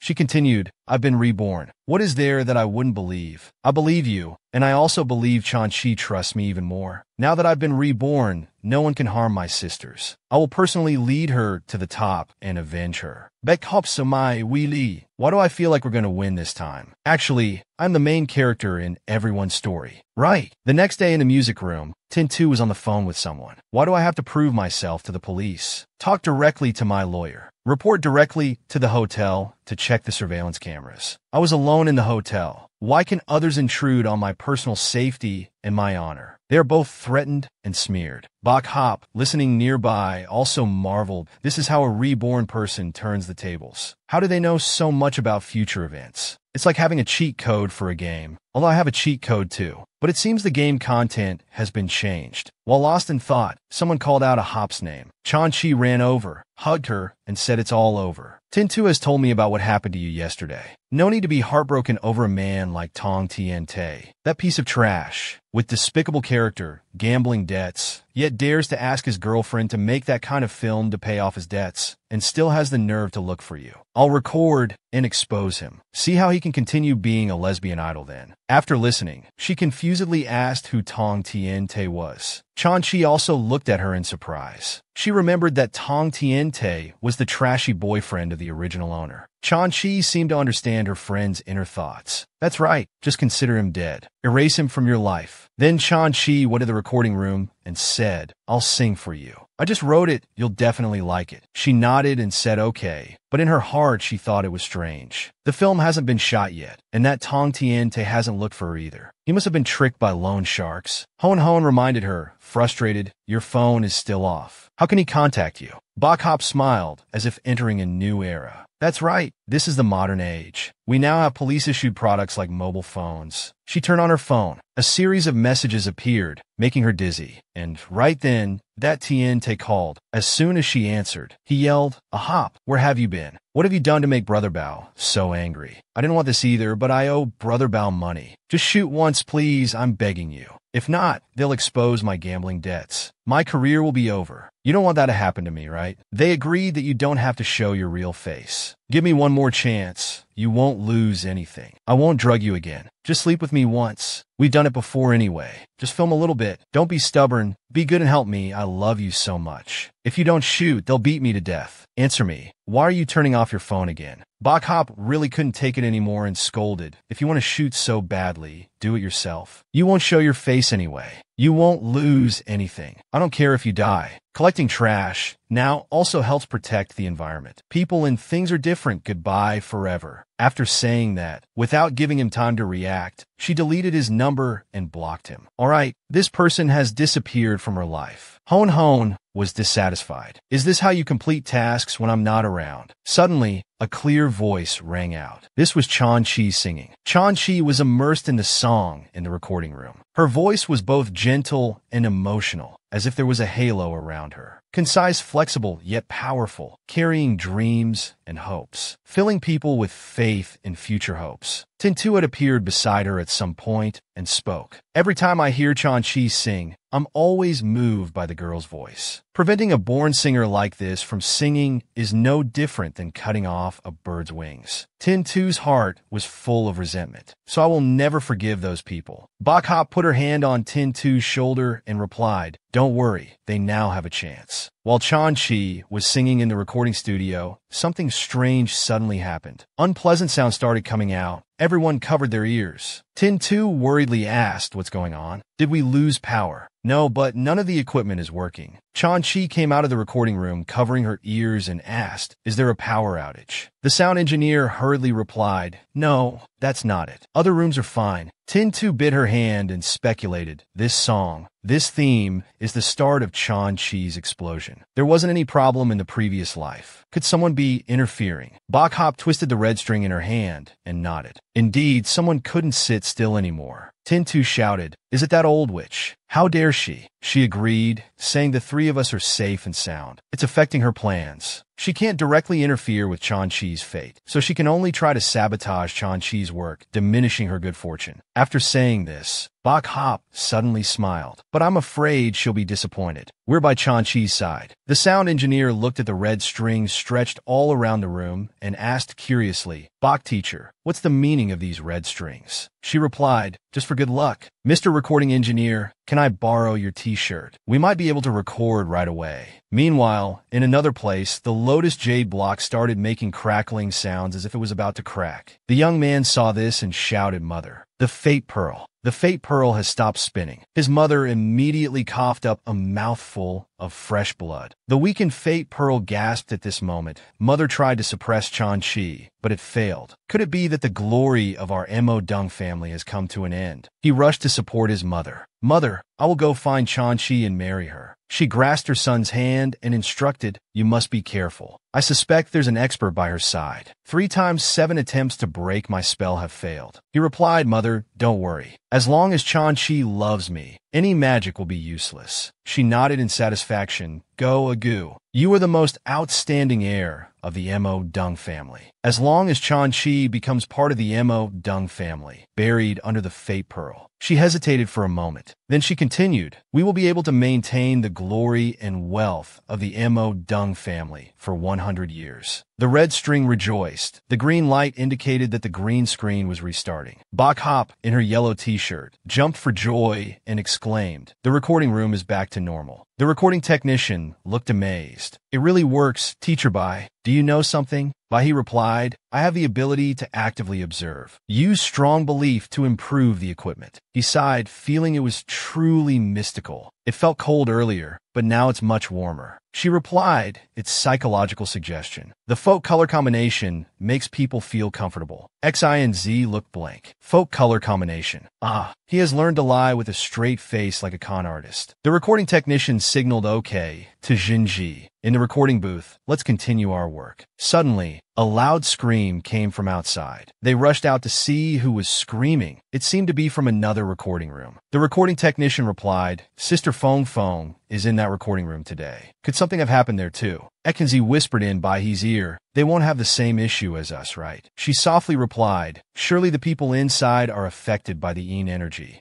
X, I, and Z continued, "Sister Fong Fong is a big name in the music industry. The company she's with is no small player. Go use your active observation skills. See if we can make an acquaintance. This is Jun Ji's good fortune, bringing us a big benefactor." At this moment, Fong Fong was desperately calling to open the door. "Quickly open the door and let me out. There's a ghost in here." She saw terrifying handprints and was so scared she pressed against the door. People outside called in, "Sister Fong Fong will break the door. Hide for a moment." The crowd was in chaos. "The soundproof glass can't be broken. This door is too strange. Be careful with the equipment. Call the fire department." Inside, Fong Fong was also desperately pulling at the door. But at this moment, Bai approached with a smile. "Really can't open it. I don't believe that." She approached the door. With just a gentle pull, it opened. Fong Fong, tears streaming, exclaimed, "I'm saved." She covered her face, sobbing. "There's a ghost in there." All bloody handprints and children's laughter. "I want to leave this place." Bai slowly entered the recording room to observe. She quickly turned back and said, "Sister, you can't move now. If you do, it will follow you home." Hearing this, Fong Fong shivered and used all the power of her gifted voice to scream loudly. At this time, people downstairs began to discuss. "I heard it's a professional recording studio upstairs. This penetrating power must be at the level of a queen." She held Bai's hand and sobbed, "Little girl, no, I mean great master. You saw it too, right? Is there any way to prevent it from following me home?" She smiled. "This is very simple. X, Y, and Z also came over and interjected, of course, we can solve this problem. But there are still personal matters to complete. Fong, of course, refused. What personal matters could be more important than me encountering a ghost? I must have seen a ghost. Such a naturally beautiful voice, how could it be buried like this? After hearing the whole story, Sister Fong immediately scolded in fans' company. How could they not value such a talented singer? She grabbed Chan-Chi's hands and exclaimed, I've been through so many scary things, my whole body was shaking. But when I heard your voice, my whole body warmed up. I felt full of energy. Chan-Chi smiled. It's all the power of music. Because you have a love for music, that's why you resonate with it like that. Tin2 and Bok Hop were very pleased with her. They bet that no musician wouldn't love Chan-Chan's voice. With Fong's background, changing companies for Chan-Chi would be very easy. Bok Hop put on an air of confidence and continued, It's my turn now to solve the root of the problem. Seeing this demeanor, Tin2 sighed. You even equipped yourself with a halo. She thought to herself, beside the female lead Feng Chan-Chi, apart from the reincarnated Feng Tin2, there's also the little witch Bok Hop. She sat opposite Fong, who was extremely nervous. Bok Hop began, Lately, you've been having insomnia and many dreams. Your body is weak and sweats a lot. Fong nodded repeatedly, yes. She continued, You're worried, restless, and mentally panicked. Things aren't going smoothly. Fong continued to nod. Yes. Bok Hop made a statement that confused her. You're like this because of stress. She was puzzled. Is there something wrong with my body causing hallucinations? Bok Hop replied, No, there are really ghosts. Fong hugged herself. Don't scare me. Bok Hop pointed at her. Where did you get this necklace you're wearing? Fong hesitated. Which necklace? Some are bought from abroad. Some are auctioned at charity auctions. Is there a problem? Bok Hop didn't say much, just yanked off the necklace and said, A hissing sound came out, as if possessed by a ghost. Bok Hop picked it up with chopsticks and said, Only this necklace is problematic. It reduces your luck and makes you mentally depressed. Seeing ghosts mildly brings bad luck. Severely can ruin your life. She asked, May I ask about the origin of this necklace? Fong honestly replied, It was auctioned at Mo Dung Ra's charity event. It's said to be a treasure from the Gai clan, not a particularly valuable item. Most were auctioned by some famous celebrities. She thought to herself, Indeed, Mo Dung Ra used the auction to screen for lucky people and absorb luck from them to nurture themselves. This way, it's not easy to be exposed and can last longer. Being so proficient, this is absolutely not the first time Mo Dung Ra has done this. On the contrary, it gives me new ideas to fight openly while I operate in the shadows. Mrs. Mo Dung, it's time I give you a grand gift. Bok Hop probed Sister Fong. Do you know the people who won these items at auction? Are they well now? Fong took the item from her and exclaimed, This is the power of a magical artifact. As soon as I hold it, I feel warmth throughout my body. Chan-Chi was confused. Isn't that the phone strap I gave you, honey? Bok Hop replied, This isn't any magical artifact. It's just something to boost your spirit and strengthen your faith. She thought to herself, It's just carved with an eyebrow trimmer for convenience. Fong put her arm around Chan-Chi and said to Bok Hop, My good sister also bought quite a few things at the auction. Please, Master Bok Hop, help her try them out. Tomorrow, we need to take Chan-Chi to deal with the contract cancellation. Can you come along? I must definitely bring Chan into my company. After returning home, someone knocked on the door. The person entered holding a phone. It was none other than Mo Rong Razair. He smiled and said, We meet again, Chan-Chi. Mo Rongko's sudden appearance here was clearly not a good sign. He continued using the interface of a red flag and spoke. Chan-Chi, you didn't seem well last night. Are you feeling any better now? Only a silly little wife, a naive female lead would easily be swayed by this guy and blush while saying thank you without hesitation. I'm better now, but I feel strange inside, wondering how he knows her. In that moment when our eyes met, the space seemed to brighten for an instant, and time seemed to slow down, leaving only the image of each other in our minds. From this very moment, the gears of fate began to turn. At first glance, it's just a romantic setup for the main characters, full of romance. But Bok Hop begs to criticize this part. What are you spinning? Spin your own head. Bok Hop and her accomplices officially use their rebirth power. bringing an explosion of hope to shatter this fate and kick the male lead out to the chicken coop. With the motto, "Where there is oppression, there is struggle,"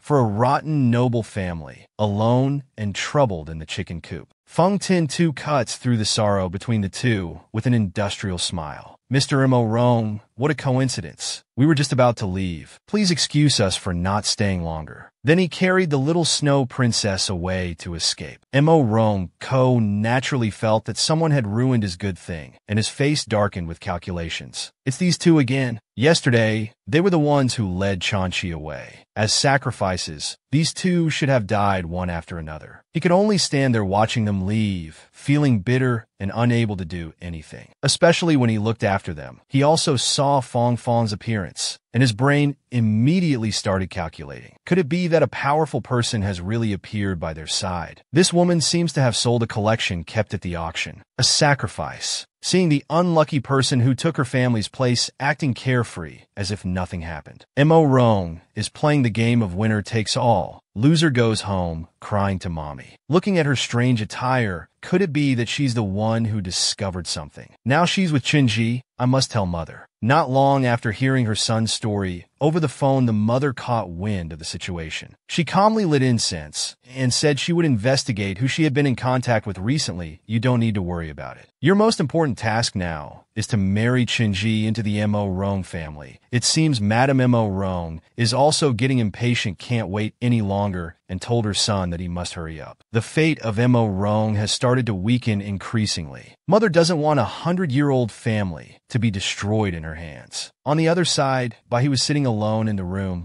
adjusting the spiritual energy in her body, when suddenly her colleague Huan appeared in the form of a reflective panel scolding her without missing a beat. This time you're lucky to have entered a world with spiritual energy, so you can use spells. If it were just an ordinary world, those magic spells would be completely useless. Bai reasoned that it's effective now, so it's fine. Skills that have been mastered, not using them when needed would be foolish. Moreover, the star cultivation technique only needs small star points and can be practiced alone regardless of whether there's spiritual energy or not. On the contrary, she also had many questions to ask. She immediately pulled her gangster move, grabbed Huan, and asked, "As a colleague with richer sources of information than me, you must explain to me why Feng Xinzi has reincarnated and why Madame Mo knows magic. This clearly doesn't match the original script." I received Huan was stunned for a few seconds at first, then explained with an incomprehensible, flimsy argument. It's the butterfly effect. After the world is established, the content will be automatically completed. You're an editor. You must have seen reasons like this often, right? Bai listened and felt like she was sprayed with glue. Frozen stiff, she started to feel a headache coming on. It's true. Just forget it. This is to rationalize existence. Is it modifying the rules of the world, or is it heaven supplementing the worldview?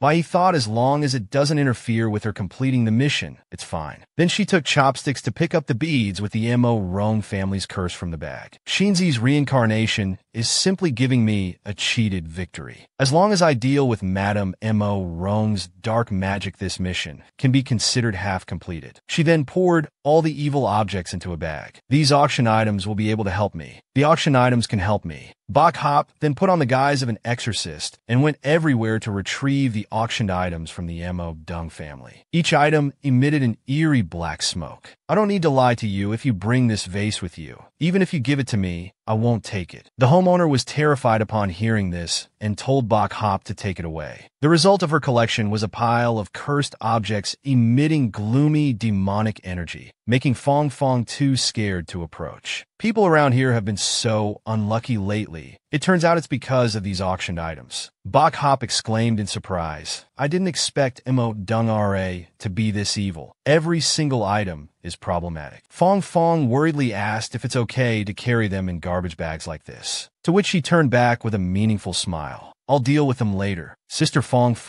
do you want to watch and learn? Fong felt this blessing was too great. I can't handle it. She quickly waved her hand, saying no. I've already made an appointment with Chan Chi to discuss the contract. Bok Hop was a bit disappointed. She raised her hand to stroke her chin and thought for a while. It's rare for me to do something big without an audience. It just feels like it's missing some strong emotions. But soon after, she came up with an unfortunate target who was about to be on the chopping block. That's right, there's already one available. And that unlucky lucky audience was none other than her ex-boyfriend, the scoundrel Tong Tiente. He was now in a situation of being in deep trouble, drowning in debt. Every day, tattooed men would visit his house, drawing carp and pickled vegetables. After days of showcasing their artistic skills in front of the house, the debtors still didn't respond. The gangsters had to retreat. Tong Tiente wasn't at home, but he won't be able to escape. He's a famous person, you know, and the famous person they just mentioned was now sitting, shaking like a leaf, in coward mode. Seeing that there was no more commotion outside, he breathed a sigh of relief. They're gone. The debt collectors are finally gone. But next time, what if those people are capable of doing anything? They might force me to make films or sell my organs. Brother Tong Tiente,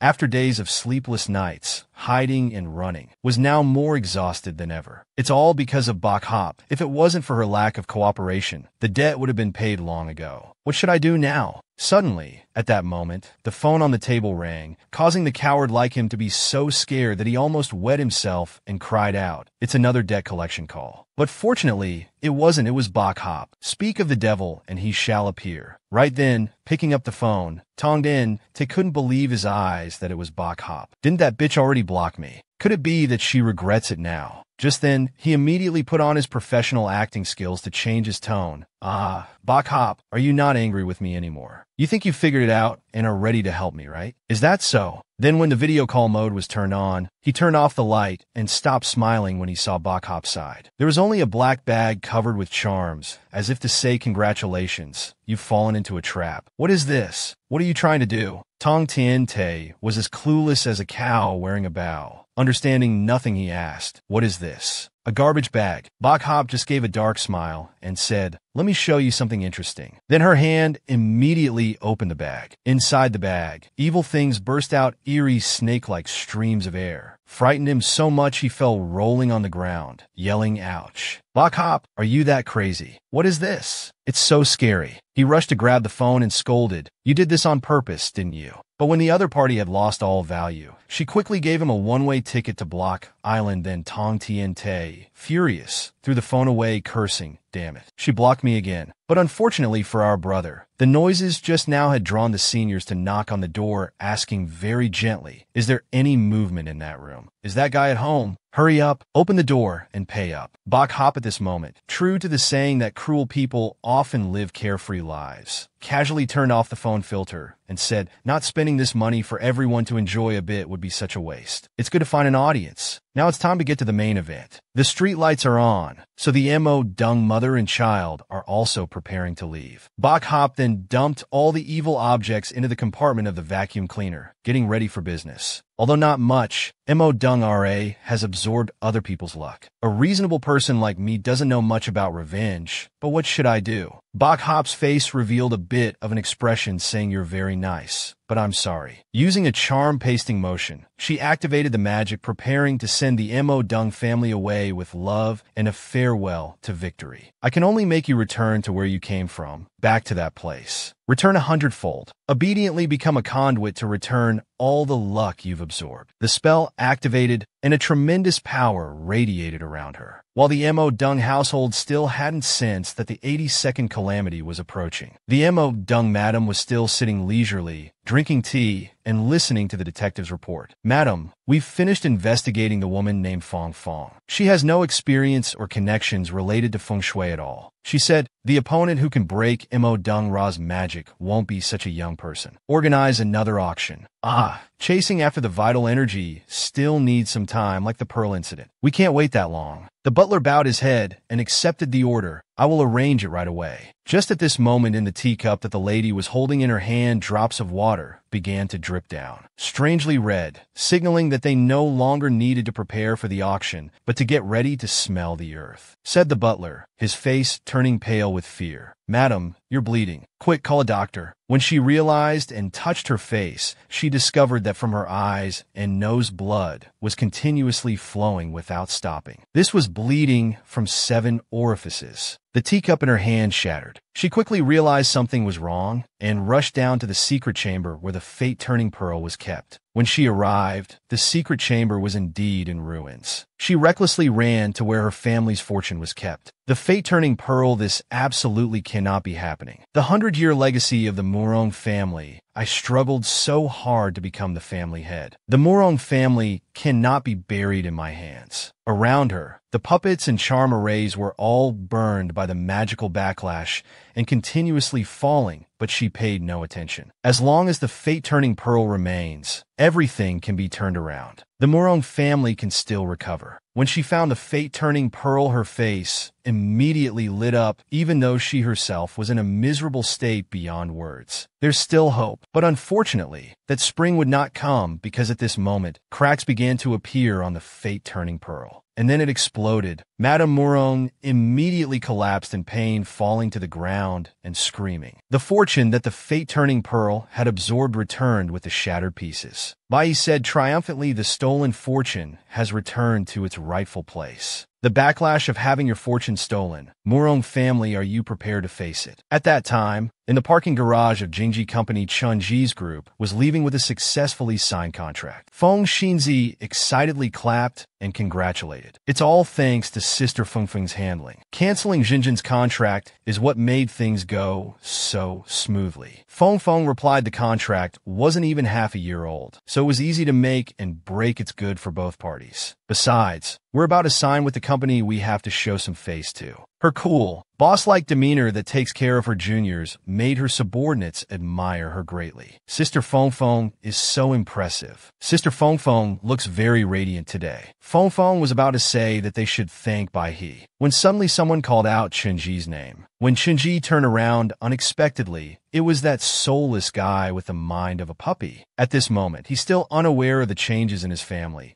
so he smiled broadly at the female lead and said, "What a coincidence, I run into you every day." As my attention collided with her gaze, then that eternal line in brainless romance novels rang out again. The wheel of fate began to turn once more. But in Feng Tin-Tu's eyes, it was just a mistake, not destiny or anything like that. The girl immediately rolled up her sleeves, preparing to deal with the next story of that Mo Dung Ko guy. They must be separated. We can't let them repeat the same mistake. Unexpectedly, before Feng Tin-Tu could act, a car came rushing from afar along with shouts of "Get out of the way. Move aside." The car conveniently shattered that so-called destiny and sent our male lead flying straight into a chicken coop. Well, it seems like I don't need to intervene anymore. As Mo Dung Ko got hit by the car, everyone was stunned, their eyes and mouths wide open. Only Bok Hop had a mocking smile on her face. Feng Tin-Tu quietly asked her sister about her starfruit tree. "Didn't you say you were going to work?" Bok Hop just smiled cunningly and said, "I finished early. Now I just rushed here to see this karmic retribution." Thanks to Bok Hop pulling her back in time, Chan-Chi remained unharmed. The damsel in distress escaped a close call and was so scared she almost fainted. "You scared me to death. If Bok Hop hadn't pulled me back, I would have been hit too." However, the person on the other side wasn't as lucky. People only heard a desperate cry, "Company, company." Then the sister driving the car that had rushed towards the ancestors earlier ran out and anxiously hugged Mo Dung Company. "It's all because you came to find another woman. It made me lose control of my emotions." "Are you hurt?" The one who hit Mo Dung Ko turned out to be Miss Wang, the self-proclaimed fiancée of Mo Dung Company. Before the rebirth, it was she who had always been jealous and drugged Chan-Chi, causing Chan-Chi to lose her ability to sing. She easily destroyed someone else's dream and managed to avoid punishment for it. Feng Tin-Tu saw the enemy, who had caused so much misfortune to her friend, right before her eyes and started trembling. She was about to step forward to settle the score, but was held back by Bok Hop. "I know your feelings are very complicated right now, but Mo Dung Ko hasn't even been taken to the hospital yet. What if he dies?" Miss Wang was still enthusiastically expressing her feelings for Mo Dung Ko. "On one side, Ko, the one I love the most is you. Even if you become disabled, I'll still stay by your side." But Mo Dung Ko, gathering his remaining strength, pushed that clingy girl away and said, "Take me to the hospital. I'm about to have a date. Stop being so dramatic." The ambulance finally arrived to carry Mo Dung Ko away. The nurses quickly reminded him not to move around too much. "Does it hurt anywhere else?" Mo Dung Ko said no outwardly, but inside, he was already crying a river. He had lost all feeling from his waist down. Until the moment he left, he still couldn't understand why Chan-Chi hadn't fallen for him yet. It shouldn't be like this. Why shouldn't she, under his pursuit, marry into the Mo Dung family? That would be right. But very quickly another thing happened that gave him an even bigger headache. This couldn't have happened without an external wound. Why paralysis? In the hospital, Mo Rong-gu was informed that he was paralyzed from the waist down. The doctor, after looking at the scan results, said it was due to spinal impact leading to nerve damage. This was irreversible. He wasn't willing to accept it. He wanted to find the best doctor to treat his legs. I don't accept this. I am the future master of the Mo Rong family. Arrange the world's best doctors for me. Miss Wang, who was also the vengeful sister behind everything, was now by his side, comforting Gu Guagua. Don't be agitated. They are already the best experts. I'll take responsibility for you. I'll stay by your side. Let's get married. Let's hold the wedding ceremony right away. But Mo Rong-gu,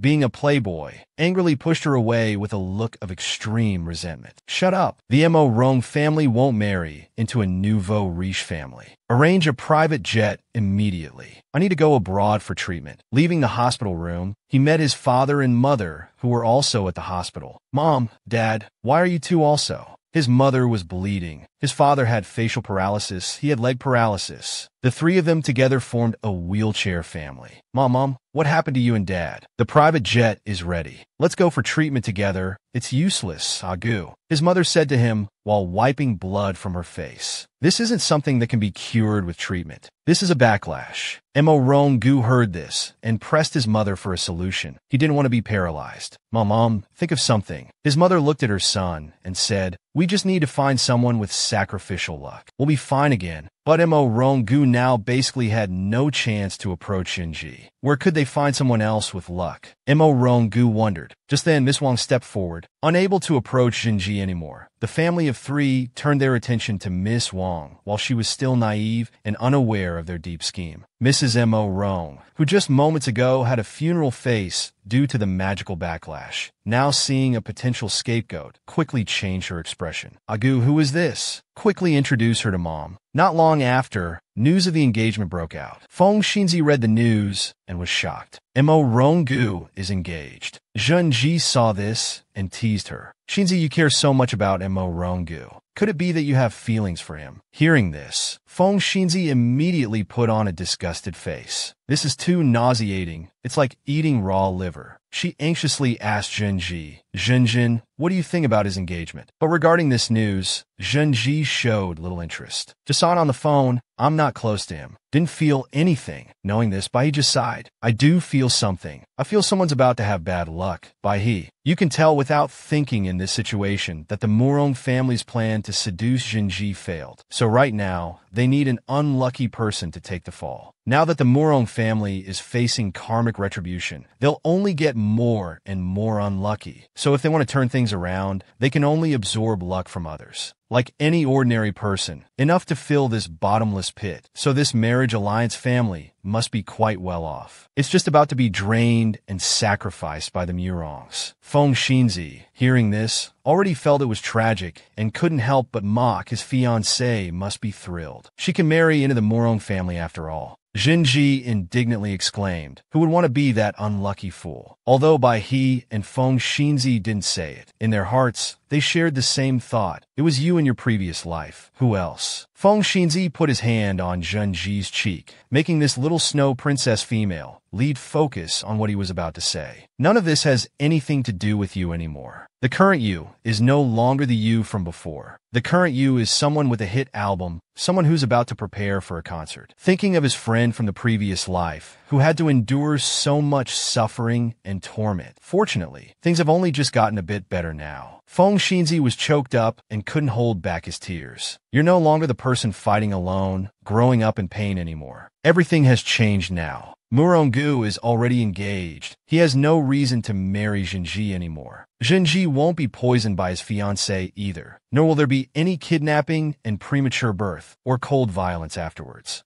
Zhenji saw her friend's excessive emotion, while she remained as clueless as a cow wearing a bow. Only Feng Xinzi couldn't contain the overwhelming joy in his heart. His reincarnation finally had meaning. He had protected his best friend. Bai He outside was also happy about this happy ending. This enzyme, not wanting to disturb the friendship between the two anymore, found an excuse to slip away. You guys continue working? I need to go prepare some equipment. Feng Xinzi curiously asked what equipment she was preparing. Bai He replied that it was household items, convenient to use, specifically various magical tools, talismans, and peachwood swords to prepare for a potential clash with the Murong family. Then it's household items in the middle of the day. Bai He reasoned that the karmic retribution could easily be traced back to her involvement. After all, she did openly snatch the auction item. They would certainly come looking for her to settle scores, so she had to prepare well. Those two girls, hearing that, their fighting spirit rose up and they argued. Then you should prepare something powerful, like the golden thunder, demon-subduing pagoda, or the immortal trapping net, or the heaven-painting brush. Bai got annoyed and scolded. How could I have those things? That evening, Bai went out early, following the instructions to search for suitable magical treasures to deal with evil spirits. Although she knew she had to find equipment, she basically didn't know where to start. Where were the instructions? She kept looking at her phone while walking through the crowd, thinking she could try visiting a nearby Taoist temple. Suddenly at that moment, she brushed past a strange young man, and her chest suddenly felt a sharp pain. A premonition flashed in her mind. It's Rongli. Bai quickly turned to look at that young man, then hastily turned back and ran towards him recklessly. Her face was both nervous and beaming with joy, like welcoming a mother back from the market. I know it's you. I've come to the meeting place. Bai rushed over, grabbed the hem of his coat, and excitedly called out Rongli loudly, causing him to lose balance and almost fall. The young man turned around and said, "You've mistaken me for someone else."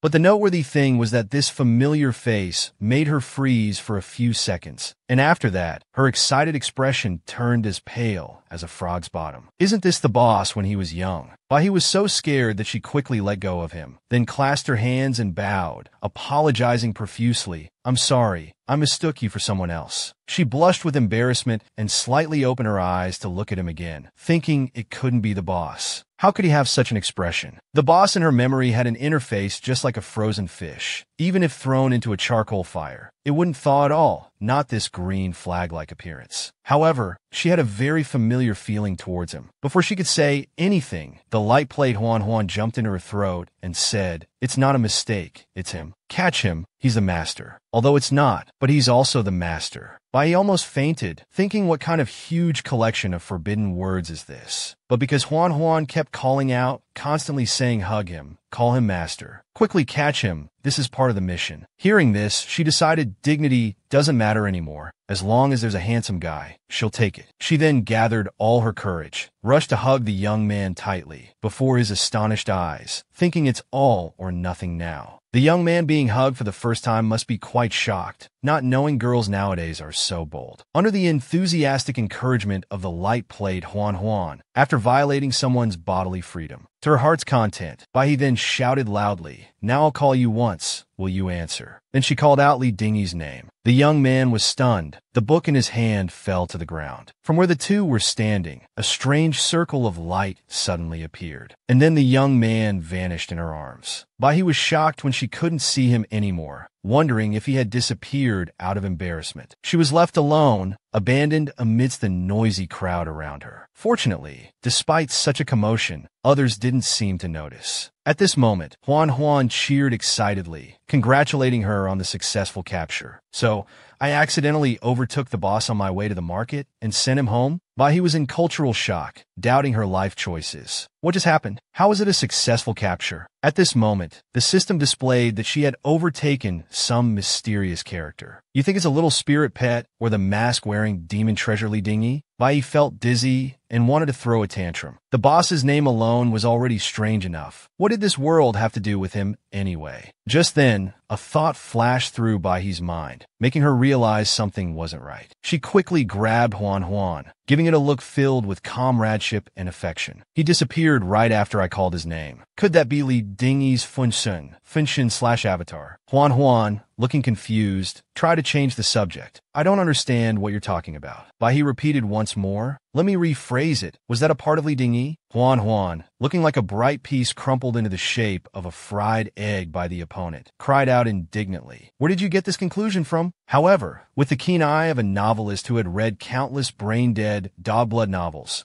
he could easily guess this plot twist. Coupled with Huan's unusually guilty attitude, it further confirmed what she was speculating. A setup like this, if I haven't seen it 10,000 times, I've seen it 8,000 times. Huan didn't argue back, but instead seemed to want to cut ties and leave. I can't explain too much to you either, so you should go ask the master yourself. Hearing this polite refusal, he knew the other party was hinting that if she wanted to live, she'd better keep her mouth shut and enjoy peace and ignorance. She acted like she understood, but also found it a bit interesting. Besides the mission, there's also personal life involved. After returning, she must have a thorough talk with the boss. Her expression quickly turned calculating and scheming, seeing if there could be more benefits. Truly the awakening of a wage slave long exploited by capitalism. He then temporarily put aside the idea of overthrowing the boss and focused on the urgent matter at hand, finding suitable equipment and completing the initial mission before returning to find the boss. It was the first time she felt such longing for him. After wandering around a shop that sold all kinds of ceramics and pottery along with some paper horses that looked like joss paper,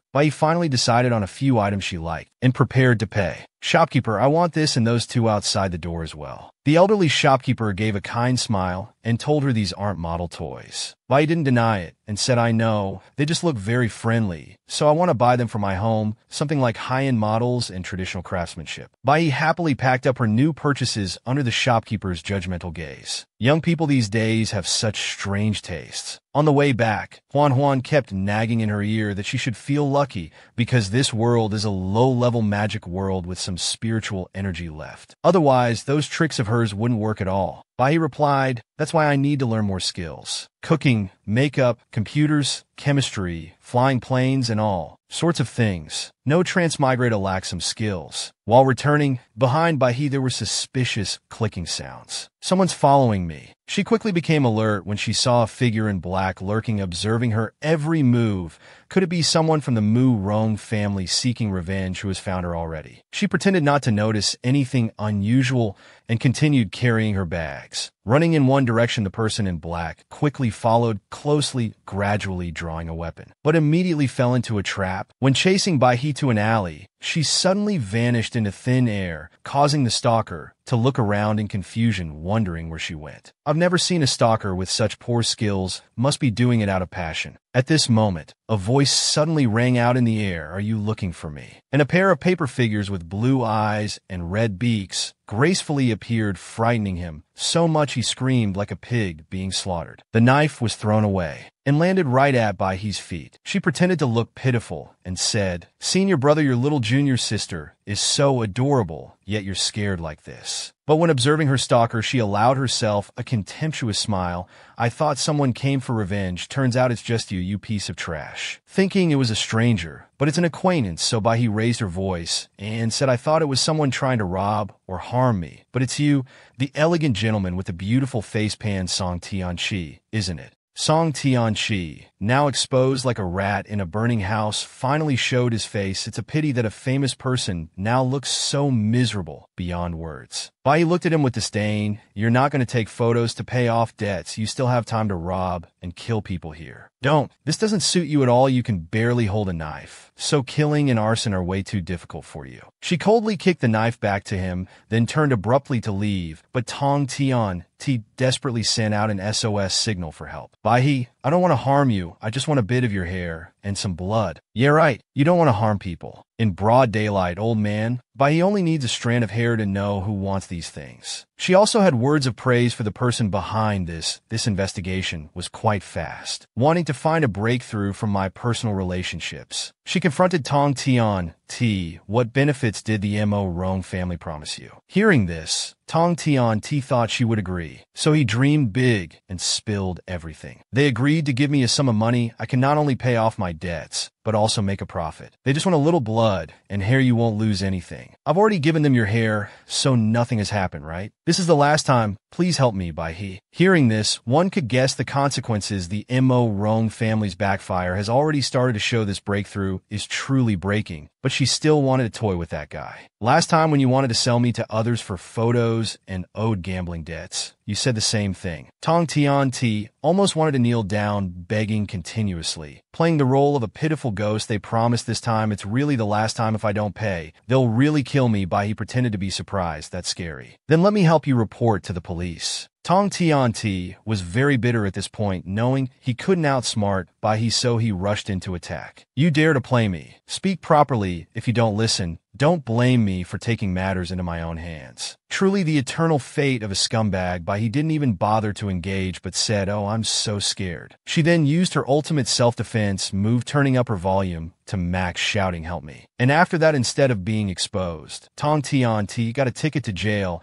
as officers appeared out of nowhere. A female officer pinned him down, saying, "Don't move." By he used her Oscar-worthy acting skills. She abandoned her tough act to fall into the officer's arms, saying, "Luckily you arrived in time." When the female officer approached to comfort By he, "It's okay now, don't be afraid. He's been subdued, he can't hurt you anymore." By he, "You're safe, but that guy isn't safe. Thanks to your high vigilance, you promptly called the police and kept in touch with us." Tong Tian Ti, enduring the tight handcuffs, suddenly realized from that statement that a few minutes ago, when By he discovered she was being followed, she had already called the police and turned on her location sharing. Tong Tian Chi angrily shouted, "You did it on purpose." By he still held the doll with both hands, but couldn't hide her contempt. "Just like a beautiful rose with thorns, what exactly did I do on purpose? Did I intentionally tell you to rob me with a knife? Or did I intentionally tell you to follow me? Or did I intentionally tell you to treat me as a tool to pay off debts? If you think you're right, go tell the judge." Although in By he's wishes, she truly didn't mention Tong Tian Chi in this matter,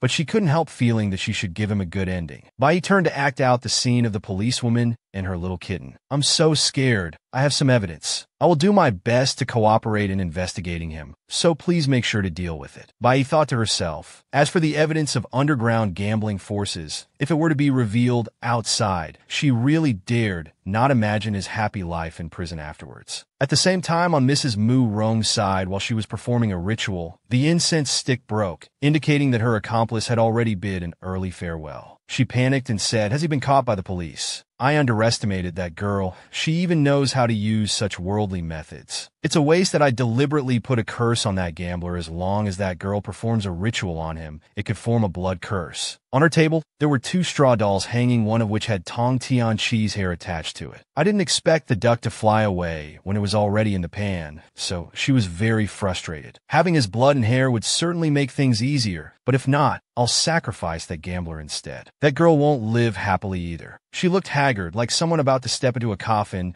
Then Mu Ronggu in his wheelchair crawled over and said, "Mother, your health now can no longer withstand such rituals." But she seemed still very stubborn, saying, "It's all right, this is all for the future of the Mu Rong family and you. Moreover, with the luck from the arranged marriage, I can temporarily withstand the backlash." Mu Ronggu, after days of being battered by karma, now had a face as pale as an addict's, no longer looking like the male lead CEO in romance novels anymore. She still comforted her son. "Don't worry, I won't hand over a ruined Mu Rong family till you find an opportunity for me to meet that girl." Mrs. Mu Rong's face had become so dilapidated and gaunt that it was frightening. I want to see where her confidence comes from. Not long after, Zhang Ji had the honor of stepping onto the stage to receive the Best Album Award for her album titled Sincerity. Under the dazzling stage lights, she smiled brightly and gave a speech while holding the trophy. "I have to thank my best friend Feng Xinz Bai He and also sister Feng Feng. Finally, let me do an advertisement. I want to hold a concert. Everyone is welcome to come." Feng Tin Tu and Bak Hop stood backstage watching that little girl soar on stage in her element. Indeed, she belongs up there. I couldn't possibly steal her spotlight. Chan Chi belongs on stage. Seeing her soar higher and higher, I'm truly so proud. I've also found my place. Working behind the scenes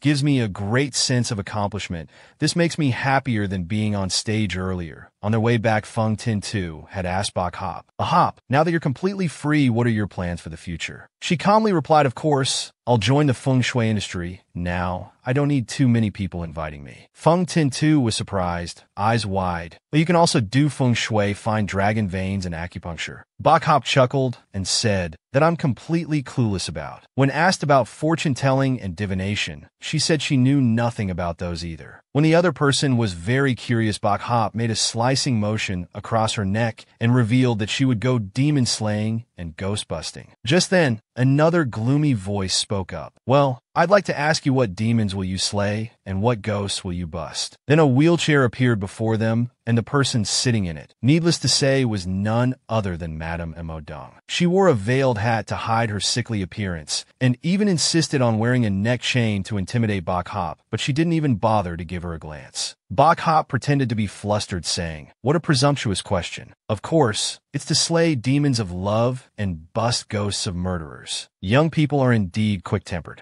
Emodong Ko's mother moved closer to Bok Hop and Feng Tin-tu's.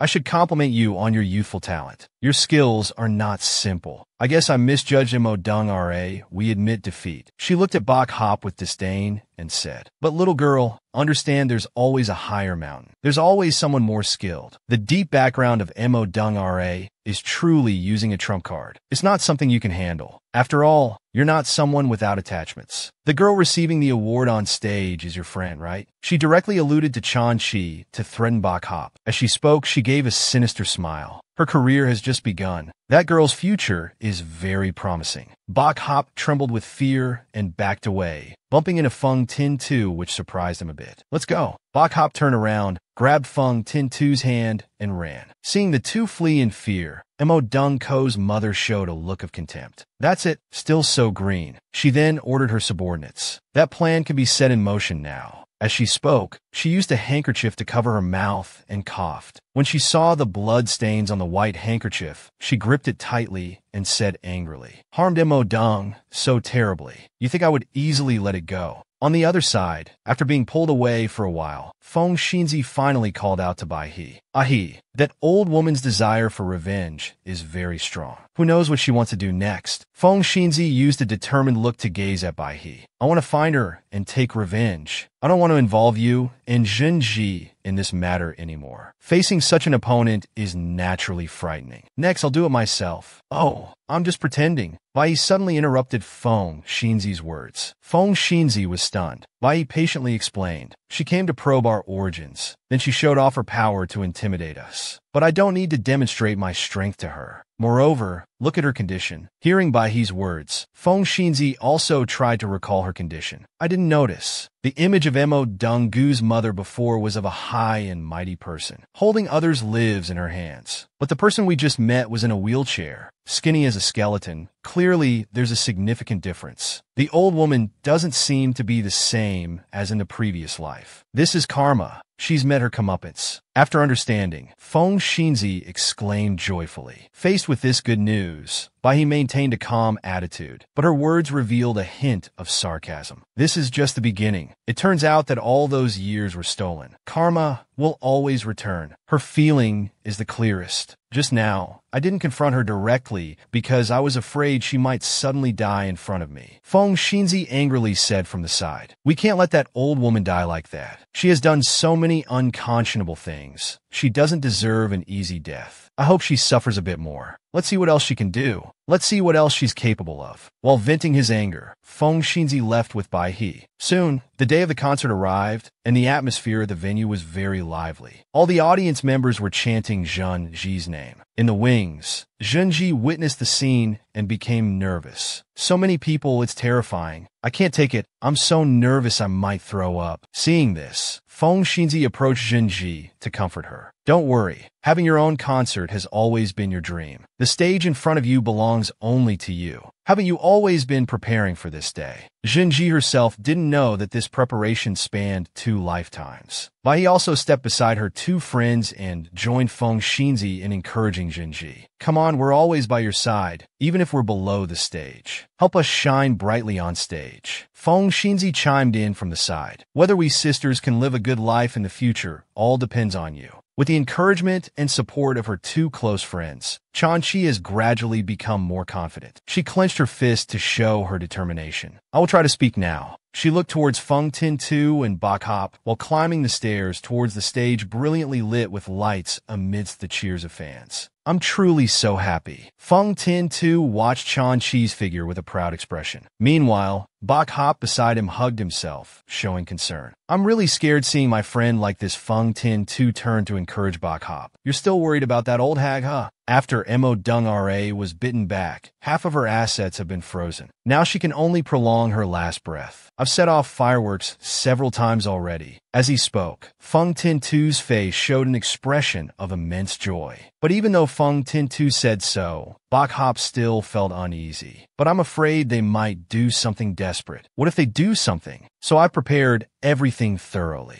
One of Bak Hop's hands held an object that looked like a weapon carefully wrapped in white cloth on his shoulder. The other hand pulled a blue suitcase with talismans pasted on the outside. This terrifying sight made Feng Tin-tu freeze for 5 seconds. Anyway, Chan-chi's luck is too attractive to them now. Bak Hop affirmed firmly. In Mo Dung Ra's private residence, in the room used for rituals, Mo Dung Ko looked at his mother with a terrified face. He stammered, asking his mother if this was really necessary. For Mo Dung Ra, this is a necessary sacrifice. Behind her were 2 pairs of blood-covered legs dangling in midair. Your father and your wife. They're just the opening act of the ritual. At this moment, Mo Dung Ko's mother looked even more emaciated than when she met Bak Hop and Feng Tin-tu before. Her eyes gleamed with madness. It seemed as if she was gradually turning into a demon rather than remaining human. In her hands, she held a string of coins connected by a red thread. It appeared that she was trying to perform some kind of ritual. The sacrifice could truly bring Mo Dung Ra back to her peak. Over there, and her target was none other than Chan-chi, who was still enthusiastically performing at her concert. Chan-chi was giving her all on stage. Below the stage, Tin-tu was frantically busy preparing equipment. Bak Hop leaned on the suitcase. She seemed tense. Suddenly, the guard dog mode appeared and spoke up. You look very tense. It's a feeling I have that Madame Mo Dung Ra will do something. A peaceful romance novel turned into an urban fantasy story by you.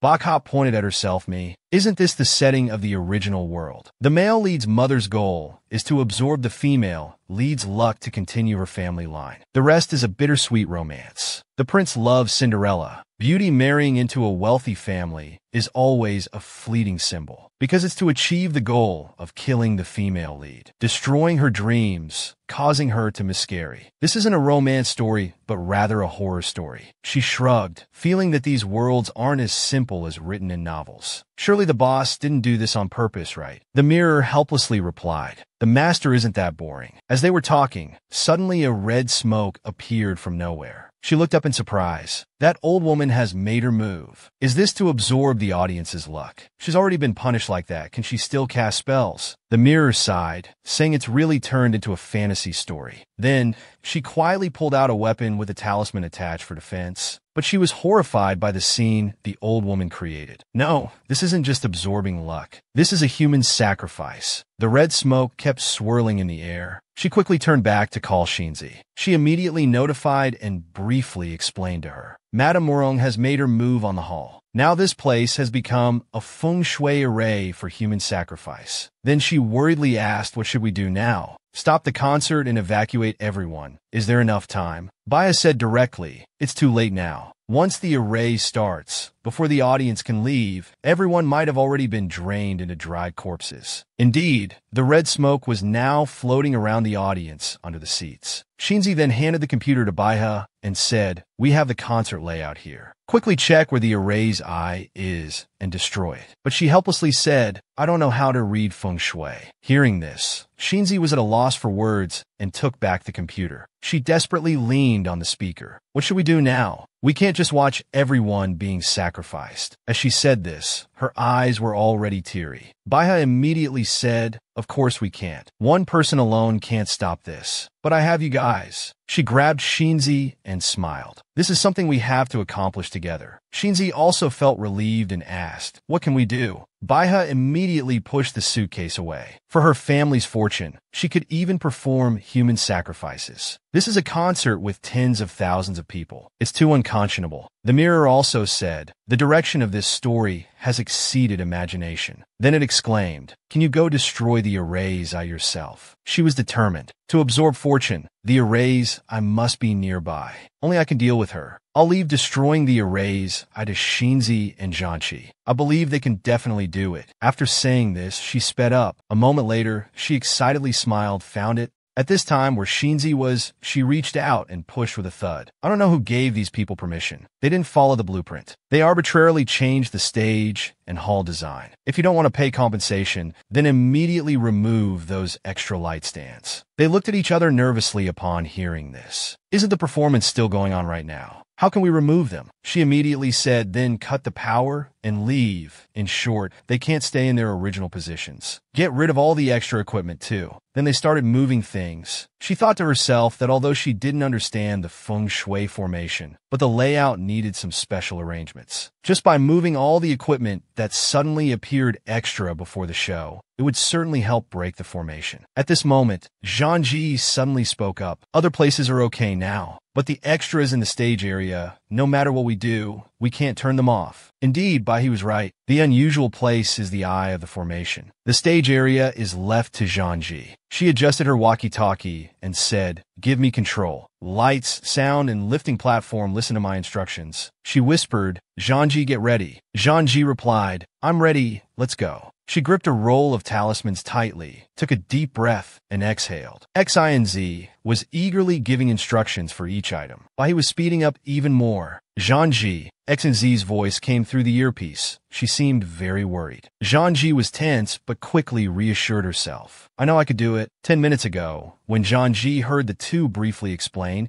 she was shocked that the concert had a feng shui formation. Mo Rong wanted to use fans for human sacrifice. It's too unconscionable. She hurriedly wanted to run up to the stage. So now if I tell everyone to run away quickly, would it be in time? Fortunately, Zhangji stopped her. Shu, keep quiet, don't cause panic. She anxiously asked, so what do we do now? Zhangji put her hands on her hips and said, now there's only one way. Wait for Baihe to go find that demon woman to break the formation. We'll use the map to restore the concert layout. Baihe also said, but there's one thing that only Zhangji can accomplish. She patted her chest. What is it? As long as I can do it, I'll give it my all. After saying that, Baihe handed her a microphone covered in talismans. She looked at it in surprise. Baihe continued, I suspect the eye of the formation is on the stage. It could be the lights. It could be the sound. This mic is covered in talismans. It can amplify the faith in your voice. Using your voice can penetrate the eye of the formation, destroy the formation. But she paused for a moment and continued, it might deplete all your luck, or make your voice unable to sing high notes ever again. Zhangji froze, then laughed it off, don't joke around. Then she snatched the mic. If this illusory luck can save so many people, then that's its greatest value of existence. Moreover, my greatest luck is being with you guys. After saying this, she smiled. Tintu said with a heavy heart, but what if I can't sing anymore in the future? Chanchi immediately interrupted her dream. You've already achieved it. You shone on stage. You did it. Even if you can't sing anymore, you can still do many other things well. And you've truly saved so many people. Without luck, you still have immeasurable merit. Both of them also support you.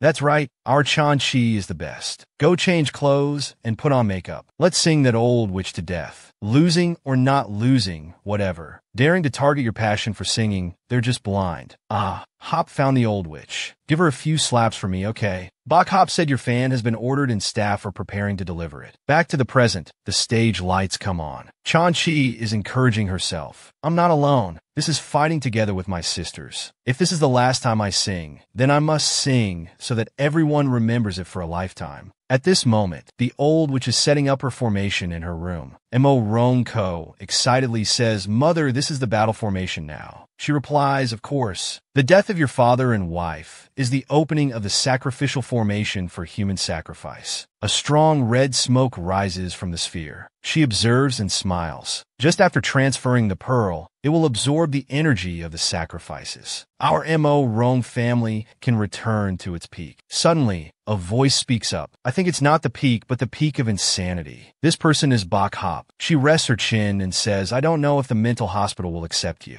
After all, someone as heartless as you, even heaven won't accept. The old witch looks out and says, oh, it's you. Then she lunges forward. That's good. Save me the trouble of dealing with you alone. Bok Hop raises her hand in time to block her. Seeing this, she smiles and says, someone who can cut off Mo Rong's energy, you indeed have some skill. If I were alone, I really wouldn't be your match. But Mo Rong's 100-year inheritance isn't something a little girl like you can shake. She then runs her hand along the sword. In my hand is the energy of over 10,000 people. If you're willing to come offer your life, I'll fulfill your wish. Bok Hop's eyes widen as she sees her talismans being burned up. She's shocked and thinks to herself, she's using cheats. Suddenly, a loud noise rings out. A mass of sticky substance clings to her body. She thinks to herself, I said it, how dare the Mo Rong family set up here? So she can manipulate the absorbed energy. Bok Hop frowns and exhales. But it's okay, because I'm not fighting alone. She smiles. I still have the singing group. It's Chan Chi singing on stage, and Tin Tu sitting and giving directions. Lights turned up to the brightest, sound turned up to the loudest. The girl sitting next to her was worried. The sound of Chan Chi was too loud. It might burst their eardrums. She smirked. That's exactly what I want.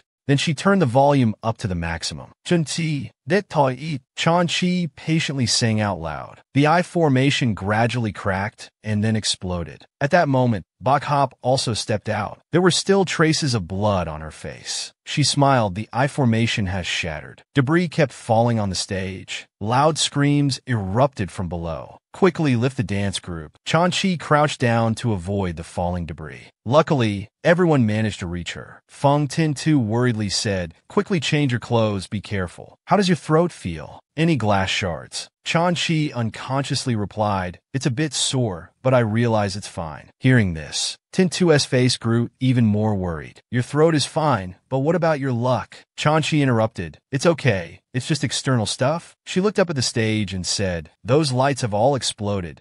Does that mean we've helped a Hop? Tin Tu nodded and put her arm around her shoulder. Definitely, the rest depends on a Hop now. Meanwhile, in another place, an old woman was casting a spell with a magical artifact. Stop struggling. Be obedient and become nourishment for the glory of Mo Dong. Suddenly, the spirit orb reacted violently. She panicked. This can't be happening. My luck. She widened her eyes in shock. You destroyed my eye formation. Bok Hop covered her face. What a pity. I can't take credit for this good deed. It's all thanks to my sister's excellence. Although I couldn't break the eye formation, I can destroy you, she said. Then she picked up the magical artifact, chanted a spell, acts of fire rescue, bless this house. Then she swung it hard. Behold my artifact, as swift as the law commands. Madame Mo Dung also raised her artifact to block, but she guessed wrong. The direction Bok Hop was aiming for was the spirit orb. She could only watch helplessly as the spirit orb was shattered. No, this can't be happening. My luck transfer. My altar. As the spirit orb shattered, it lost its power. In an instant, Madame Mo Dung transformed into an old, ugly woman. Even breathing became difficult for her. She gasped in despair. The last hope of Mo Dung and me. My magic is gone. My luck is gone. Everything is lost. She covered her wrinkled face. No, I can't bear to see Mo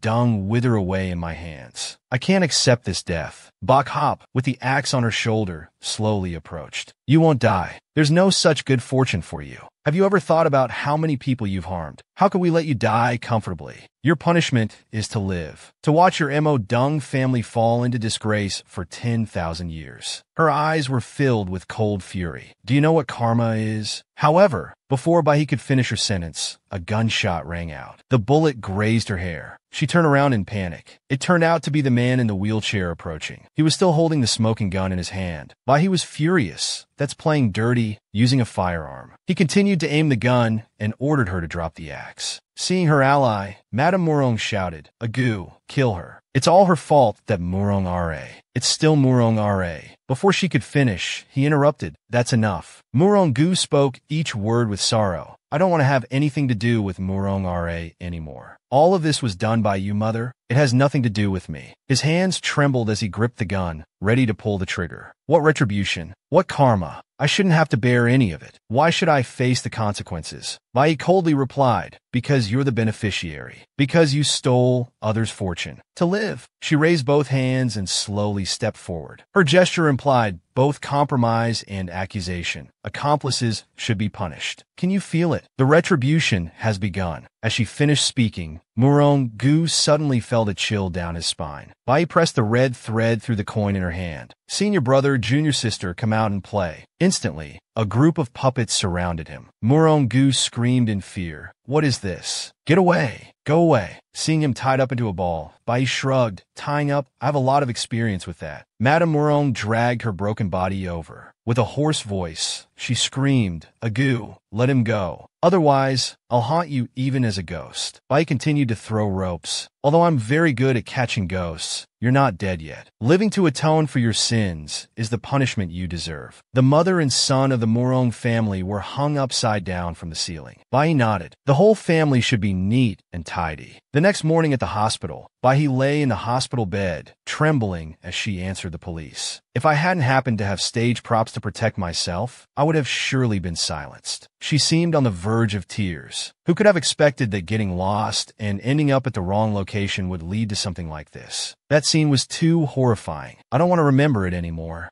XNZ stood by with wide eyes, thinking, his acting skills are so good. In her past life, she could have been a movie star if she hadn't died. After gathering enough information, the police said goodbye. Thank you for cooperating with the investigation. Please rest well. We may need to trouble you again if necessary. After they left, XNZ whispered, is it okay for you to say that? Bai crossed her arms and calmly replied, of course, I didn't participate in any crime. I just got lost and acted in self-defense. Completely innocent. Suddenly, a voice responded, innocent, my foot. It turned out to be Zhenji who had returned. XINZ was also worried. Chanqi, you finished checking your throat, right? How's the result? Chanqi cheerfully replied, very good. My throat is fine. I guess I've used up all my luck. Anyway, my singing voice has helped a lot. Unexpectedly, at this moment, a series of hot news was spreading online. Chanqi blew up the stage lights at Chanqi's concert. Chanqi's high notes. Chanqi's ultrasonic waves. Bai quickly covered the eyes of the one in her arms. The halo of merit is about to poke my eyes. She's truly the world's beloved daughter. But she deserves it. Chanqi, heartbroken, gently touched her cheek. Are you hurt? They gone too far. Mo Rong Ra has really lost her mind. She'll definitely face karma. Bai immediately replied, the retribution of this life has already begun. The Mo Rong mother and daughter will rot from the inside out. Every day, their internal organs will feel like they're being gnawed by insects. Then bad luck will cling to them. They can only live in suffering. No matter what they do, they won't be able to die.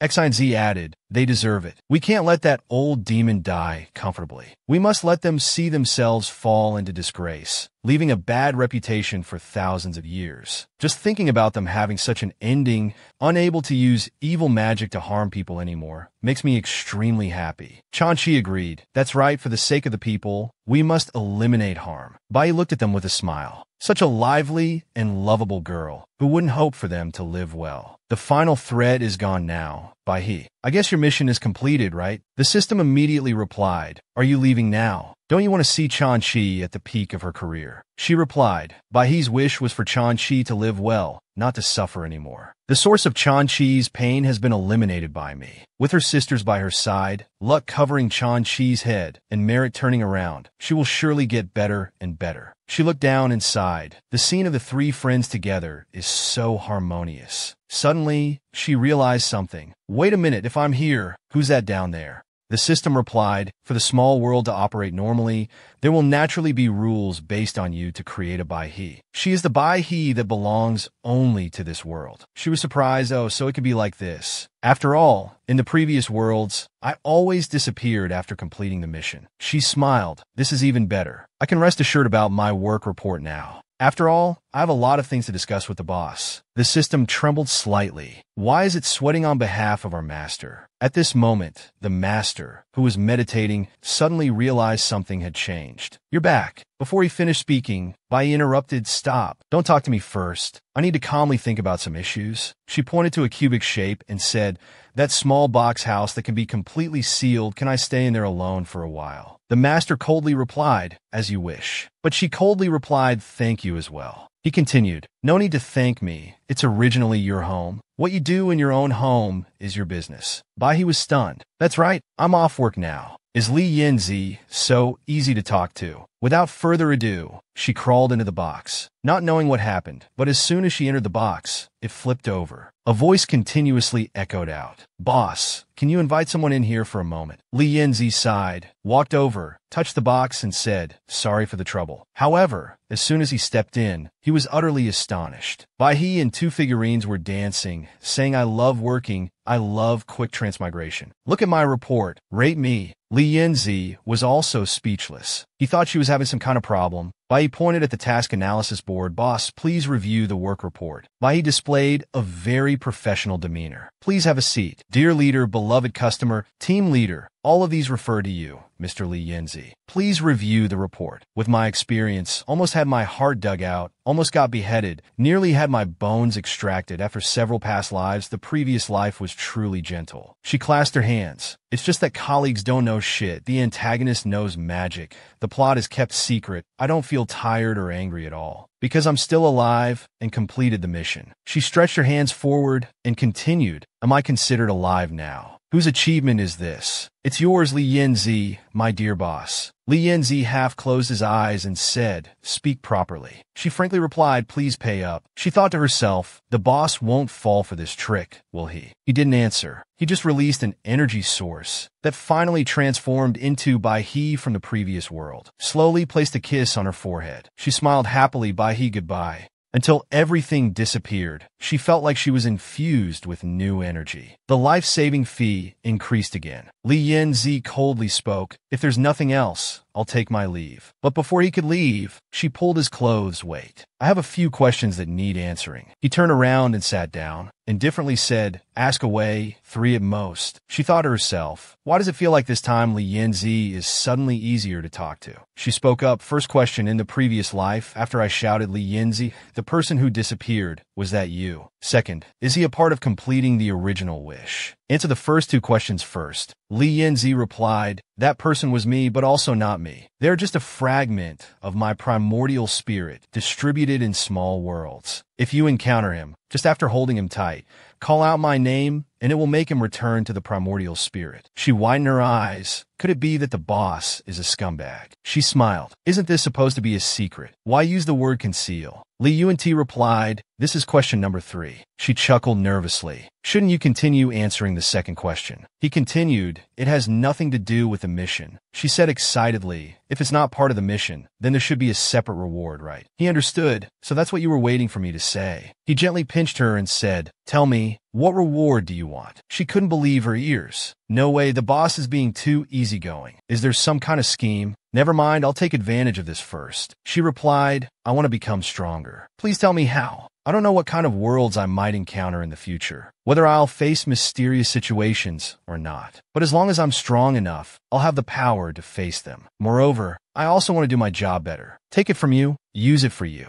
He was silent for a moment, then stood up. Well, come find me when you've rested and recovered. She cheered happily. Seeing this, he continued, By the way, it really feels more like home here now. Bai was confused for a moment, then smiled. It's fine. This is my home. Li Yuan-Ti is being unusually nice. He continued, Although you can absorb the power of stars to enhance your own strength, this is just the basics of spiritual body cultivation technique. Bai is absorbing the kinetic energy of celestial bodies. I'm training the breakthrough ability of nebulae, expanding meridians and enhancing physical strength. Isn't this really just playing a trick on me? Li Yuan-Ti coldly said with a serious face. Firstly, it's strict. Secondly, it's righteous. Thirdly, don't make trouble for no reason. Bai sighed. I'll try my best to practice. I'll do it one more time. Seeing her expression, he couldn't help but laugh. She started to question, this isn't really how it's supposed to be practiced, is it? Li Yuan-ti replied, the power of spiritual body cultivation technique and star essence are the same. Use your breath when you open it to feel it. Bai He gradually understood the principle. Last time I had this feeling, I was thinking about it. She said, boss, please answer my last question. Is Rongli a fragment of your primordial spirit? Li Yuan-ti looked at her with a very frightening gaze. Bai He felt very tense seeing this. You're asking about Rongli. He's not, she thought to herself. Although she had anticipated the answer, why did she still feel a bit disappointed, yet also a sense of relief? But Rongli must be a special existence, whether for herself or for Li Yuan-ti. Perhaps there's more to their story.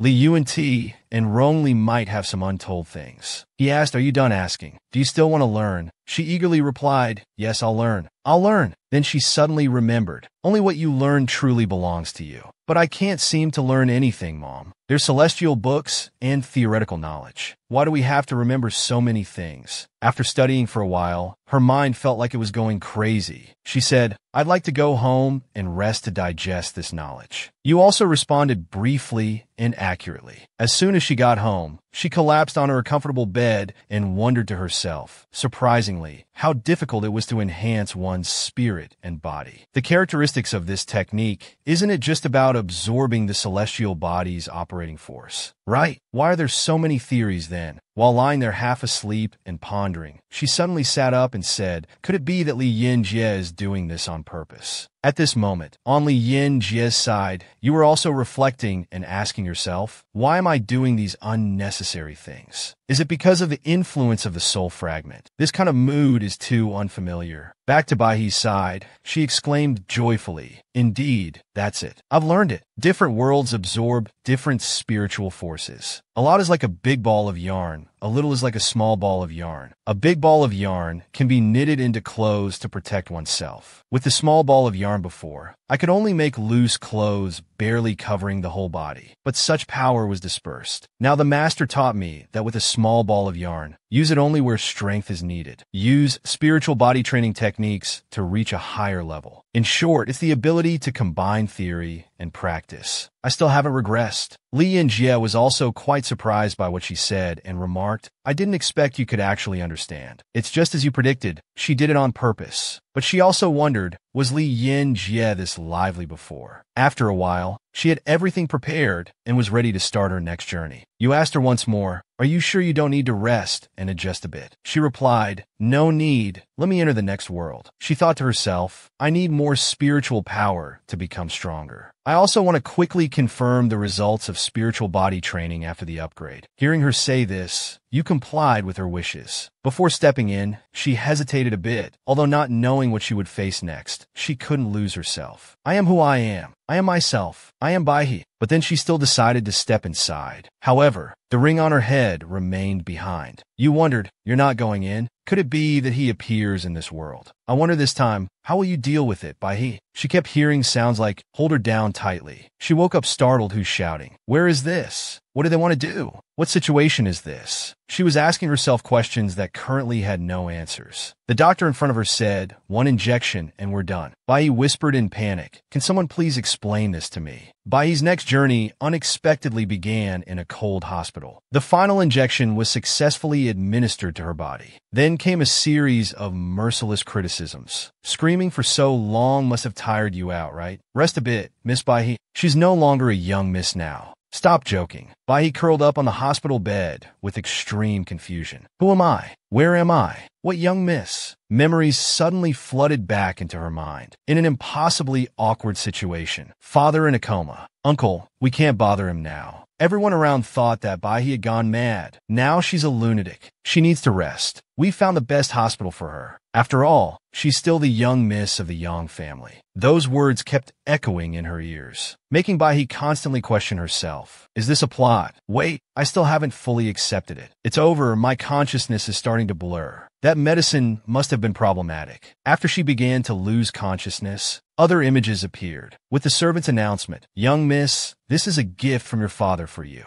Young miss, your father loved your mother so much he never never remarried. Your father was always thoughtful towards his daughter, creating many surprises. This mansion is your 13th birthday gift by he. Everything you want I will prepare for you, as long as you can be happy. In her days, she vaguely realized this was a dream. Or were these the good memories of the original by he? Compared to the current situation, it was worlds apart. Suddenly, a crazy girl appeared right in front of her. With a joking remark, "The beautiful darling is awake," making Baihe's face turn pale. She let out a piercing scream, while constantly complaining, "Are you trying to scare me to death?" Not stopping there, she held a sharp knife in her hand, her tone half serious, half joking. "So let's play together." While she was trembling with fear, she suddenly noticed the crazy girl using the knife to cut off the rope binding her, along with a bold declaration, "It's still up to me to save you. I'm the least likely person here." At this moment, Baihe could finally breathe a sigh of relief. So it's an ally.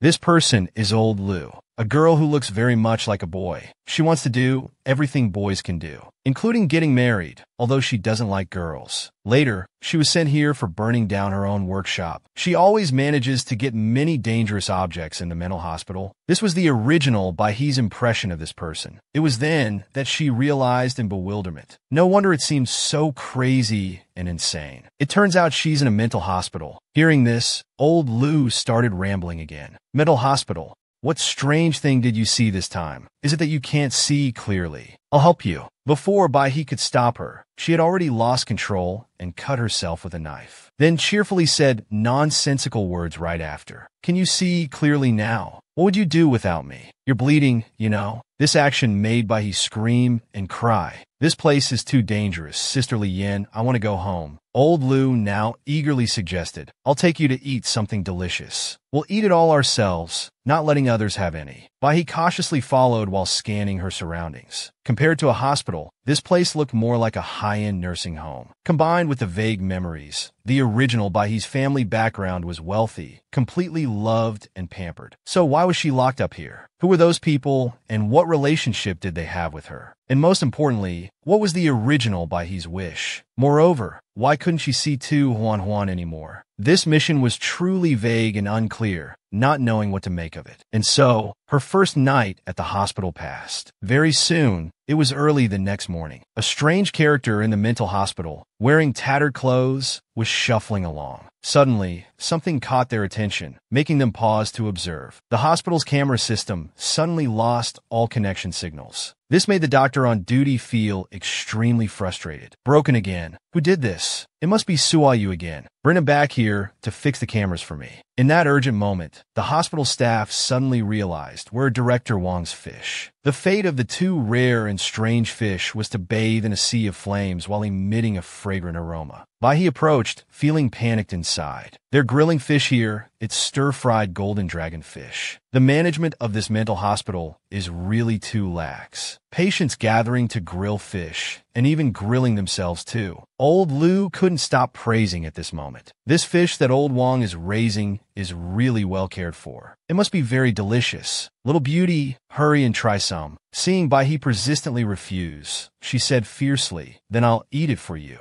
Then she smiled smugly. "It's very delicious, you know." Still not giving up, she kept urging Baihe, "Eat it. Let me feed you. Hurry and eat. This is what I caught for you." While she was off guard, another patient, neither male nor female, approached to tease her. "Your face is injured. It's such a pity. Such a beautiful face. If it were mine, how good it would be." Baihe used all her strength to push him away while shouting loudly, "Let go." A loud thunder suddenly appeared. Then the atmosphere returned to peace. Unexpectedly, that stubborn patient continued to grab Bok Hop's hair and wouldn't let go. "Good doll, your hair is too messy. Let me help you comb your hair and put on some makeup." At this moment, she could only resign to her fate when she helplessly realized, "Is this a world without magic? My spells have no effect at all." After he finished his weird action, he happily announced that the cutting was done. The whole group suddenly cheered excitedly. "It's so beautiful, really beautiful. I'm indeed a very skilled hairstylist. Not beating her to death is already too good." Old Lu also excitedly chimed in. "Old Qian, do you think so too?" Every time the little beauty screamed, I wanted to strangle her. Bok Hop's heart was still terrified, thinking this is indeed a dangerous place. They kill people without any reason, and now I don't even have the ability to protect myself anymore. At this time, the hospital doctor had also discovered his group of patients. He was in a panic. Found you, so you're here. The whole group started running chaotically while shouting. Wang Lao's henchmen are coming. Run quickly. Those who were caught cried miserably. I want to eat fish. I want to eat fish. The thought that constantly urged Bok Hop's mind at this moment was, I must run. Quickly escape from this mental hospital. Unexpectedly, on the escape route, she encountered So Nok holding a communication board. They are too scary. She was terrified and replied, You're the scary one. After So Nok touched her body, Bok Hop quickly discovered the smell of blood, and another reassuring message appeared. Don't be afraid. I won't hurt you.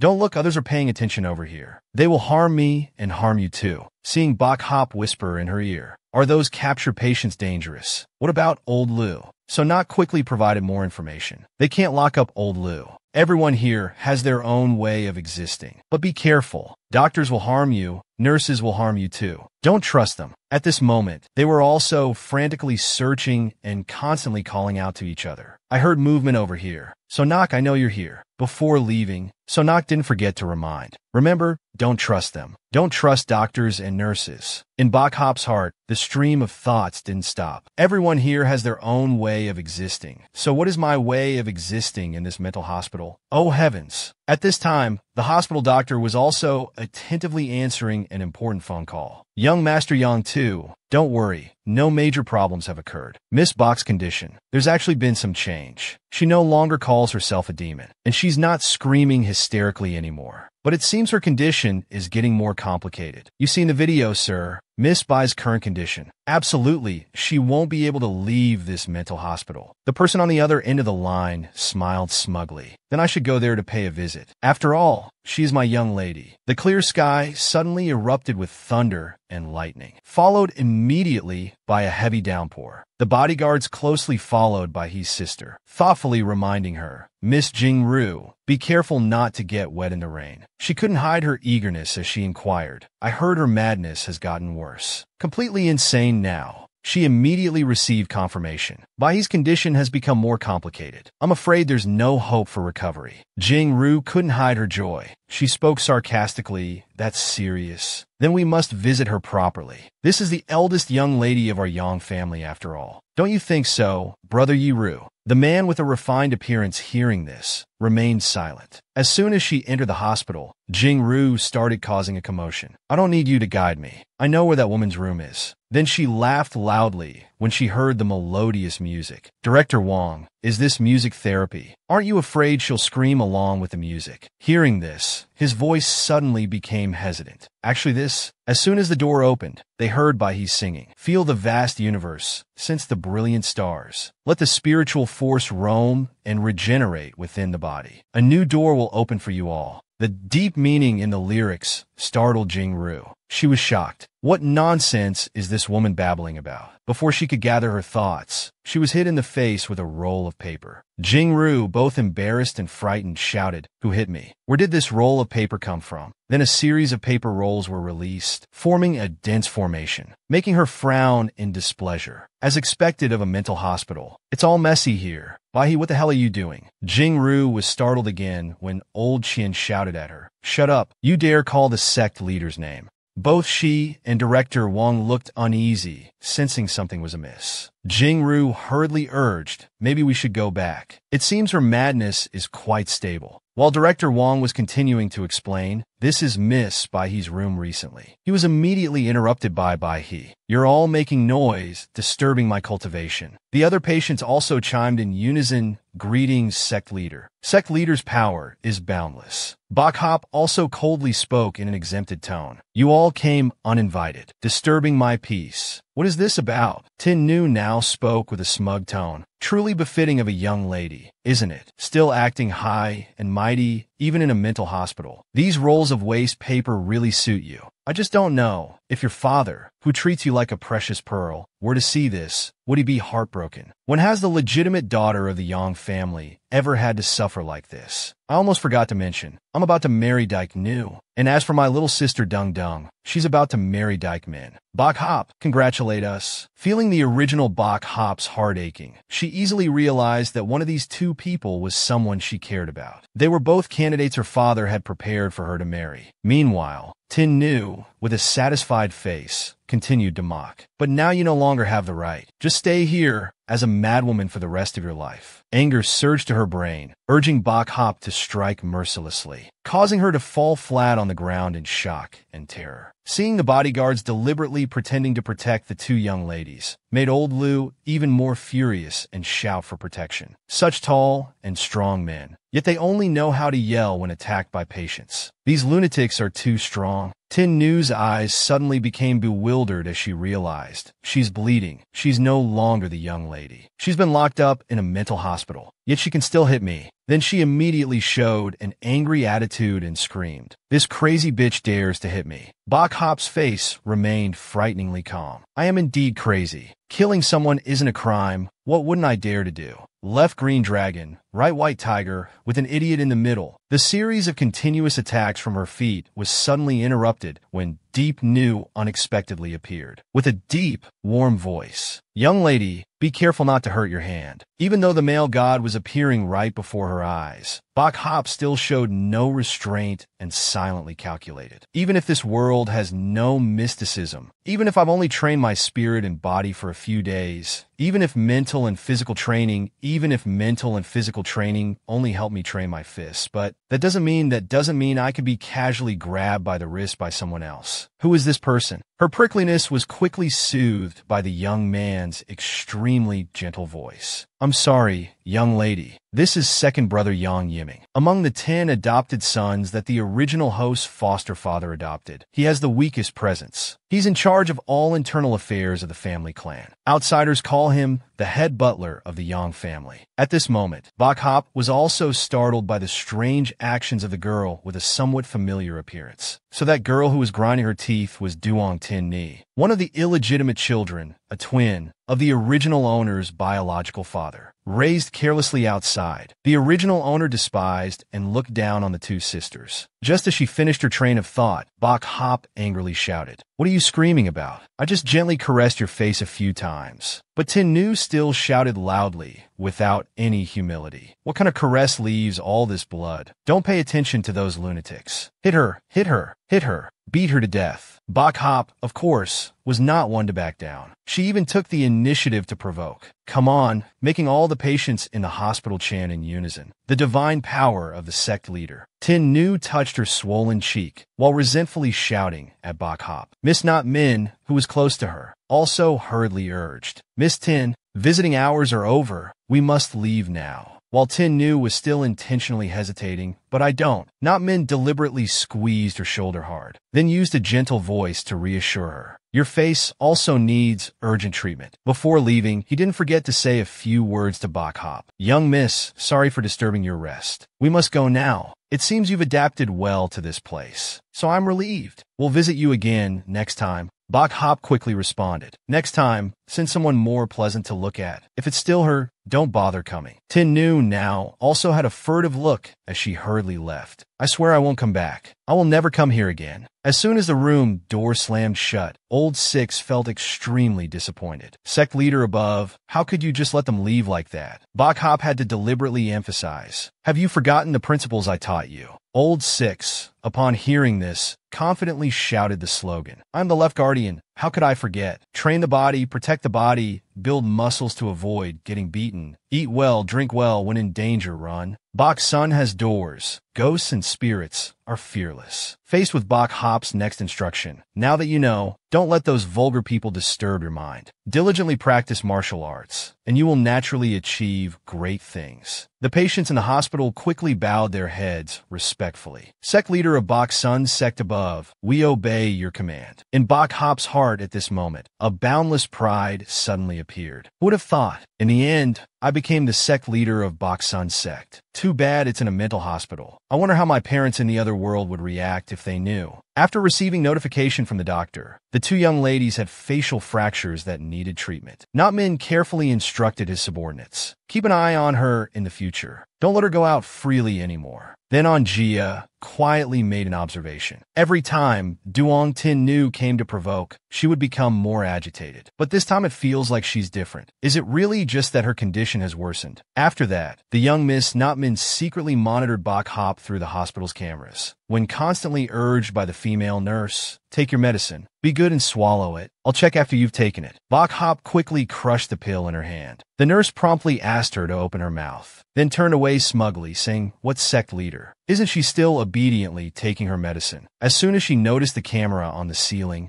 Bok Hop quickly flashed a cunning smile. Just a second later, the camera system suddenly cut off, leaving Notman feeling very disappointed. "It's a pity we couldn't meet again. No worries, we'll see each other again soon. Looking forward to it, my young miss." At this moment, the doctor in the mental hospital was also startled, panicking. The surveillance camera is broken again. "It must be Sonak's doing. Find him for me quickly. Where's my phone? Has anyone seen my phone? I told you to watch the electronics carefully. Don't let Sonak touch them. You don't care about anything except your salary." At this time, Sonak was also curled up in a dark corner, humming a melody. "Twinkle, twinkle, little star, how I wonder what you are, up above the world, so high, like a diamond in the sky." The sound of pursuit getting closer made Sonak hurriedly drop the phone and run away. Bok Hop quietly pieced together the data while making an assessment. "Knowing that I'm the young miss who's been admitted to the mental hospital, father's life and death are hard to predict. There are two half-sisters. The people engaged to them have a close relationship with the original Bok Hop. He seems to be one of the people who plotted to put Bok Hop in the mental hospital. Then there's this Duong Not Min, with hidden, not insignificant power. His purpose is unclear. The memories and plot I received are incomplete. I need to meet people in person to complete the information. I need more information to complete the mission. So, no matter what, I must first leave this place. A weak girl like me, how can I escape from this heavily guarded mental hospital? It's too difficult to handle alone. This is too much to deal with alone. I need some assistance. But finding accomplices among mental patients, isn't that too risky? Too uncontrollable? At the same time, she heard an aggrieved voice. "Why are you deducting my bonus?" Sonak took my things, I didn't give them to him. At this moment, Bok Hop also quietly realized. Sonak is the patient wearing a bare head. The hospital also has a tea room. The doctors and medical staff in the hospital are now having a fierce argument. It's because he used a phone to paralyze the surveillance system. As a result, I lost my bonus. We've said before not to let Sonak touch any phone or computer already. He used your device. You can only blame your bad luck. The female doctor carefully reminded at this moment. Keep your voice down. Don't let Dr. Vong hear. Otherwise, it's not just the bonus that will be deducted. But the male doctor still insisted. There are no cameras here. How would he know?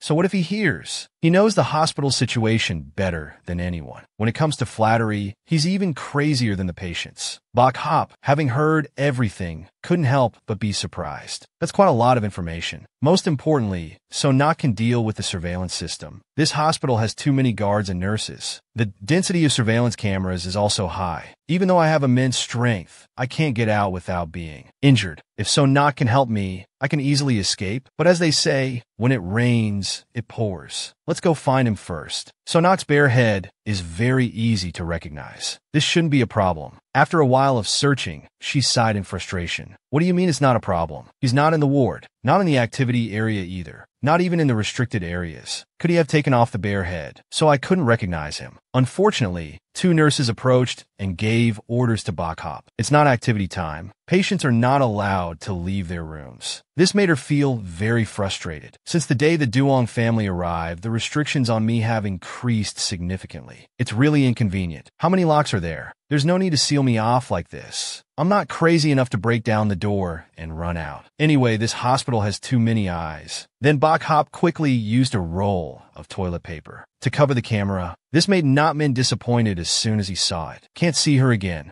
My lady, you're so smart. It's hard to believe you've gone mad. You're not even pretending anymore, are you? Well, I want to see how far you can go. While resting in the ward, Bok Hop called out loudly. Old Lu quickly responded as soon as he heard. Sect leader, what are your instructions? With sharp deduction, the door can confine me, but it can't confine old Six. Bok Hop urgently inquired. Do you know where Sonak is, the one wearing the bare head? Old Six quickly and eagerly accepted the order. Sect leader wants the little white bear. Let me go catch him for you. But as soon as she heard this, she hurriedly corrected. Not wanting to seek Little White's sword, but needing his help for something. In this hospital, there's no place you can't enter. Nothing you can't get, right? He heard this and immediately became smug. Of course, I'm the most useful old Lou. But faced with Lily's urging, well, finding someone is fine too. Old Six again showed concern. But the troublemaker doesn't care and always runs away. Even I, old Lou, can't do anything. Unexpectedly, Lily boldly made a suggestion. Then can you get a phone or computer? After thinking for a moment, Old Six also hastily gave an answer. There's one in Old Wong's office right now. I'll bring it to the sect leader. Am I not the most useful person, sect leader? Am I not the biggest contributor, stronger than those guys? At this point, she had quietly realized that old Lou always sought recognition and affirmation, perhaps related to his past. Anyone who ends up in this mental hospital who doesn't have a story behind them. Just as her train of thought ended, she confidently spoke up. Old Lou is the most capable, truly worthy of being the left guardian. Without you, this sect would have to disband. As soon as old Lou heard this, he couldn't hide his joy and made a vow. I will definitely help the sect leader lure the troublemaker here. She had just flashed a sly smile, calling it luring. But a second later, she panicked and shouted. So it's really luring. Faced with the chase from Suoyu and Old Six, Lily immediately began her escape plan. She's already started to regret. Shouldn't have touched the surveillance issue.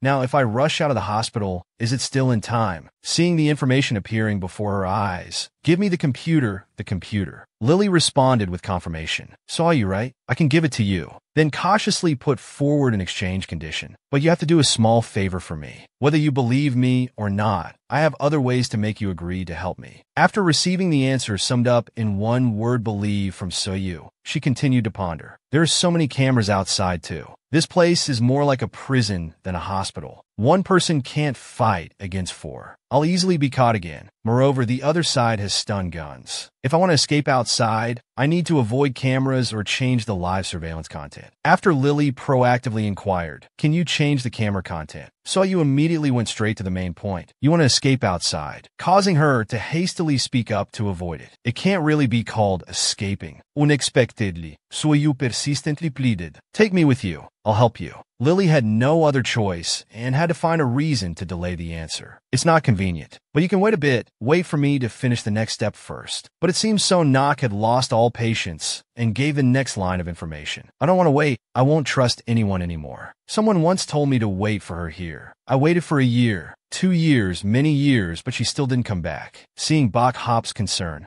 Nak intentionally revealed more. I found out later, even if I waited 100 years, she wouldn't come back. His words made Bok Hop's heart suddenly race. Wait 100 years, could Nak be Dung Lai? Has he been waiting for me? Lin Hai had said that Dung Lai was no longer in the original world, but we would meet again later. He must have been waiting for me for 100 years. He must be full of resentment. Not recognizing me is also normal. Changing names is also normal. Not wanting to talk to avoid revealing his voice is extremely normal. Appearing in the hospital is even more normal. Hon not appearing is too normal. Dung Lai, a feeling of emotion suddenly invaded her mind, making her boldly ask, are you waiting for me? Waiting for me for so many years. Before Nak's next announcement, I'm waiting for my mother. This made Bok Hop suddenly feel a bit heartbroken. Does Dung Lai really consider himself his mother? Lao Lu at this moment also felt surprised. Sect leader, so you were his mother. Nevertheless, she still decided to check again. Could I have mistaken? Let's confirm. Just as she withdrew from her thoughts, Bok Hop approached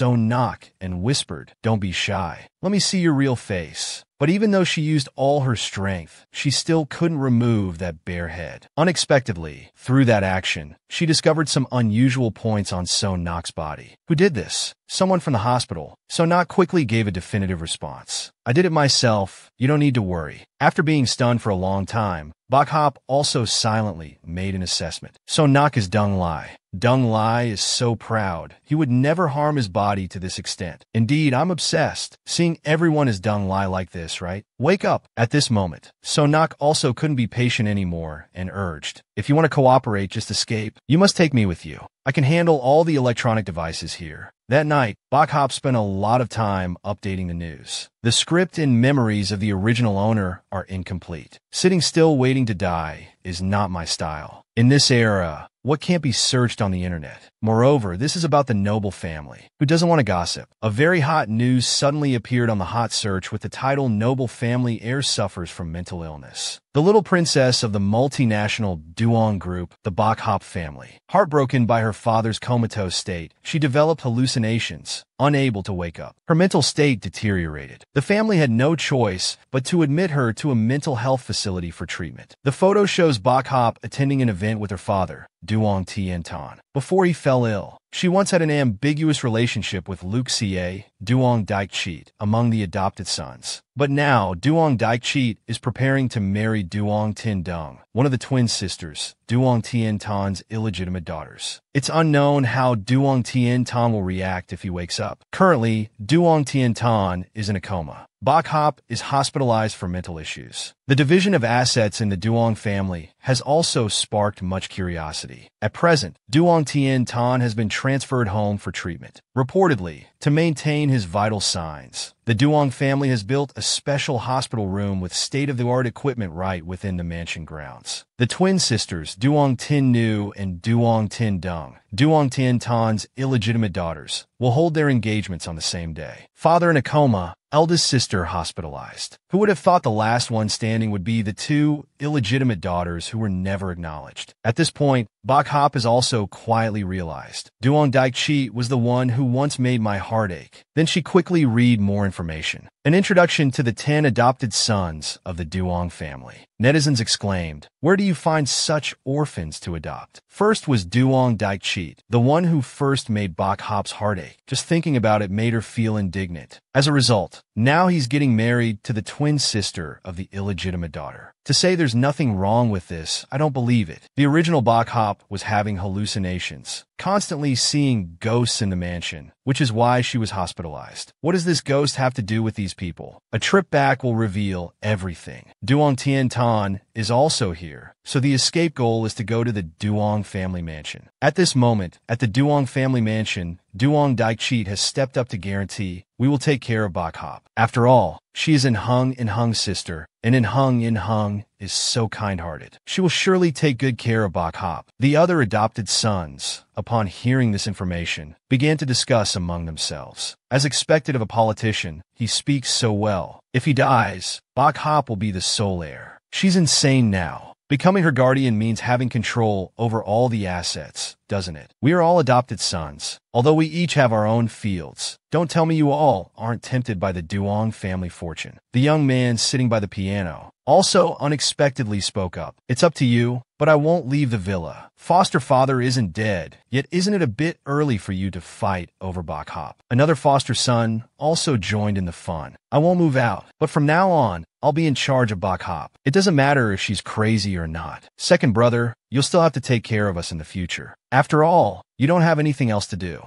As soon as Not Min heard this, he made a bold declaration. "Everyone rest assured, that's my responsibility. It's just that recently, we shouldn't bother the young miss. We can't bring her back home. The young miss's condition is getting more serious." The foster son behind him not only couldn't say anything nice, but also angrily added, "It's best if I don't see her again." She knocked out Nu's teeth. "If I see her again, I'm afraid I'll knock out all her teeth." Faced with such sarcastic words, foster father is still lucid. "Your attitude is like that. Bok Hop isn't like that." Quickly caused him to burst into anger. "Do you want to die?" Not Min, seeing their heated argument, could only shake his head in exasperation. "Foster father, these are the foster children that you have wholeheartedly raised. Perhaps you should feel lucky that you're in a coma and can't see these things." At this moment, Bok Hop was still carefully observing the situation around. The electric fence is off. The guards have been sent away. The surveillance system has been replaced. The main gate is open. "I can leave the mental hospital now." After a light sigh of relief, Bok Hop finally nodded in acknowledgement. "It's good that you came along. I didn't realize it was an electric fence at all." So Not quickly urged, "The transaction is successful. Let's quickly leave this place before we're discovered." Bok Hop led the way while constantly shouting, "All right,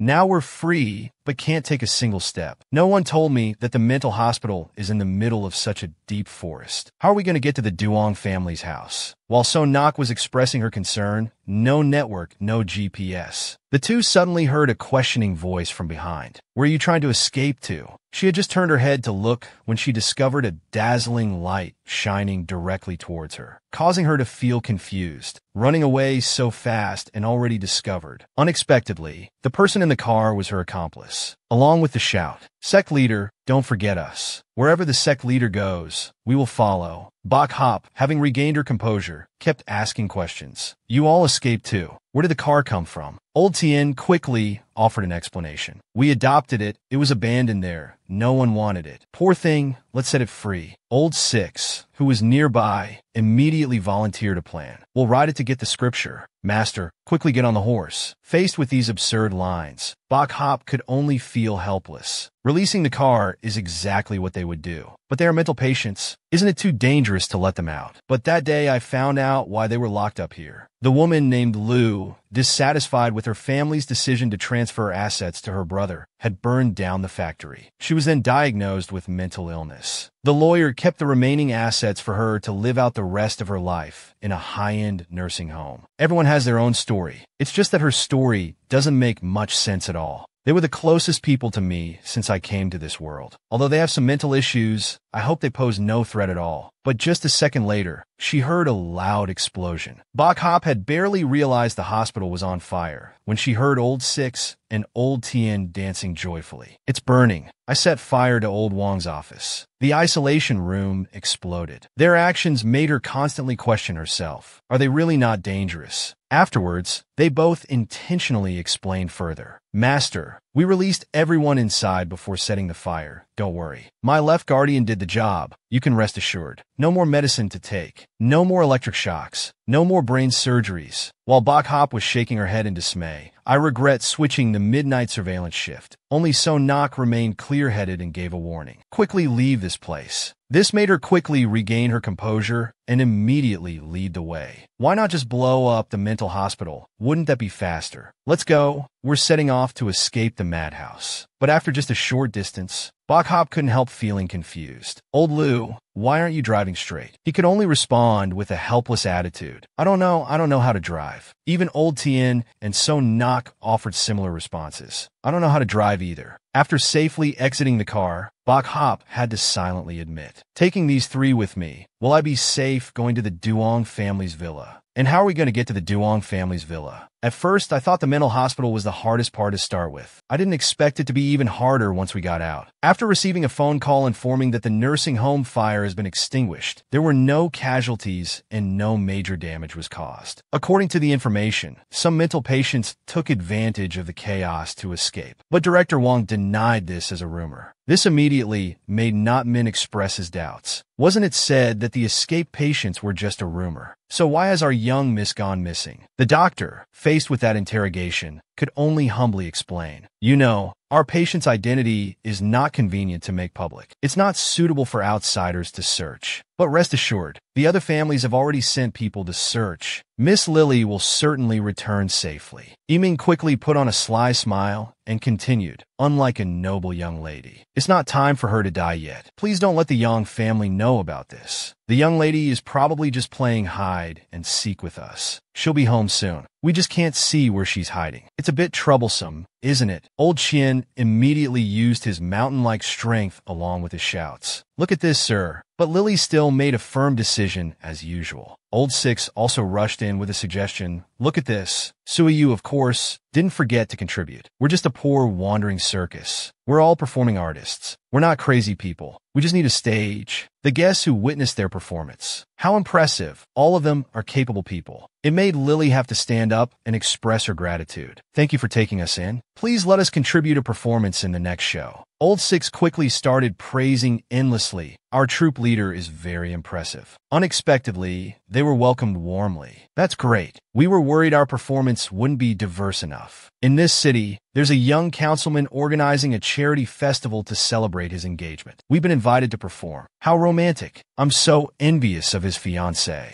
No, she's only getting engaged on the same day as her twin sister, and her fiancé is organizing a charity festival for her. The information just heard made Lily startle in shock. It's not a coincidence that they're all surnamed Yang, is it? The woman immediately confirmed. Yes, you know them too. They're very famous, aren't they? We must perform our best. She, of course, showed great enthusiasm. Yes, I must prepare a big gift for them. I hope they'll like this surprise gift. At this moment, at the Yang family mansion, Jingru was still raging. Don't bring lilies into the house anymore. I've said in this house, lilies are not allowed to appear from now on, especially at my engagement party. They absolutely must not appear. Deja rushed to defend his bride-to-be at this moment. How come, second brother, you can't even handle such a small matter? No wonder you can only manage food and drinks and moving around in the old house. Yiming not only didn't get angry, but responded with a humble attitude. I'm sorry, it was my oversight. Suddenly, a loud voice called from the top of the stairs. Sister, Deja, don't blame Yiming anymore. The engagement party and charity event were all helped by Brother Not Men. He worked very hard too.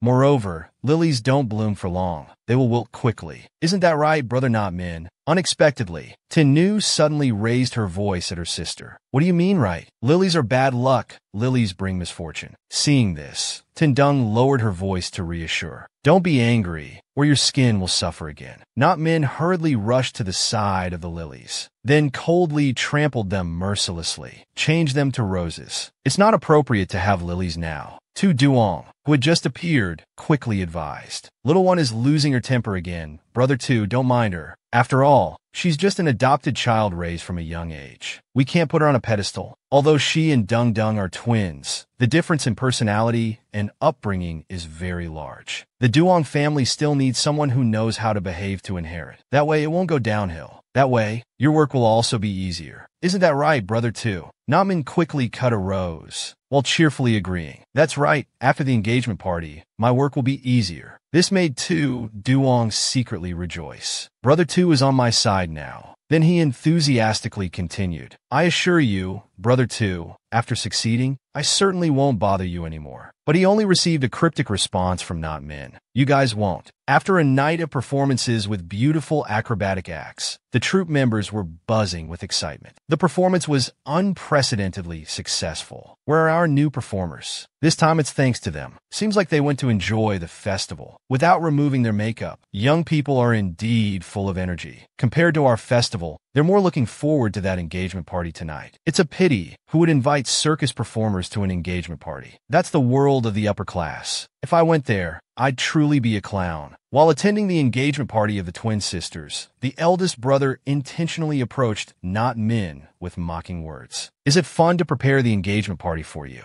And also prepare the festival? You really think you're the master of the Duong family? More than 10 people in the old house, clinging on, treating you like a servant. I wouldn't be like that if I inherited the Duong family. I would kick them all out. Then you'd be idle. But Not Men wasn't one to back down, confidently replying. Eldest brother, don't joke. Foster father is still very healthy. It's too early to talk about this. Nevertheless, he still insisted. They must be getting impatient. At this time, the two couples had also moved to the center. Tu Duong raised his glass and spoke loudly. I thank everyone here for attending my engagement party with Duong Tindung, along with On Dike Cheat and Duong Tin Nu. Tin Nu then acted as the host of the party and said a few words. Although father is in a coma and unable to attend our engagement party, if he knew about it, he would surely give us his sincere blessings. The eldest brother standing below immediately mocked. Even your very existence is not acknowledged. What blessings are you talking about? Everyone knows that all 10 adopted children were prepared for Bok Hop. Anyway, I want to marry Bok Hop. She's the only legitimate heir. I want to see how Duong Dike Min marries his illegitimate child and plans to inherit the Duong family fortune. Tu Duong then made another shocking announcement. Everyone knows that our adoptive father is in a coma and needs to be hospitalized for better care. For the development of the Duong family, Dung Dung and I have decided to become Bok Hop's guardians. Before he could finish speaking, a familiar voice was heard. Don't drag me into your engagement party. Besides, I've been an adult for a long time. I don't need a guardian. The guests at the party were suddenly in an uproar. It's the eldest daughter, Bok Hop. She's been discharged from the hospital. Before they could recover from their shock, they saw old Tien with his muscular build quickly moving towards the center, making everyone in the crowd look uneasy. Miss Bok Hop is very healthy. A man with a girl's soul appeared out of nowhere. He stood in the center and started speaking in a flamboyant manner. "Where am I?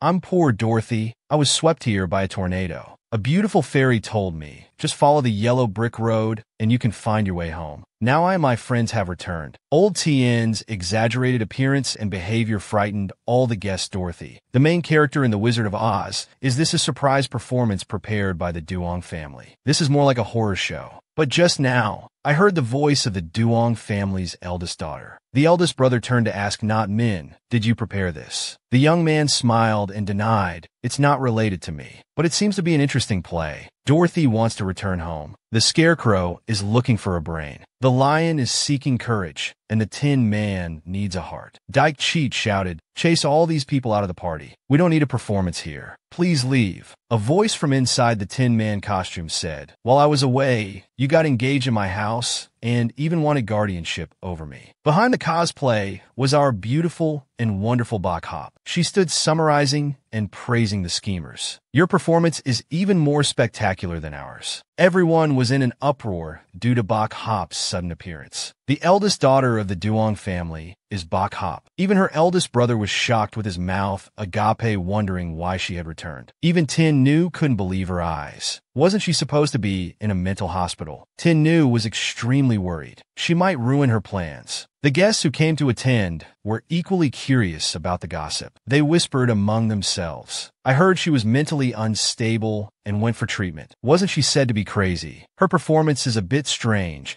but her mental state seems quite normal. She must be cured now." Lawyer Ko, upon seeing Bok Hop, joyfully ran over to inquire, "Miss Bok Hop, have you regained your senses?" Bok Hop confirmed, "Yes, Uncle Company. My father's coma caused me to break down, but now I've recovered after treatment. My mind is clear now. I wonder if this will affect what you were planning to announce." Tin Dung and Tu Duong, after hearing Bok Hop's implied words, became even more anxious. Worried on this side, Lawyer Ko hastily replied, "No, you being lucid is the best outcome." Lawyer Ko is in charge of legal affairs for the Duong Group, highly trusted by Mr. Duong Tiantan. He's also the executor of the will and inheritance rights. Lawyer Ko announced to everyone present, now that CEO Duong is in a coma, according to his previous will, if anything were to happen to him, Miss Bok Hop is his sole legal heir. If something were to happen to her as well, all assets would be donated. Since she was previously unstable and needed treatment, her guardian would temporarily manage the Duong family's assets. But now that's no longer necessary. You've recovered. Everything belonging to the Duong family is now yours. The legal team of Duong Group will be at your full service. Tin Nu, unwilling to let her plan fail, angrily pointed directly at Bok Hop's face and asserted confidently, "She's insane. Everyone with her is also insane. They've escaped from the mental hospital. Catch them quickly." Bok Hop smiled and asked if she had any evidence. Bok Hop was so confident because the hospital records had already been burned. She didn't hesitate to tell Tin Nu directly, "Compared to me, you seem more like a crazy person. They all seem like crazy people." When entering this house, most memories and stories came back. Now we just need to meet Duong Tien Tan, Bok Hop's father. This story will be complete. After carefully calculating her plan, Bok Hop voiced her request. "Uncle Ko, I want to see my father." Tin Nu angrily rushed over to berate Bok Hop. "What do you mean see him? She's just a lowly woman." In response to her insolence, Bok Hop gently applied the rule of slapping her face lightly with the right hand Tin Nu wants. Dyke Cheat rushed over in panic to support Tin Nu.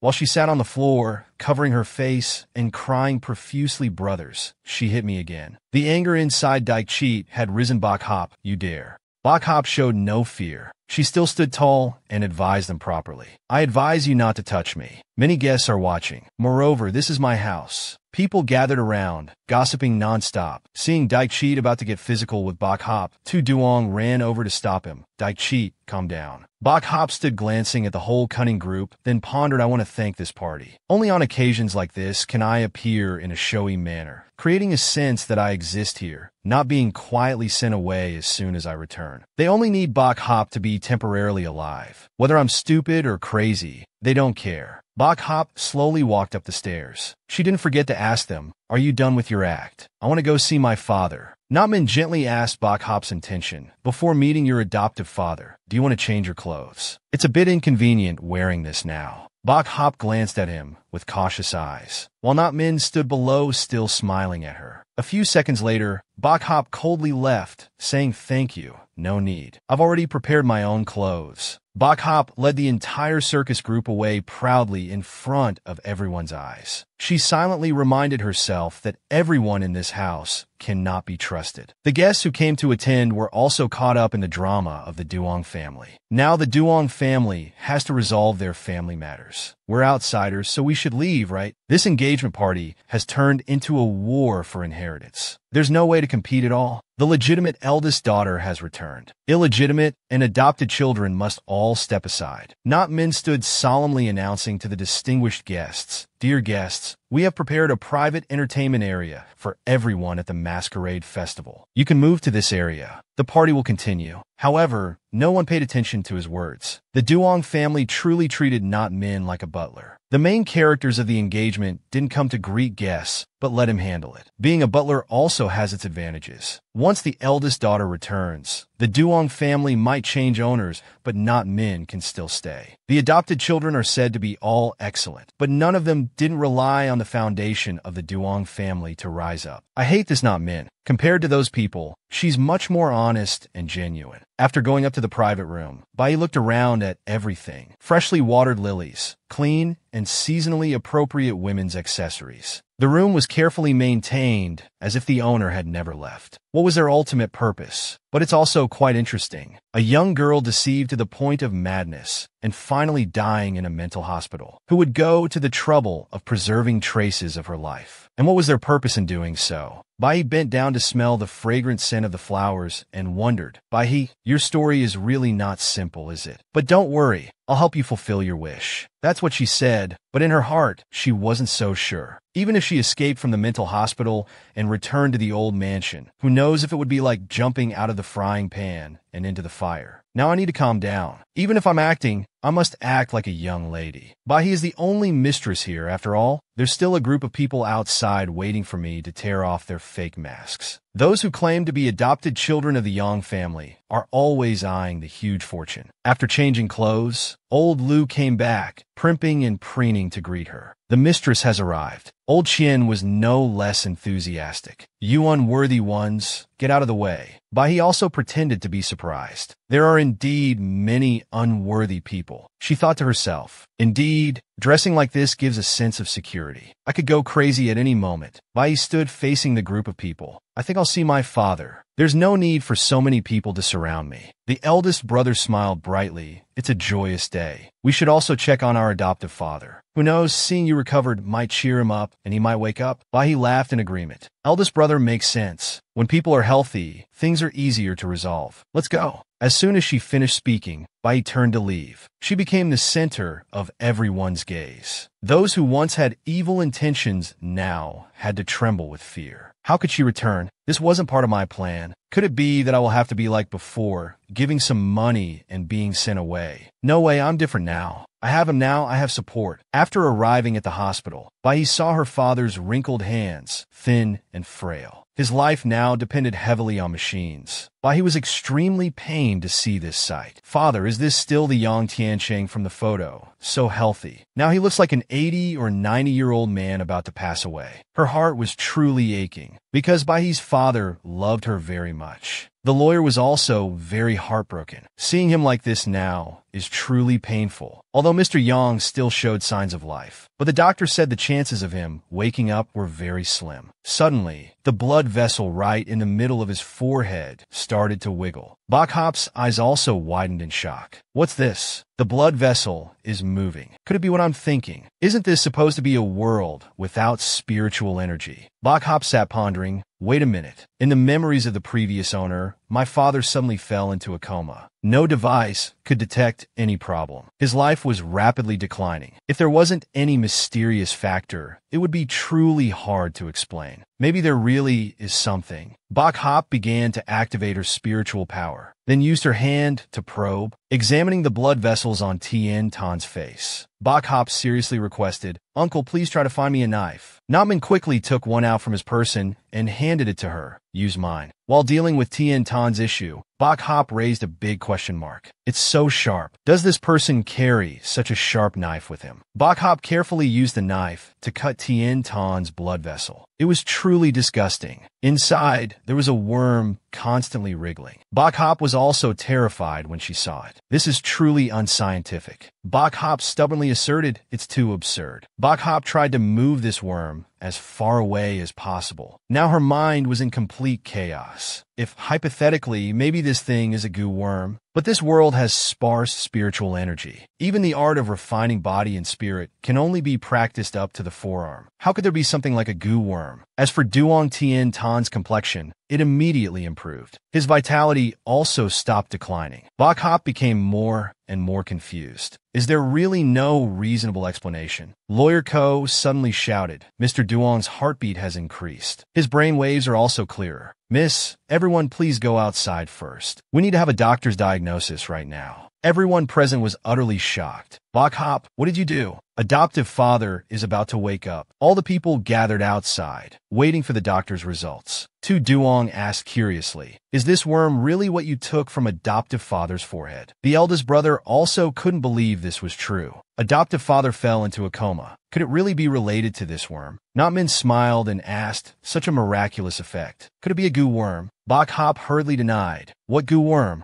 She started using her accumulated erudite knowledge to make up an excuse. "Compression of brain nerves leading to father's coma. But I don't know what it is. I'm also very curious. Whoever did this had better come forward. If I find out, I'll put this thing in their mouth." A long, slender goo worm looked extremely disgusting. Even Bok Hop was terrified and hurriedly threw it away. She even used a knife to stab the garlic clove-shaped parasite to death. In an instant, its body was no longer intact. But he was still trembling. Oh, instinct had overcome reason. The disgusting thing used to threaten people was gone. Suddenly, she was startled to discover those people were staring at her. Ziyang ordered someone to clean up quickly. Yiming also smiled and said, "My knife is not for doing this." The eldest brother was about to vomit. It was too disgusting. Observing each eye expression and facial expression of theirs, Bai had realized this reaction had the opposite effect. Ziyang and Yiming only had one single expression that didn't change much. As for Jing Ru and Jing Rong, their faces turned purple and pale, looking very scared. The eldest brother looked like he was about to throw up right here. He only pouted. From this, Bai secretly confirmed. It seemed there was something suspicious. It was indeed a parasite. Bai quickly exposed the mastermind behind everything. At first I wasn't sure. But when the parasite died, you felt heartbroken, didn't you? Yang Jing Air. She gaped in shock when she found herself becoming the prime suspect. Bai pointed out Jing Air's unusual behaviors. Your expression just now was not just fear or disgust. There was also dissatisfaction because the matter was exposed and uneasiness. Most importantly, when the parasite died, you had an allergic reaction, didn't you?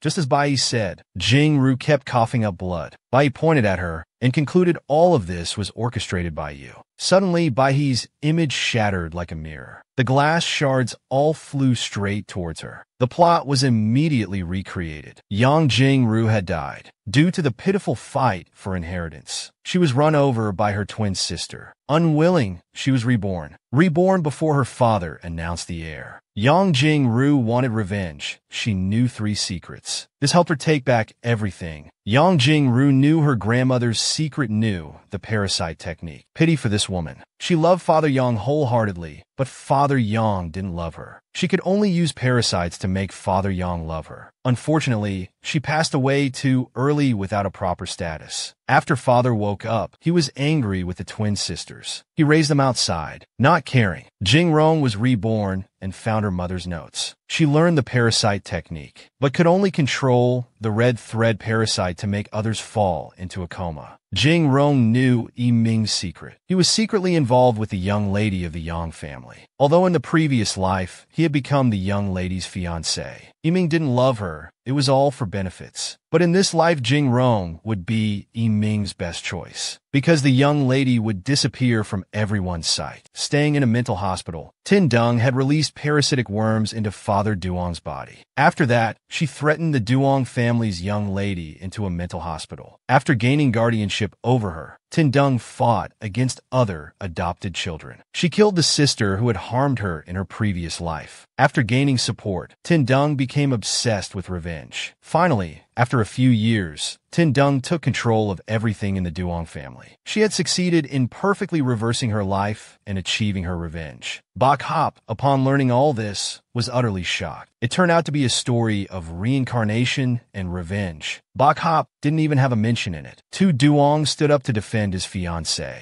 Bok Hop, you're still not well. Have I misjudged you? What happened between us is in the past. Don't bully Dung Dung just because she's kind-hearted. Bok Hop didn't want to say much. She just gave him a light, affectionate slap, then bluntly said, "Get lost, you filth. Don't bother me while I'm piecing the story together." Tu Duong, after being slapped, was stunned with pain on his face. Bok Hop, you've changed. You've become so rude and savage. It's unbelievable. If our adoptive father wakes up and sees you like this, he'll be heartbroken. He kept rambling on, even though his words were like weeds. Unable to bear it anymore, Bok Hop grabbed his head. She pressed it against the table. I advise you to shut up, otherwise I'll stuff that mince thing into your mouth. Tu Duong, like a tailless dog, immediately shut up, afraid that if he said anything wrong, the body of that larva would end up in his mouth. Bok Hop tossed him aside. This kind of terrible, weak man isn't worth my attention. Her followers, seeing this, got excited and cheered like an audience. Master is amazing. The real focus was on our female protagonist. She was the twisted female lead in this revenge story of reincarnation. Bok Hop raised her voice and pointed directly at Tin Dung. Don't hide behind others anymore. You were too hasty when the worm was exposed. Everyone else was scared and disgusted. I only saw your face showing signs of being exposed. Anxious and worried and more. Did you cough up blood? It's backfire, right? Don't deny it. I'm very familiar with this consequence. The female lead circled around Tin Dung. She was using her hand to cover her nose, preventing blood from flowing out. After being exposed, she didn't want to act anymore. She wiped the blood from her mouth and snapped back like a shrimp. I've truly underestimated you. Had I known you could escape from the mental hospital, I should have killed you directly. That's right. Bok Hop widened her eyes in admiration, as expected of the female lead in a revenge story. After coughing up blood, she immediately transformed into the dark female lead. Duong Tin Dung swayed over to the crowd on the other side. She coyly said, "Darling, tell them if it's true or not Min." Hearing that name, another character introduction began to unfold. Duong Not Min is the big brother behind Duong Tin Dung. The female lead heard this, but wasn't too surprised. Those squinty eyes weren't simple. It's no laughing matter. Squinty eyes are either perverts or Yuri psychos, slightly mocking Not Min's appearance. Duong Not Min kept a very low profile. In the original work, there weren't many descriptions of the big brother behind Duong Tin Dung. It was said that he was very powerful. So powerful that he didn't care about the Duong family's assets. He was simply curious about how Duong Tin Dung would take revenge, how she would torment her opponents, what position she could climb to. In the end, he didn't take the Duong family's assets. He also didn't claim Duong Tin Dung. So what did he want? It's too early to conclude that he's into Yuri. She put her hand on her chin, speculating for a while. Then she suddenly had an idea. Unless this is absolutely true love secretly, supporting from behind, I might lose to the invincible true love. Indeed, a female lead author can speculate many different bloody developments. Duong Not Min saw her expression and said, "Young miss, it's best you don't look at me like that. It makes me feel like you're thinking of something dirty." At this moment, a sour female voice interjected. "What are you all talking about? Does it have anything to do with Tin Dung? Is it you and Duong Not Min wanting to take over the Duong family and then plant worms in father's brain?"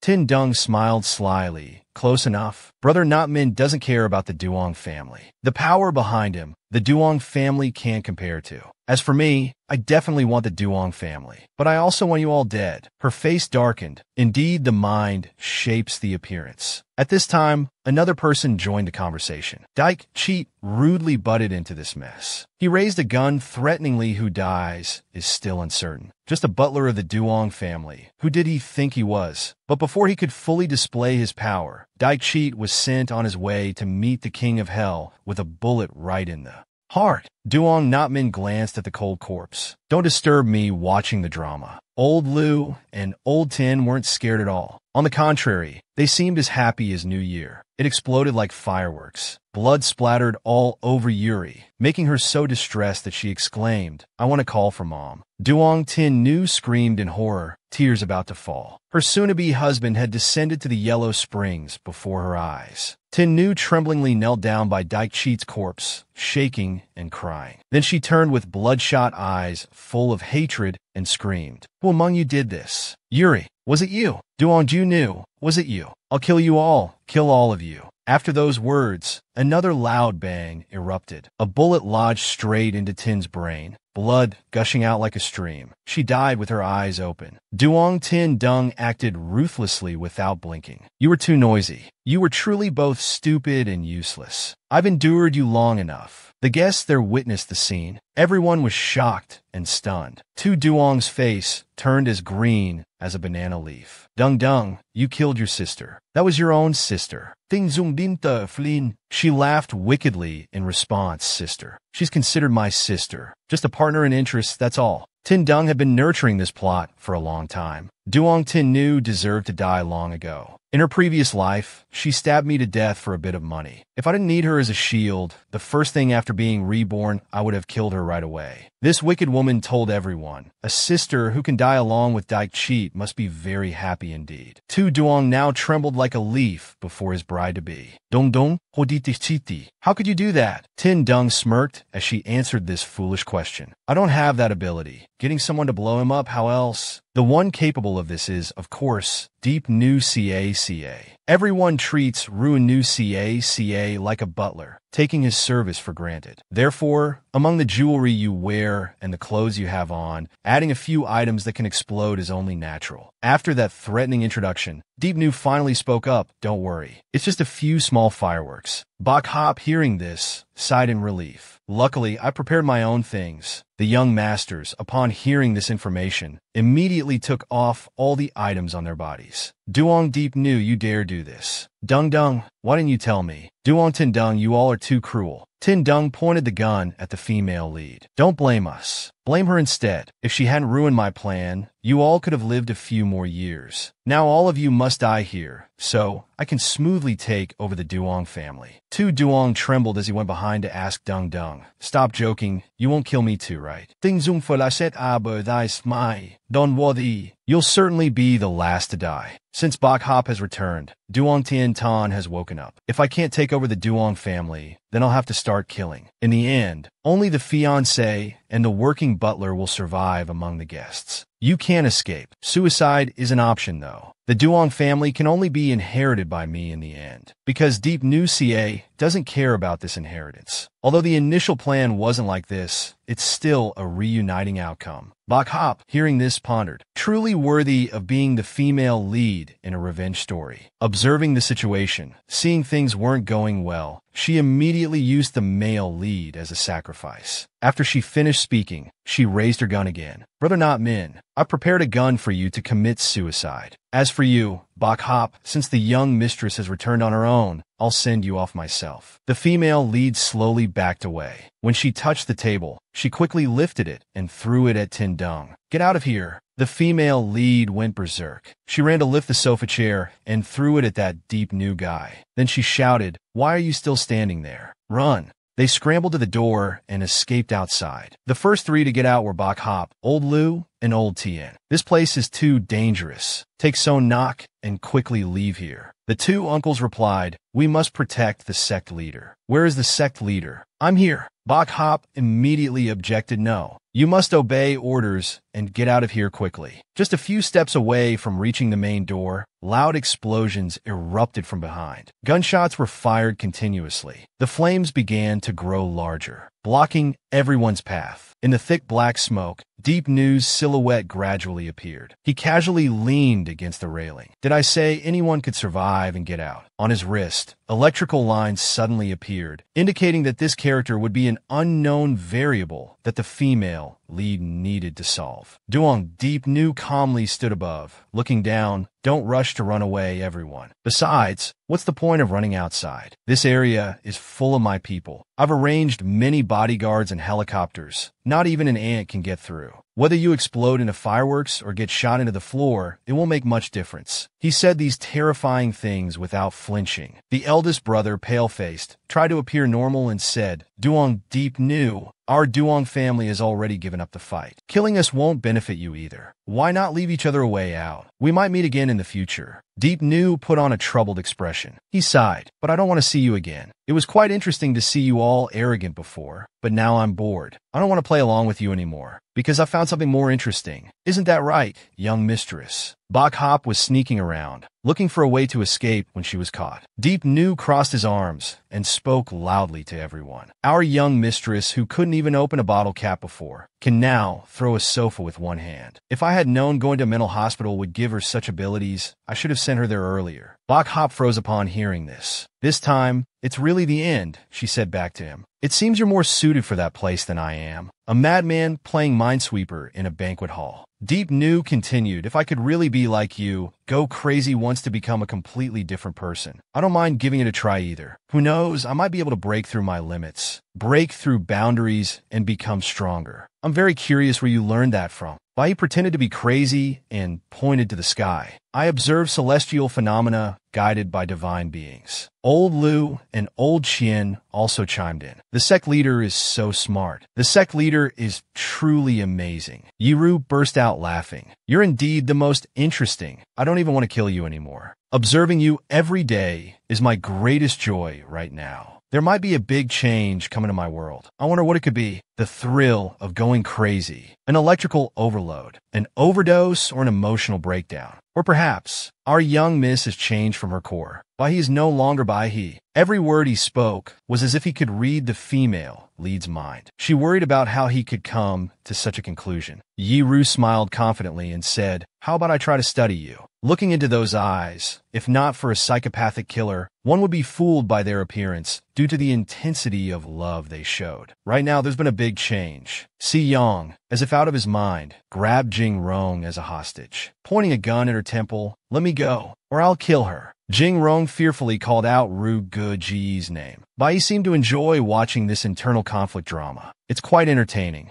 Si Yang was sweating profusely. He loudly threatened Yang Yiru. You don't want Yang Jing Rong to die either, right? I don't care what you plan to do now. Let me go immediately. Otherwise, I'll kill her right away. Hearing this, Jing Rong fearfully tried to calm him down. Yang Yiming, don't be rash. You have no leverage over Yiru Gugu. He will let you go anyway. Siang squeezed her mouth shut. Be quiet. Yang Jingrong, no one here is a fool. I won't believe a single word you say anymore. Yang Yiru, open the door and let me go right now. Yiru, who had been watching this hostage act, sighed and said, how tiresome and troublesome. Always acting on your own, interrupting my pleasant conversation with the young miss again. He pressed a button on the device on his arm. Immediately, Si Yang's body exploded like fireworks. Blood splattered all over the staircase, flowing like a stream down to Baihe's hall, who was completely shocked by Yi Ru's madness. He exploded. He completely disregarded the hostage's life. Yang Jingrong is truly insane. Yiru stepped through the pool of blood towards the female lead. Now, are you at ease, young miss? Let's continue.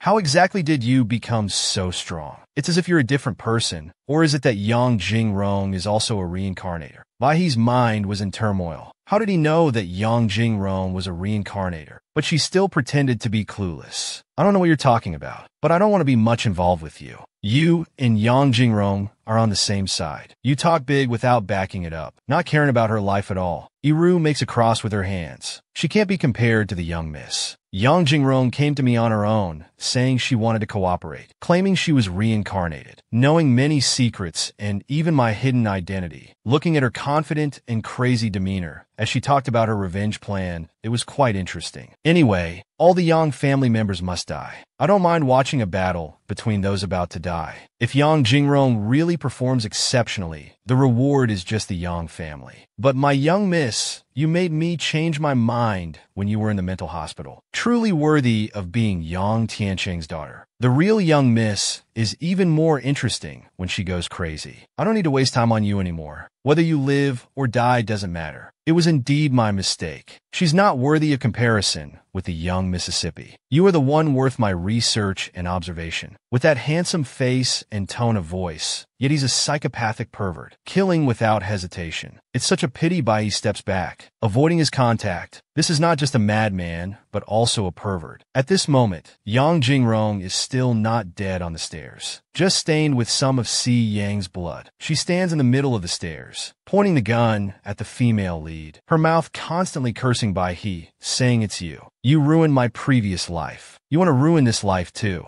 Godi. As soon as she finishes speaking, the bullet is fired. Bai He is so surprised that she stands frozen. Old Lu quickly reaches out, shielding the female lead to protect the sect leader. The bullet pierces through Old Lu's body. Bai He is terrified and screams, "Old Lu." Bai He pieces together all the clues and realizes they're all dead. Everything is like this, what's left in the end. While she's still in shock, Yang Yiru approaches her and asks if she feels they haven't been punished severely enough. He cheerfully says, "That's right. You're my young miss after all." His smile gradually loses humanity. Then let's change to the people at the festival. Although they're not important, at least there are many of them. Bai He hears this and panics. "What are you saying? What have you done there?" Yiru dismissively says, "I prepared the festival too. Placing some bombs in the courtyard is very convenient, isn't it?" He takes out a knife. "If you die, they won't have to die. Wouldn't it be better to make such a choice instead?" Looking at the cold knife in front of her, Bai He's heart frantically curses him as a madman. Yang Yiru is absolutely insane. Bai He's elderly father, hearing him force his daughter to risk her life, pushes his wheelchair over. Duong Dike knew, "Don't you hate me? Everything was my doing. I'll die. Please spare a hop." In the chaos, the wheelchair hit an obstacle on the ground. Her father immediately fell to the floor, but he didn't stop. He tried to push himself up and grab his legs, crying and saying, "I beg you." But Duong Dike Nu just gently turned his foot. Duong Dike Nu stepped aside. The old man's pleas were in vain. "But my young lady, she's different." The stubbornness in his eyes was clear. "How precious is your life? The proud flowers nurtured by suffering and death. You are the one Duong Tien Tan exchanged others' lives for." He once again put Bok Hop on the scale against many other lives, using your life to exchange for many others. "It seems fair to me." Duong Dike Nu handed over the sharp knife in his hand. "The choice is yours." Bok Hop's father cried out her name in anguish. Bok Hop took a deep breath and closed her eyes. "Father, this needs to end." She then resolutely placed the knife in his hand. On the other side of the screen, Bear frantically reminded Sonak not to do anything rash. "You're no match for him." Bok Hop said nothing but smiled gently, instructing, "You must live on. You have a long life ahead of you. I hope you'll remember us. Promise me, okay?" Bear's hands typing on the keyboard trembled. His fingers clenched so tight they turned white. After a moment of internal struggle, Bear finally agreed heavily with her. With this promise, Bok Hop had no more worries. She gripped the knife firmly. Duong Dike Nu, "Please keep your word." He smiled and replied, "For Duong Din Tan, I can't be sure, but I'll spare the others." Before he finished his monologue, Bok Hop had already fulfilled his request. Bok Hop didn't hesitate to end her own life. Red stained her entire dress. Dike Nu caught her body as it gradually lost warmth and asked if she had any last words. Bok Hop's hands touched his cheeks. She opened her mouth and whispered, "I don't believe you." Unexpectedly, she used her last ounce of strength to forcefully pull his head down. Bok Hop was so clever. She knew Duong Dike Nu only wanted to see her suffer, so she used that to catch him off guard. "If I die, I'm taking you with me." After her final words, she let go of him. They both fell as Bok Hop's father cried out in anguish. Bok Hop's tears welled up but didn't fall. I didn't like this mission at all. I want to go home. The system pulled her back to the center. A pair of strong hands reached out, ready to receive her. A moment later, Dian Tai gently received Bok Hop's soul that was transferred back by the system. He said emotionlessly, "You want to go home, right?" But Bok Hop sat by his feet without any response. He waited and waited but still couldn't hear an answer. Dian Tai had to ask if she was okay. Bok Hop then raised her tear-filled eyes to look at him. She grabbed Dian Tai's clothes and cried out, "My Lao Lu, Lao Tan, how could you just leave like that? Duong Dike knew you're insane. You old hag. Even in death you had to drag him along. You should have died before me." Bok Hop's tears were like a leaky faucet, unstoppable. "Even though I broke his neck, I still feel so sad. It's all because I'm still too weak. There's so little I can change." Dian Tai coldly consoled, "You fulfilled Bok Hop's wish. The mission is over. You did very well." But she shook her head, disagreeing. "No, that's not right. If I were smarter, a bit stronger, I would have discovered Duong Dike Nu and Duong Tin Dung's identities and plans earlier. Maybe Lao Lu and Lao Tian wouldn't have had to die." She stubbornly held on to Dian Tai's clothes, wiping her nose. "I feel both unwilling and regretful, but there's nothing I can do. I know the mission is over. Just let me cry for a while." Dian Tai could only sigh helplessly. "Do whatever you want." But he still reminded her, "Start wrapping up the mission. Quickly claim your reward." Bok Hop cried with wide eyes, "I'm getting paid already." As soon as she finished speaking, the system quickly sent her many small stars. Bok Hop curiously looked at the constellation in her hand. "Oh my goodness, why are there so many stars this time? I can't believe it. I feel like my soul power has increased." Dian Tai explained, "Because the mission was difficult. The original owner's wish was very strong, so the reward stars are also numerous." After absorbing them, Bok Hop rubbed her eyes with one hand and her soft belly with the other, wondering if she had absorbed too many stars. "It feels like I've eaten too much. I'm so sleepy." The square system appeared beside her. "Sweet dreams, master." After she had fallen asleep, the system couldn't hold back and cried out, "Lao Tin, Lao Lu, Duong Dike Nu is not human." Dian Tai looked at the two of them pensively. He guessed it seems she won't be taking on the next mission anytime soon. Investing too much emotion only slows down the mission completion rate. But this time, there was indeed a big harvest. Dian Tai used his power to quietly merge into the plot script. It was a beautiful sunny day. Bok Hop's gravestone was adorned with fresh flower bouquets. A man silently placed a bouquet of white lilies. It was the thug who had come to visit her. Besides him, there was also Yang Yi's soul drifting beside him. Now that he had lost his physical body, he appeared only as a faint shadow invisible to everyone. As the surrounding space gradually changed, Yang Yi seemed to speak. "She's not the original young lady, is she? And you know who she is?" Dian Yi suddenly appeared right behind him. He replied, "Of course I do." Receiving an affirmative answer, he became even more excited. "That's right, she brought me so many surprises. In the end, she even killed me." He grabbed Dian Yi's collar, his face frenzied, demanding, "Take me to see her. I know you certainly have a way, because as soon as you appeared, I could sense that you are me." But Dian Yi denied it. "I'm not you." Dian Yi glanced at him and explained, "You're just a part of me. I am your origin. You're just my excess emotions." To his surprise, Dian Yi said, "You will return to your origin. I will take you to see her. You can watch her forever. Her future will have you in it. If not, you'll just be a name that will be forgotten. Besides, you have no other choice." Yang Yi seemed to burst into tears, but a second later, he calmed down. "That's right, I have no other choice. But this is interesting." He pointed at Dian Yi. "I'm also curious if when I return to my origin, his face challenging, can I turn you into me? My lady, I'm looking forward to our next meeting." In the space, he sat seriously writing a report. Can't sit and wait for death. Must actively attack. Understand the plot development. Grasp the relationships between characters. Can't show off, challenge, or reveal strength. Must act discreetly. Preserve strength. Don't drag unrelated characters into the main plot. When uncertain of the opponent's strength, always be wary of the strong.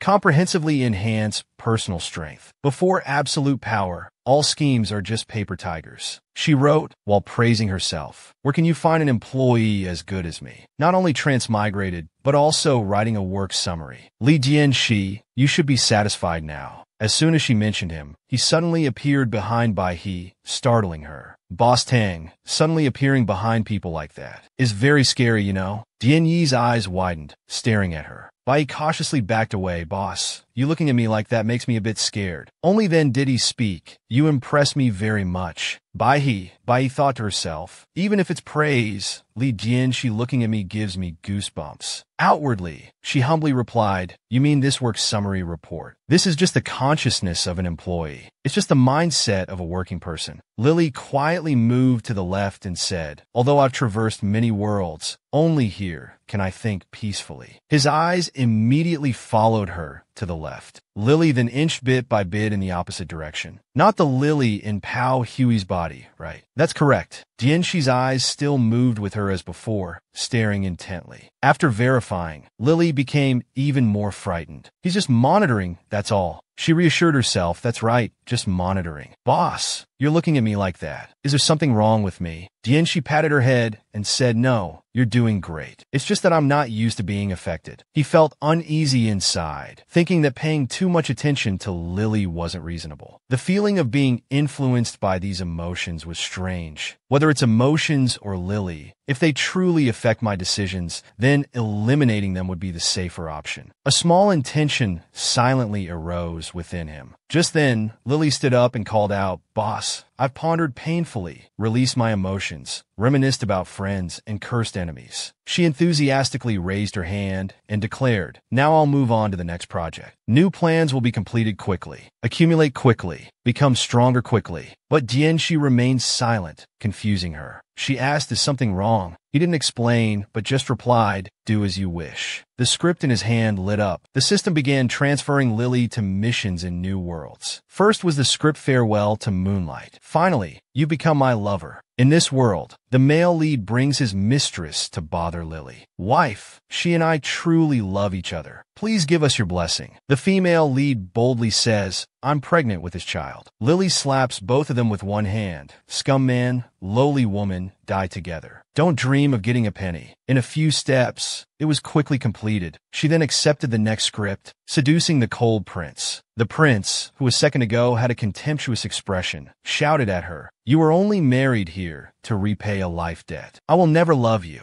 The next moment, he was slapped by Lily, who scolded, saving you is worse than saving a dog, you ungrateful wretch. This time was also completed extremely quickly. Next was the immortal cultivation world. The immortal lord feigns amnesia. Actually, he's a wolf in sheep's clothing. This time, the female lead, accompanied by her disciple, came to beg her to clean up the mess. Master, I stole the demon clan's treasure to save him, and now the demon clan has come for revenge. She begged, Master, I stole the demon clan's treasure to save him. Now the demon clan has come for revenge. Please, Master, save us. Lily firmly slapped her disciple awake. Stole other people's things so they came to take them back. We'll tie you up to atone for your sins. Bai followed the notes on the report board and quickly resolved all the tangled plot lines in an instant. But every time she returned, the system inside her felt unsatisfied. Indeed, it can't be rushed through quickly. Although all tasks were completed, she felt empty and tired. Diangu appeared right beside her, calling Bai He.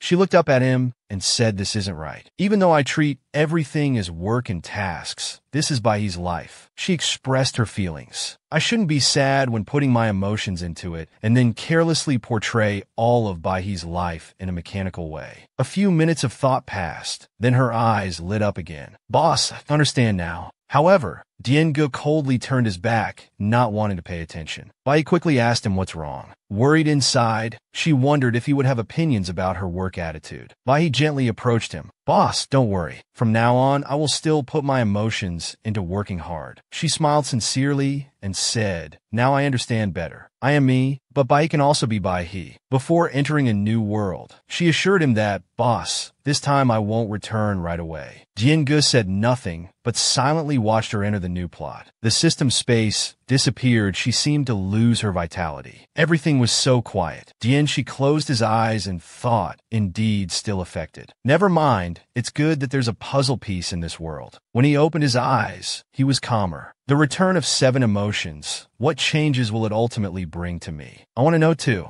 The special reward hasn't been given to her yet, but she'll probably like the surprise I've arranged. This plot brought Bai He to a magnificent mansion. A servant's voice shouted, Young Mississippi. The young master and old master have returned victorious. He appeared in the role of a noble young lady. When she saw the servant reporting to her, she was startled. "Oh, why is it you?" The magnificent and imposing mansion. There was a young lady trying to hold back her tears. "How could it be you?" Bai cried out. Old Chien, facing her, was a very confused Mama Chien. "What's wrong with the young Mississippi suddenly calling me Old Chien? Do I look very old now? Aren't I still attractive, a beautiful middle-aged woman?" Bai quickly rushed to hug Mama Chien and cried, "Old Chien, you've come here too. But why have you turned into a woman?" Mama Chien asked her back, "If I wasn't a woman, how could I have breastfed you to grow so big? Besides, if not here, where else?" Mama Chien, heartbroken, used a handkerchief to wipe her tears. The lady gently asked, "Miss, what's wrong with you? Don't scare Mama 3. Bai silently thought, Old Chien has turned into a woman, and she's even my nanny now. Although there's a big change, I can still feel it's Old Chien. Old Chien is here too. So isn't it?" Bai eagerly asking, "Where's Old Lu?"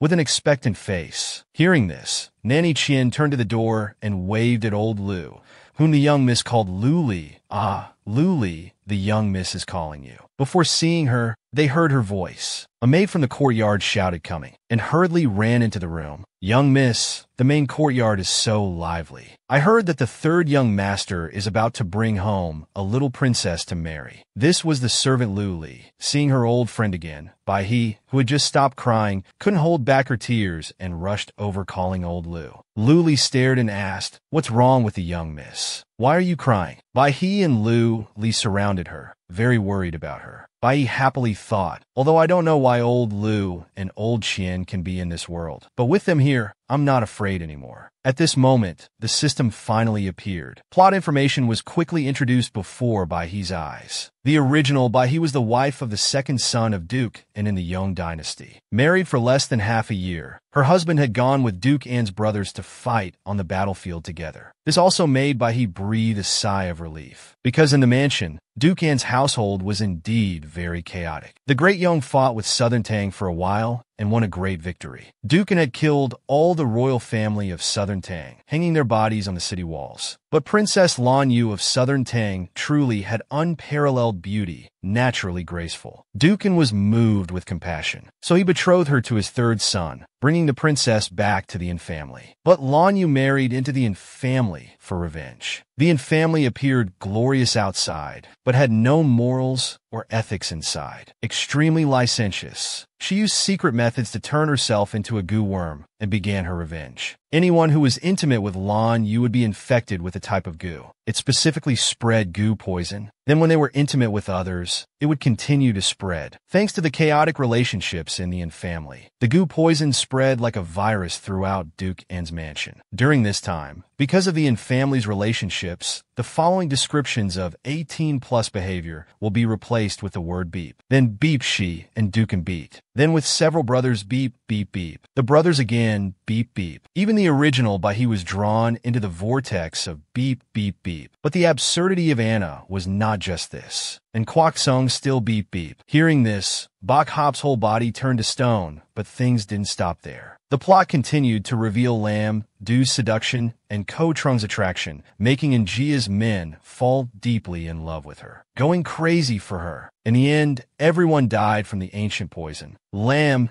Du avenged her destroyed family. Disappeared Dayung. After the introduction, the plot ended with Bok Hop in agony, holding her bleeding ears. What the hell is this? I feel like I'm no longer pure. My ears are dirty now. What kind of chaotic world is this? Moreover, this time Bok Hop is truly an innocent victim implicated by the system's provided details about her character this time. The original host was the wife of the second son in this chaotic family. It's hard to take care of oneself to avoid infection. In the end, she suffered extreme pain from the ancient poison, died with her whole body covered in sores. After Bok Hop realized this, she had only one wish. I want Lam, due to suffer heartbreak and beg in vain. Bok Hop gritted her teeth in worry. Wasn't the original host's wish, she wanted to say, but stopped. Bok Hop leaned against the wall to regain her composure. Alright, I shouldn't have any demands for the people in the story. She needed some time to process it herself. Okay, I'll figure out a way. But she still had concerns and hesitations. These things have been said. The biggest problem now is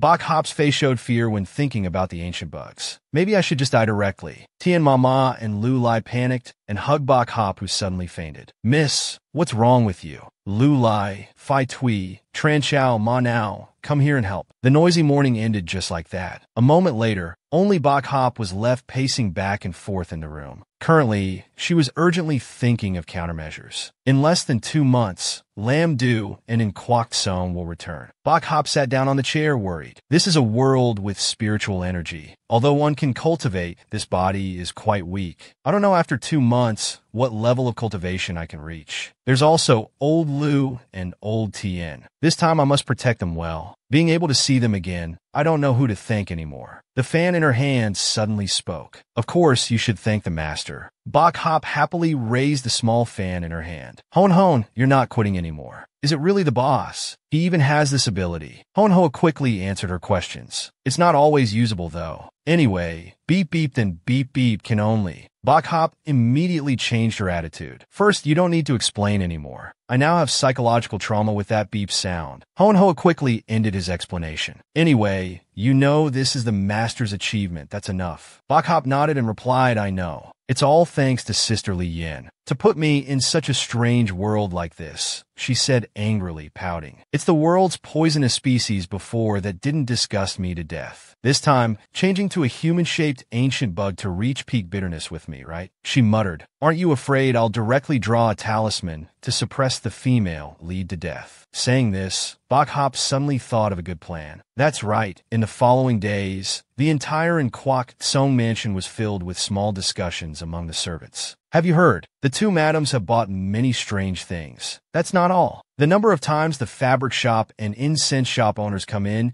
and out of the study is more than the doctors. If someone didn't know, they'd really think they're organizing a wedding. Husband, the commotion in the 2 rooms recently hasn't been small. Monks and Taoist priests come and go quite often. The rumors spread further and further. I've also heard that those 2 aunts of mine have been acting crazy lately. Could it be that they've gone mad? It got more and more distorted. Have you heard? The 2 madams have mental illnesses. These days, stay away from those 2 rooms a bit. Don't you know yet? Those 2 madams have gone mad.